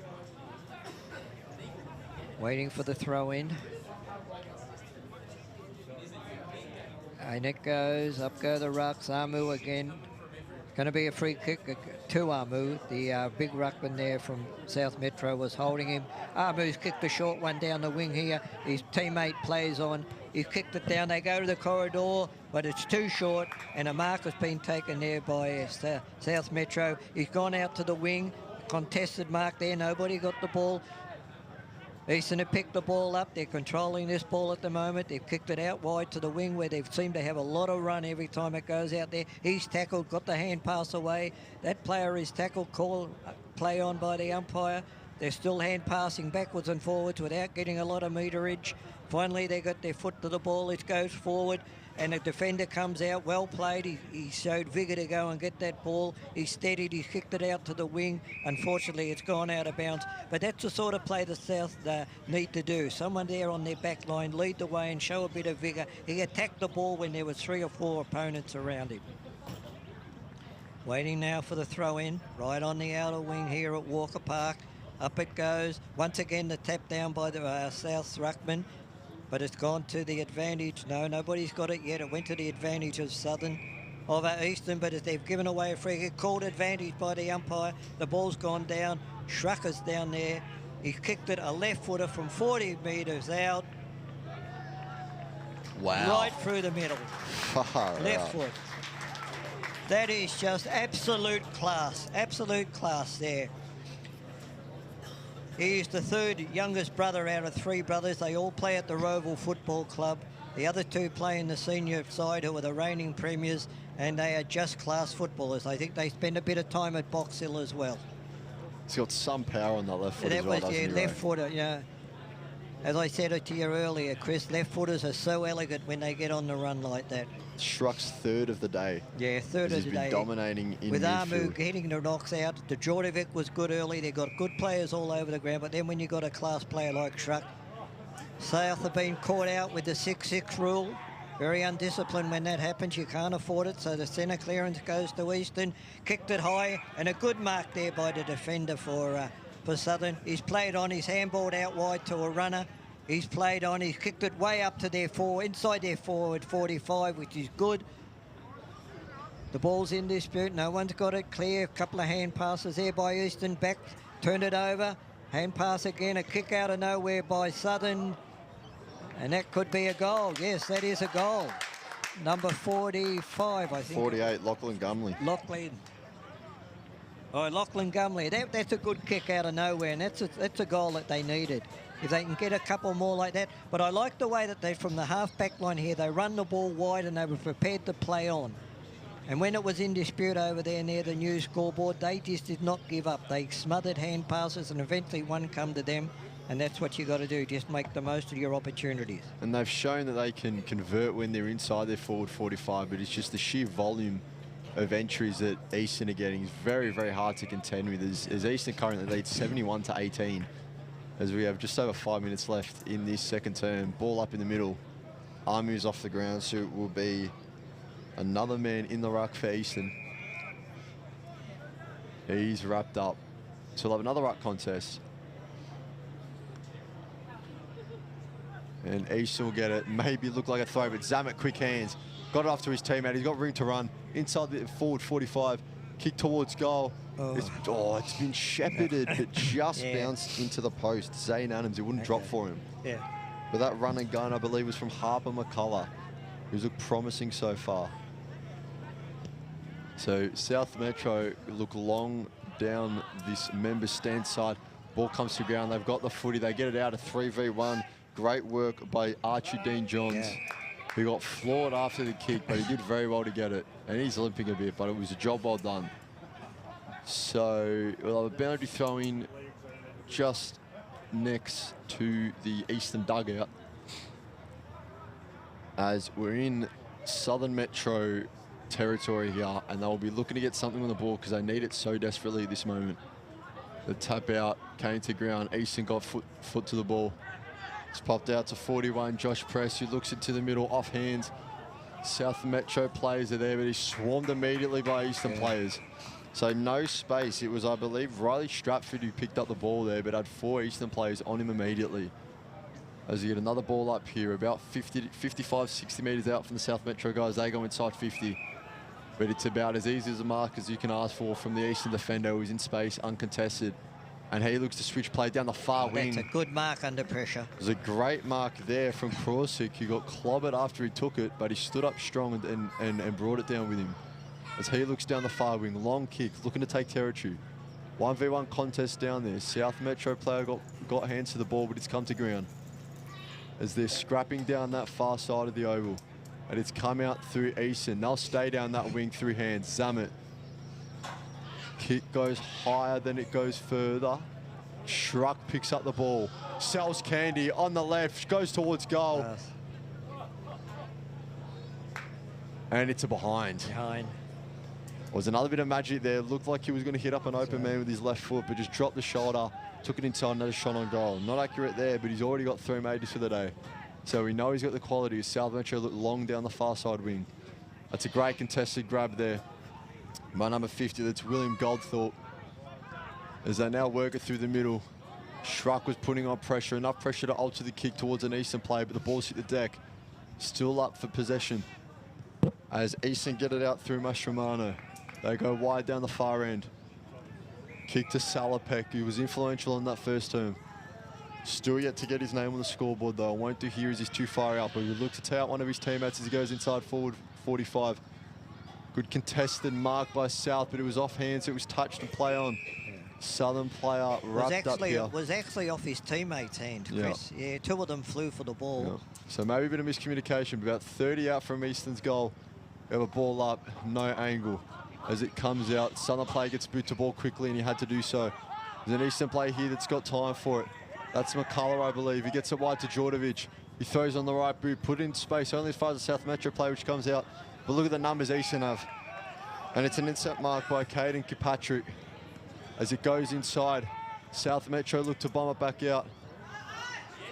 Eastern currently set up with a 5v2 as that footy came out. Jet Flower sends it back inside 45. Big fly from the South Metro player, but he's tapped it down to an Eastern player, and that's a shot on goal. It looks good. Hit the post. But it hit the post. Good spotting, Ray. Gee, when that ball was kicked forward there from that back 45 by Southern, there was, like you said, there was 5-2 Eastern players. You're right, and they've got the advantage, and they're suffocating, just locking the ball inside their forward 45. As South look towards a member side stand. 3v1 there, but it's a great mark from number 48. That's Lachlan Gumley. Kicked the goal not too long ago. Looks down the wing for his teammate Nadine Johns, another goal scorer. But it's out for a boundary throw-in. So the tick over to just about a minute left in this quarter. It's the EFNL with a 56-point lead. Game's getting out of hand for South Metro. They need a big second half, but can they start the momentum flowing with a goal here in the final minute? The boundary throw-in's just on the edge of their inside 45 as it's tapped down. Eastern win the clearance. Kick got the belly of the ball. It's gone straight up, tapped down. Great smart play by Eastern. And it's come out, kicked down the wing, looking for Amu. It's a 3v1, ball popped out the back. South have numbers, bit of time with the ball. Sent it right back to a 3v1, but it's a great grab from Goldthorpe, who looks long into the inside 45, shallow entry. Tapped down by South Metro. Eastern again with numbers. They seem to have a numbers advantage everywhere. And they found another one in Salopek down the wing. You just can't seem to grab the footy cleanly, but finally got it when there was pressure. Down to Schruck, returned the favour to Salopek. Running down, 15 seconds left. Salopek takes 2 bounces. Centering kick inside 45. There's 2 men there, and he's found his man in Djordjevic, who will play on and kick the goal. So with 10 seconds left, Djordjevic gets on the board, and that is an absolute gut punch for the South Metro Junior Football League team. So that's a halftime siren you've just heard. We go into halftime, 12-8-80. The Eastern Football Netball League holding a 62-point lead over the Southern Metro Junior Football Netball League, who have kicked 3 flat 18. That's the major break. We'll be back soon to bring you the second half action.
Is he as good in the air as you?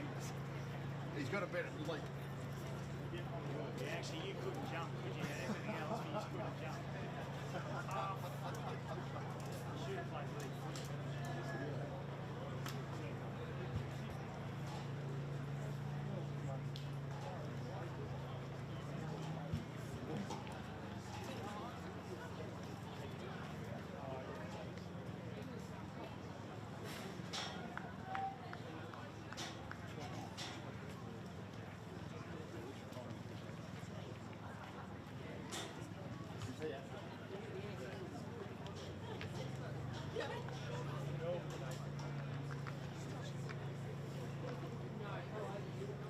And we welcome you back to the second half of this under-15 boys Division 1 AFL Victoria Metro Junior Championships match.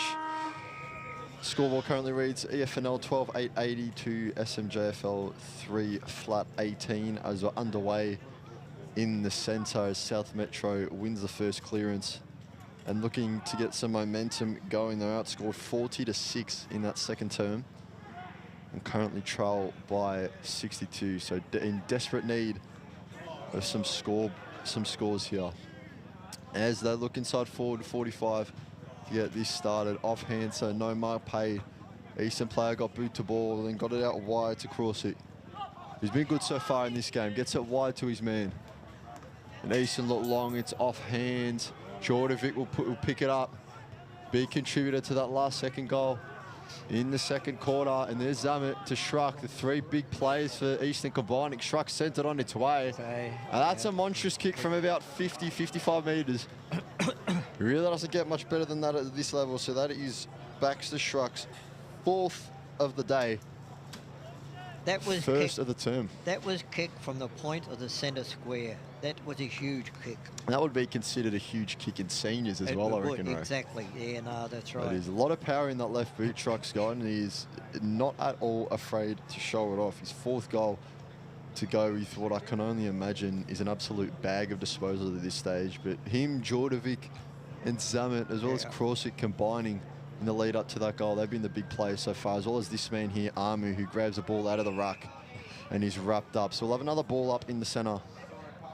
And it's straight up, not a lot of time wasted there by the umpire, and it's brought down by Brits, who's been moved from defence into midfield. South Metro moving the markers around, hoping to get something going as they now go into their forward 45. Dean Johns had a good jump at it, but it's out the back with McMillan from Eastern.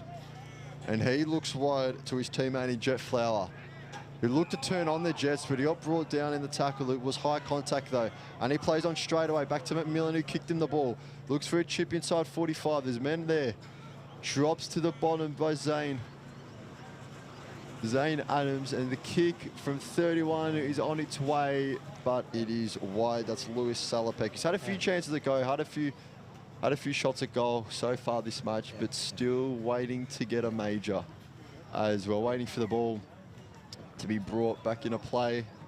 They're going to make the South Metro fullback run a bit there, but he's going to bring it out of the defensive goal square shortly. South really need to get going if they have any hope of mounting a comeback in this game. So he went to go, umpire's called him back. And after this short delay, we should be back and resuming play, and we are. So the target down the wing is Harvey Coleman, who was smothered over the top by Krosic. He's been up and down the field. He's got great work ethic, does Thomas Krosic. And it's down on the wing. They're scrapping for the ball. Krosic can't quite pick it up cleanly. He has now, though. Jordovic applying the pressure to Ellen. But here comes Brits, and he's dragged back, but he's in the midfield, and he's found his man in Eden Hoden, who's looked and he's got a runner in the forward 50. It's Benz, who picks it up, finds his teammate number 42, who snaps and kicks. So the goal goes to Archie Dean Johns, second of the match for him, and South Metro Junior Football League's fourth. That's a great goal by South Metro there. They were able to run the ball right from the half-back line, kept the ball moving. They hit their targets, and the final kick just outside that 45 wasn't to the man. It was in front of the man so he could run onto it, and the big boy in the goal square, he picked up what was left on the ground there and snapped it through. A great goal to Southern. Eden Honan setting that one up. Yeah, up we go now for the ball up in the centre. Up go the rucks. Neither ruckman got the contest. Come down to Southern, but he's wrapped up and we'll have a secondary ball up. Up it goes again. Amu's got the knockout this time across to Shruck. His left foot again, straight down the corridor and hits a target. Murphy Quinn, straight down the corridor, a bullet-like pass, and you can't do better than that. And unfortunately for Southern, if Eastern reply straight away like this, Southern now have got to fight back and try and get another one. He's gone back a long way. He's only 30 metres out, straight down the corridor. He'll kick this in a maroon to highway. There he goes. Umpire does not move, straight over the goal umpire's head. And just looking around the field, look, the poor South Metro guys, you know, their heads are down. They got a goal just, you know, within a half a minute ago. Keep your heads up, boys. You're back. At least keep the game going. But you just look at their body language, you know, they're starting, well, they're, you know, 80-odd points down, so close to it. So, you know, but this, hang in there and see what happens. Up goes the ball up in the centre of the ground. Knocked out by Southern. Amu's got it, he can't pick it up. Ball's in dispute, picked up by Southern. A hand pass there. Picked up the crumbs by Eastern. Gone to Shruck again. His left footer inside the 45 for Eastern. Southern have got it. Hand pass to a teammate out there, but they've turned the ball over. A kick from Eastern, right from outside, and a great mark there. A great mark by, intercept mark there by the defender. He kicked it long and down the corridors, nice and high. Nobody can get the mark. Once again, they're fighting on the ground, but Eastern, they just got too many bullets in their gun for Southern at the moment. Southern have picked the ball up, hand pass to a runner down the half-back line. A bit of a grub kick. Teammates picked it up, his hand pass to the opposition. A great tackle there by Southern. Ball's in dispute. Nobody can pick it up. Umpire has to blow his whistle, has to. Right, up goes for a ball up.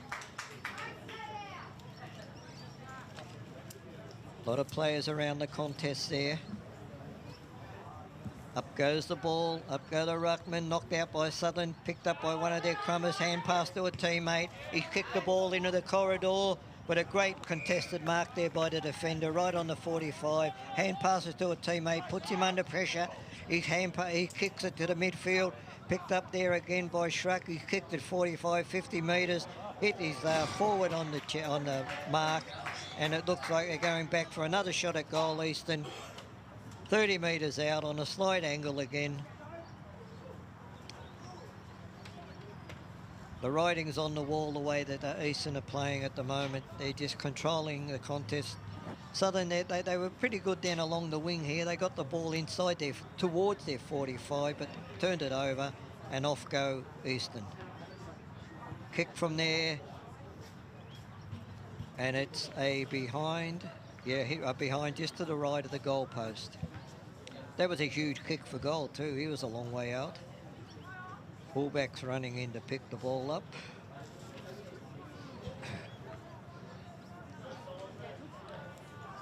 Have a look. He's going to come this side. No, he's gone out the other side. He plays on. Kicked it to the outer wing out there, nice and high. And a great mark by one of his teammates out there, Gilbert Etini.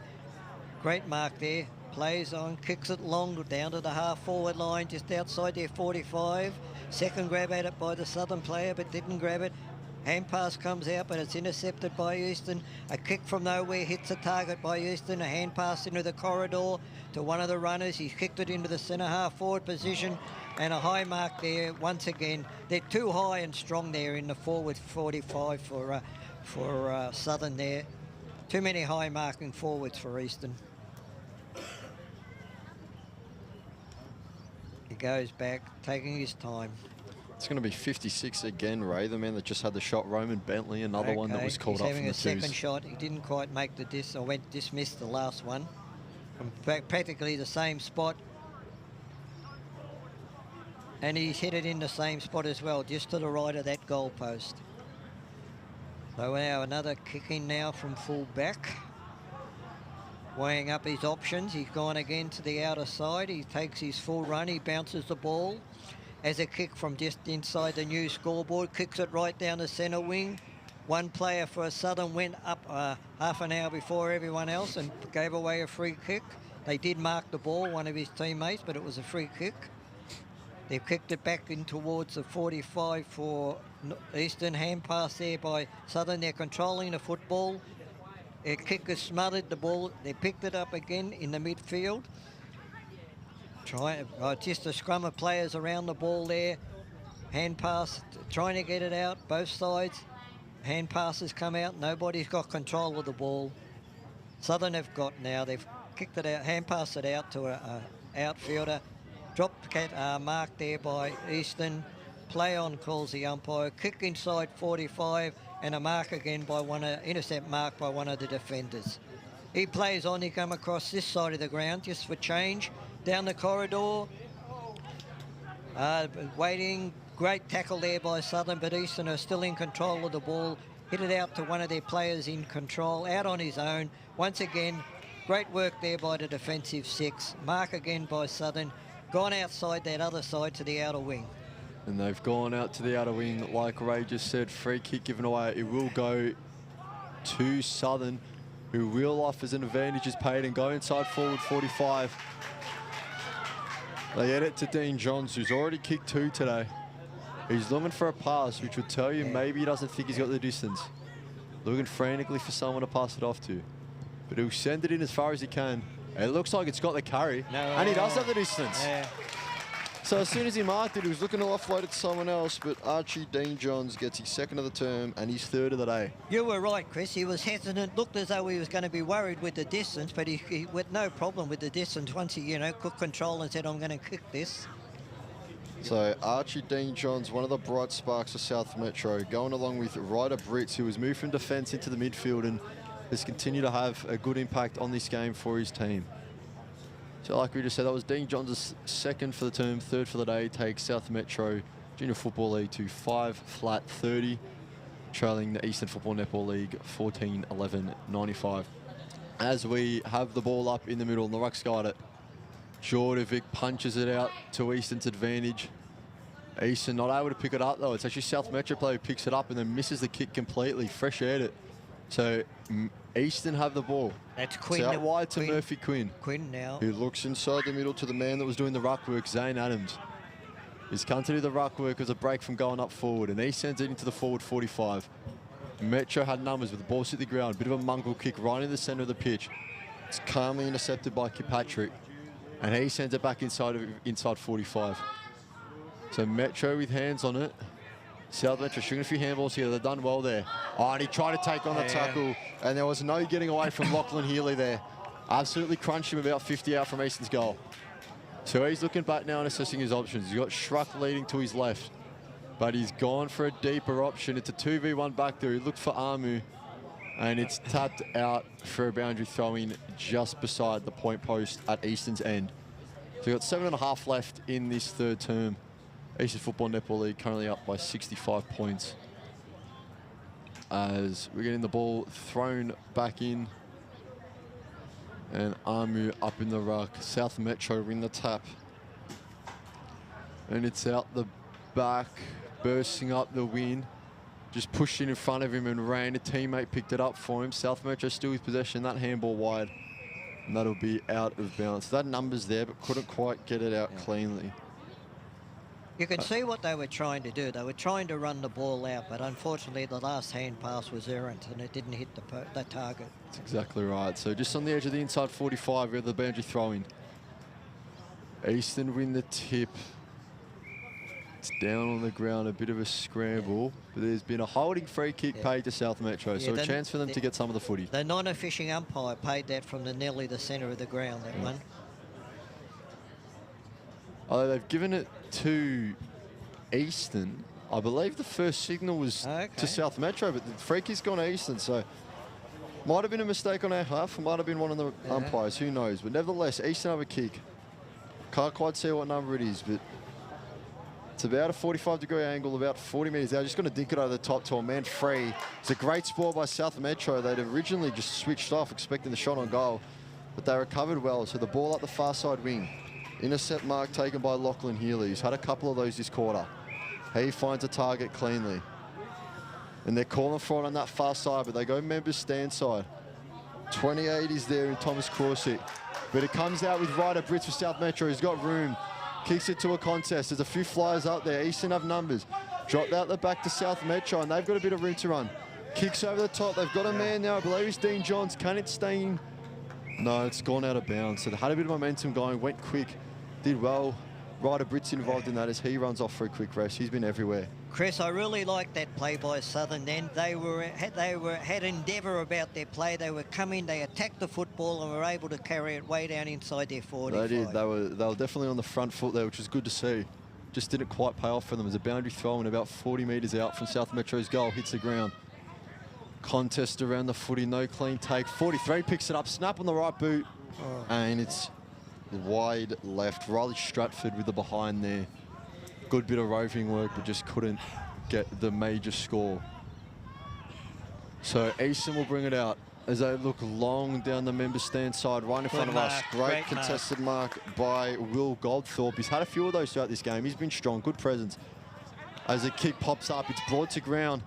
Kick was smothered though off the legs of an Eastern player. South Metro still vying for possession. It's a hold and it's going South Metro's way. 32. So it looks like it'll be 32 who will take this. Harvey Coleman.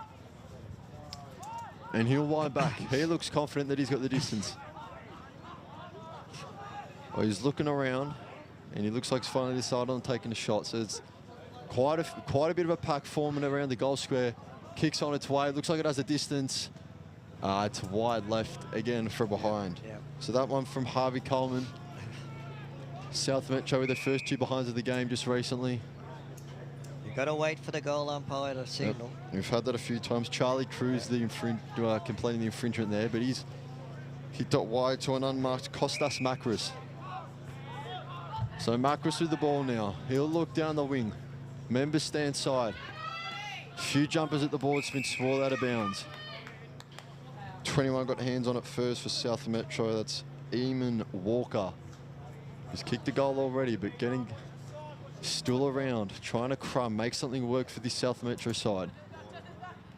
Boundary throwing comes in about 60 metres for South Metro's goal. High contact, free kicks going to number 55 from South Metro. That's Colquhoun. Oh, and it's kicked right into the man in the mark, and Zane Adams, and they're wheeling out here. Easton, they got numbers on the far side. That's exactly where they'll go.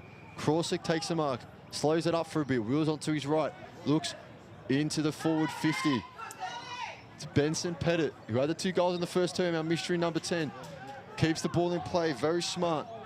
Quinn has held the ball, looking for a better option, sends it inside 50, hands on it by South Metro. Can't bring it down cleanly though.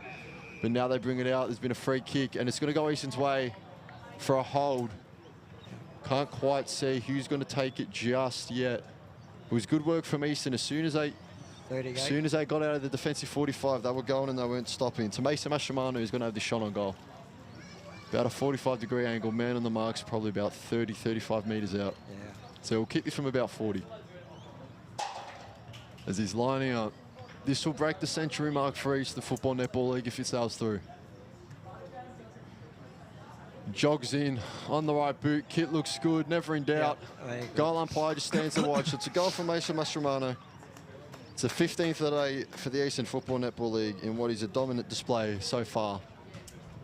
That will take Eastern Football Netball League to a score of 15-11-101, leading the South Metro Junior Football League 5-32. So we currently stand at a 69-point margin, if my math serves me correctly. We're just over a minute and a half to play in this 3rd quarter. Yep. Right, an umpire throws the ball, up it goes. Up goes, no ruckman gets the ball, it comes to the ground. Play on, tackled the Southern. Could have been held a bit high then, but the umpire didn't see it that way. A secondary ball up there in the centre of the ground. Up they go again. Amu gets a knockout, but straight to one of the Eastern players, but he's well tackled there. Well tackled by the Southern player. Up again for another throw up. Up it goes, Rucks are pushing and shoving. Amu's got his hand to it somehow. Southern got the football. No, they're not. Anyone can have it in there. Too many players around the contest. It's got to be knocked clear of that contest. Waiting on the throw up. Up it goes. Ruckman clash again. Knocked out by Southern. Southern have the kick out. Just onside their 45. Handball to an opponent, both under pressure. Couldn't do anything else, the big man there for Southern. So there's a ball up just on the 45, just inside Southern's 45-metre line. Knockout. Oh, could have been high, that tackle from where we were, but the umpire was on the other side. We go up for another throw-up with only 20-odd seconds to go in this quarter. So they got a chance of scoring a goal, Southern, maybe. But the ball's come out under us, right under the grandstand here, with only 10 seconds to go by the time they throw the ball in for the end of the third quarter.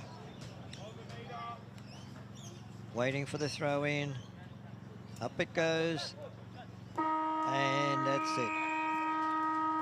So the three-quarter time score is Eastern Football Netball League 15-11-101 are ahead of Southern Junior Football League 5-2-32. We'll be back for the last quarter.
So we welcome you back to the final term of today's AFL Victoria Metro Junior Championships games. Currently waiting to start the fourth quarter between the Eastern Football Netball League and the South Metro Junior Football League in the Under-15 Boys Division 1 matchup. Eastern Football Netball League currently leading by 69 points. Signs of improvement in that third quarter, Ray, but still a very long way to go for Southern. It's balled up in the middle. Rucks go at it. A few different guys in the ruck now, as Armu's been dominating in there. But Ryder Brits had the ball, dropped it in a tackle, and it's going to be ball up. So we're staying in the centre of the ground, not moving anywhere so far. As it's up, and South Metro win the tap. Zamet's around it. Can't quite pick it up cleanly. So was Murphy Quinn. South Metro come out with it. Have to go back to go forward, but they fumbled it in a dangerous area because Eastern have numbers if they break, and Zamet will do just that. Kick towards goal, and will kick true. Yeah. So Jack 49. Zamet with his third of the day. Look, that goal was created because of two different types of play. There was lots of Southern Metro guys around the ball. They had the ball, but they were fumbly and hesitant to what to do with it. And it just came out to the Eastern player. Give him half a chance, and he made the most of it. That's exactly right. So and stuff the stats won't show you. They just got to be a bit cleaner, and they'll be far better off South Metro. You're right, and stuff the stats won't show you. Two guys immediately, as soon as Jack Zamet picked up that ball, blocked straight away and got in that space. So, right contest comes down in the direction of Djordjevic, who will pick it up and look inside the forward 45. Good mark. Great contested mark taken there by Salopek, who's looked dangerous but yet to convert today. But he hits up Armu, and that's about as nice of a kick as you can ask for if you're a leading big man. Well, he's about 6'6". He jumped a metre off the ground. He's almost up in the clouds when he took that one. He's a big boy. Yep. He's been great in the ruck today. He's had that height advantage, but he is a good ruckman. What I liked about him, Chris, is he got the tap out, but he's put it to advantage of his small crummers. That's exactly right. He's a big guy, and he's played like a big guy. He's been dominant as he walks in. Takes his time. Kick from about 30 out on the right foot. Goal umpire did not move a single step. Yep. So that's another for Eastern Football Netball League. Armu's first of the day. Good to see the big man get reward for his form so far today. They've moved him forward, given him a bit of a break from the ruck work. As they've sent a few different guys in there, but Eastern just continuing to dominate. Just with Armu, I don't know what his position is now. I know he's playing at South Belgrade, but going back, 3 seasons ago, he was on Carlton's list, and he played a couple of games at Roval, but I don't know if he's still involved with Carlton or not. Well, he's making a case for it today, Ray, as the ball goes up in the middle. South Metro win the tap, but Eastern have numbers there. Holding free kick is going to go the way of South Metro. Yeah, so they get the clearance. It's going to be Riley Stratford. It goes inside, and an intercept mark taken by the Eastern Football Netball League as it comes out to Petit. Yeah, and once again, mark kicked in the corridor, too high. Teammate, the Eastern boy, just over his fingertips. He picked the ball up, he's tackled, and there will be a ball up right on the point of the centre square, just in front of the grandstand here at Walker Park. Up goes the ball. Ruckman go up. The small crummers, a free kick, too high. The tackle on the South Metro player. He kicked it down the corridor towards their end. Eastern are underneath that ball. It goes over the back, comes out. Eastern hand passes to an outside player. Another one under great pressure there. Great tackling though by Southern. Eastern now have got the ball, but they're under pressure. They've got the luck of the ball also. That number 10, who is that again? That's Benson. Benson, he was great then. Second effort was terrific. They've turned it over, South Metro, right in the middle of the ground. Eastern have gone out to the other side. He kicked it high. The ball's bounced just inside their 45, Eastern. He's picked it up. He's tackled by the South. And what's the umpire? A free kick to South. He got caught with the ball, that Eastern player. They're gone wide outside that wing there on the outer side, Southern. They've picked the ball up, kicked it high, right up into their forward 50. Oh, a great mark there by the Eastern defender. He come crashing through. He's marked it, his hand passed it to a teammate. They've kicked the ball, they've marked it way out on the centre wing. So clean there by that defender. He ran, 20 metres to get to that ball. They've kicked it in, and another great mark there, but defensive mark there, intercept mark by the South player. He kicked it down the corridor. Dangerous move. 1-on-3 against his side. He's had a little bit of help there. One of his teammates come in. Southern have the ball. They control it. Schruck's got the ball. Hand pass over the top. Back to Schruck along the boundary. He's kicked it and he's kicked the point. Did everything right then, Schruck and his teammates, but every time he got the ball, there was just that little push towards the boundary there by the Southern players. And in the end, his shot for goal, being a left footer, he was on the wrong side. They've kicked it out, and a mark there to 48 for them, which is Gumley. Been a good contested player today, Gumley. Kicks it up the line. Nobody can mark the ball. Over the top. Eastern have the ball, hand pass it out. They've always got an outrider outside of the scrummage, and they do it every time. Handball it out there. He kicked it forward. The ball's there in. Nobody can get it. Anybody's ball. There's going to be a ball up right in front of us again, in front of this grandstand at Walker Park, towards the eastern end. Up go the rucks. Nobody really gets a clear.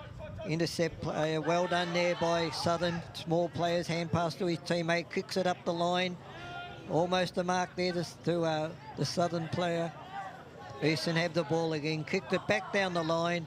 And a very good contested mark there to Ryder Brits.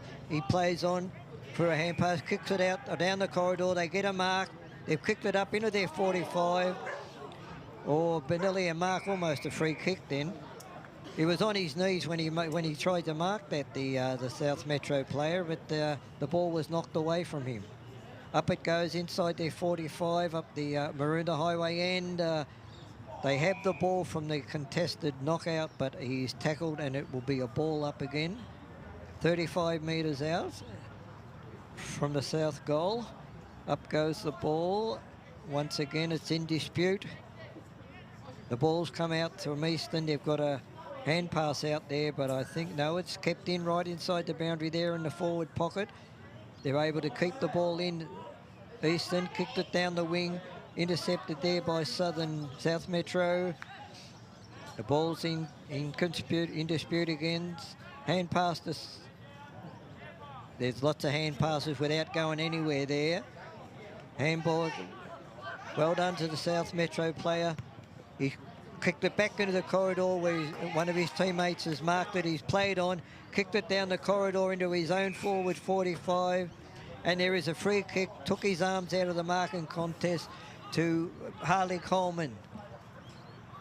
Going back, he'll have a shot for goal. Harvey Coleman might struggle with the distance here. He's probably about just over 30 metres out, but see how he goes. It's a beautiful kick, well there, and he's kicked the goal. That's a well-earned goal too from the Southern Metro side. They've worked hard to get their goals in the second half of this game, but that one, they went from this wing out here in front of us, down the corridor, and were able to hit a target, and of course kicked the goal from that. I didn't think he'd get the distance, but he did. So they're 17-12, 114 Eastern to Southern 6-2-38. In the centre again. Up goes the ball. Up go the rucks, knocked out by Southern Metro again, but Eastern get the ball. A runner coming from the half-back line receives the ball, and it goes out of bounds right in front of the club room, in front of the grandstand here. On the members' wing, the ball will be thrown in. We've got 11.5 minutes to go in this final quarter. Up goes the throw in. Once again, Southern get the knockout. Nobody's got advantage yet. Still nobody's got advantage. A lot of players in there. Southern try to get the ball out. A hand pass comes out. A kick from nowhere goes to the centre of the ground. Picked up by Eastern. It's just put to the boot. Kick tie into forward 50. Nobody gets the mark. Now, Southern Metro got 3 players here. They've got to work together. They tried very hard, but they just pushed out. No, it hasn't gone out of bounds yet. The ball's still in. Nobody's got the ball yet in a clear space. Anybody's football, and eventually the umpire blows a whistle for a ball up right in front of the Southern Metro coach's box. Up it goes, knockout. No, only one ruckman went up there, the Southern one. He got tackled there, the Eastern player with the ball, but it's gone out of bounds again, and there will be another throw-in.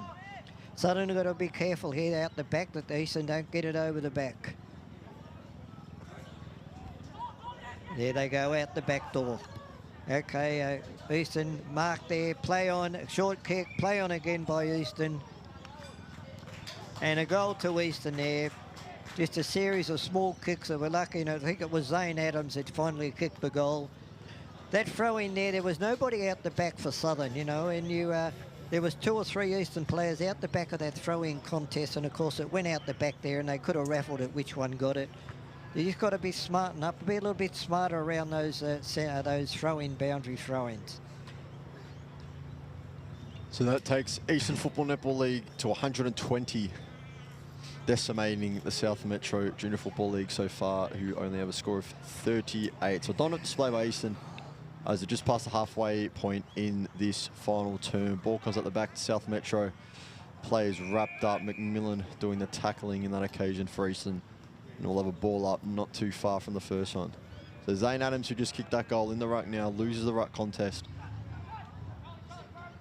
And Colquhoun will come out with the ball, but it's only as far as an Eastern player. So Eastern have numbers now again, going to forward 45. It's off hands out the back. It's 42 is Charlie Cruz. I reckon that's holding the ball. Very unlucky not lost to get his that footing. free kick. He lost his footing and got South tackled. Metro, so yes.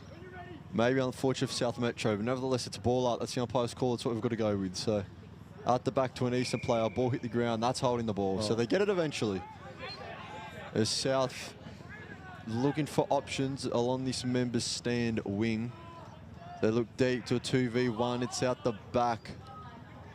South Metro pick it off though. They have players here and one of them's broken free and he's looking forward just to hit into space. The Eastern defender's done very well in Mason Mastromano. And outside Walu for a stiff arm and he got it off. There's Crawsey. Goes backwards to go forwards to a teammate. They're still going backwards. 36 here, Jet Flower looks to switch play with a long kick. It's going to drop into space in front of Jacob Bugler, who's got pace to burn. It would do just that. And here goes up the wing to Djordjevic, who got a left hand on it. Ball came to ground. He got the handball off though. Djordjevic looking to pick it back up. He's around the contest. Ball's on the ground. It was a spin. The ball got to Djordjevic. Threw it on the left boot towards goal. Adams is down there and he'll take the mark. It's not Zane Adams, it is Charlie Cruz, who's going to wheel around and snap on his right foot, and that's a textbook goal. So Eastern get another. It's the first of the afternoon for Charlie Cruz, number 42. So Djordjevic involved all throughout that play, but great play to switch. You know, not that they were stuck on our side, Ray, and they kept their composure, went backwards, switched the ball, and then really attacked when they had the space and the numbers there. So great play by Eastern, and what we've seen throughout this contest so far is we're waiting for the ball to be brought back into the centre. And we're just over 7 minutes to play. 19-12, 126 to Southern, 6-2-38. Waiting for the ball up in the middle of the ground. 7 minutes to go. Up goes the ball, up go the rucks. Knocked out by Eastern, no one gets the advantage. Now it's gone Eastern's way. Running with the ball, very quick off the mark. They've kicked it into their 45. A great gutsy mark there by the intercept mark by Jordan Allen. He kicked it short to his teammate down there in Eamon Walker. He's gone another short one across to the pocket. They've gone backwards though. Now they've got to come forward. Big kick out from the goal square. And a mark there just outside the 45 for Eastern. Everybody around runs into that 45. Too many players in there. Up they go. Nobody can get the contested mark. Djordjevic picked the ball up. He ducked into the tackle. Well done, umpire. Oh, great. Just too tall and big. Charlie Cruz again. He just kicked the last one. Just too big and strong. That's been the story of the day, I think, Chris, you know, over the day. Although they've been very good around the ground, Eastern, but when they've gone inside their forward 50, they've just been too big and strong. So that's another goal to Eastern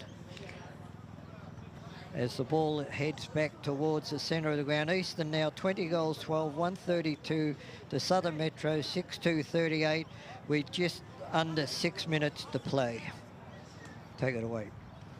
And my understanding is we do get a medal at the end of each of these games, and I've just seen Schruck going to the forward line. So if he can kick his 5th of the day, there is no questioning that it's going to him. Yeah.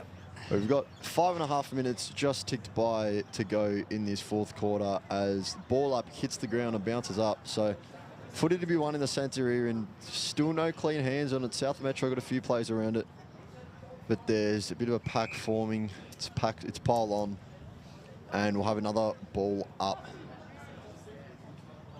So Zane Adams doing the ruck work now as he has been, but there's a free kick going the way of South Metro, and Charles Colquhoun is going to look to the members stand wing. Find a teammate who's going to run it on the outside in Ellen, who goes wide, but it's only as far as an Eastern player who's playing on the front foot. It was good defensive work by Ryder Brown, who's kicked a goal in this contest, but he's back there defending as well, which is good to see. So the umpire calls for the ball to be balled up. About 55, 60 metres out from the South Metro goal. Colquhoun brings it to the ground. It's popped out the back there to Easton. Now the kick's gone long. There's a 1v1 contest there. It's come to the ground. Jordovic looking to do the crumb work. Sells a bit of a dummy on the right boot. Throws onto the left looking for Charles Cruz, who's just kicked the last 2. Cruz in pursuit. Handball over the top of him. He's still hunting for it. So picked up by Schruck for number 5.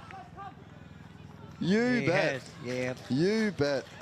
Baxter Schruck making it 1 in each quarter and kicking his 5th total for the day. Yeah. With an endless amount of disposals, it seems.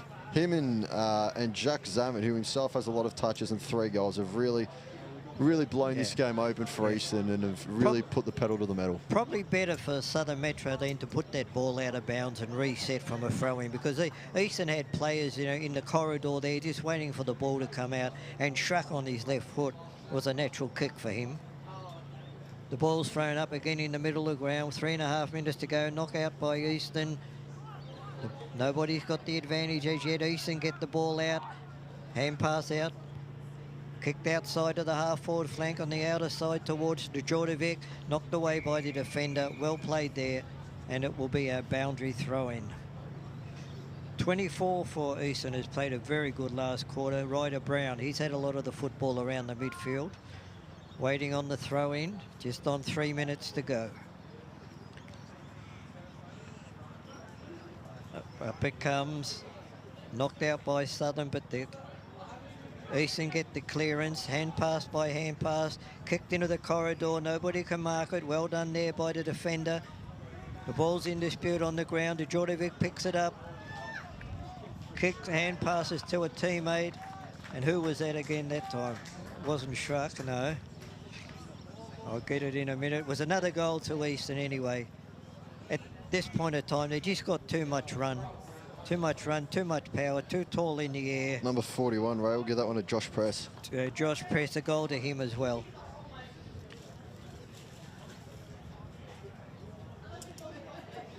Overall, they've just been too much talent over the ground. In the rucks, they've been too strong all day. Their forward work, they kick the ball, they hit their targets, Eastern. They've been very gallant in defeat, the Southern Metro. They were very good. The 3rd quarter, they were particularly good after being well down at half-time, but it's a very hard task when you get, 60-odd points down. The advantage now goes to Eastern. No mark there, but players go for it. Eastern pick it up, they're tackled there. Play on, said the umpire. The ball's being pushed towards the forward for 45 for Southern. One of their players picks it up, kicks it out to the outer wing. They picked it up again. They're gone short to the corridor. He's hit a target, kept running, but he's been run down. The story of the day, it was good that he kept running, but he was just run down by his opponent, who was too quick for him. Hand pass out by that player. They kicked it down the outer wing to the half-forward line, kicked it straight, intercept mark. And there's and another. Once again, he's marked it and going to play on. The umpire's called played on. Lucky to get away with that one. He's taken the mark. He should have gone back a couple of paces and made sure he was clear. The ball's gone into the centre of the ground. Southern have picked it out. A hand pass gone in their favour. Well done. Well done. Picked up by one of their players in the midfield. Oh, almost a free kick there, holding, but no play on. 2-1 there, 2-2, and the ball's gone out of bounds. The player there with the pink boots on, we get his number. He's been very good, Chris. 28, starting defence, very, very solid at the back, and then moved him into midfield, and he's done well there too. I like the way he ran through the midfield then and took him on. So there's only 40 seconds to go with the throw-in in the forward pocket at the Maroondah Highway end. Up it goes. No one gets the advantage. The ball's in dispute. Nobody's got it as yet. Looks like a free kick in the back to Eastern. They'll take their time, go back. There's only 20 seconds to go in this game. Kicks it long down this wing. Up go the pack. Schracher's marked it. Plays on. Got caught out by the man on the mark. Well played out. His teammate kicks it, but turns it over straight to number 49, Gumley. He's played all right. And that's the end of the game, and the final score is Eastern Football Netball League 22-12, 144, defeats Southern Metro Junior Football League 6 goals to 38. A classy effort by the Eastern side. They used to class above the Junior Football League at Southern, but they fought it out to the end, Chris. They did. And in the end, Eastern Football Netball League just had a few too many players that were ready to take the game by the scruff of the neck. So a big win there. I believe that puts the margin at 106 points, and that's all we have for you today from Walker Park in Mitcham for our AFL Victoria Metro Junior Championships. Keep up to date with the EFNL Media. We will be back on Friday with a podcast episode for the weekend forecast. Looking forward to all the matches we have for the upcoming weekend, followed by Saturday. We'll have our Match of the Round broadcast for both our women's and men's competitions. And then finally on Sunday, we'll cap it all off with a weekend review Spotify podcast. So that's all from us. Thank you very much. Thank you for listening.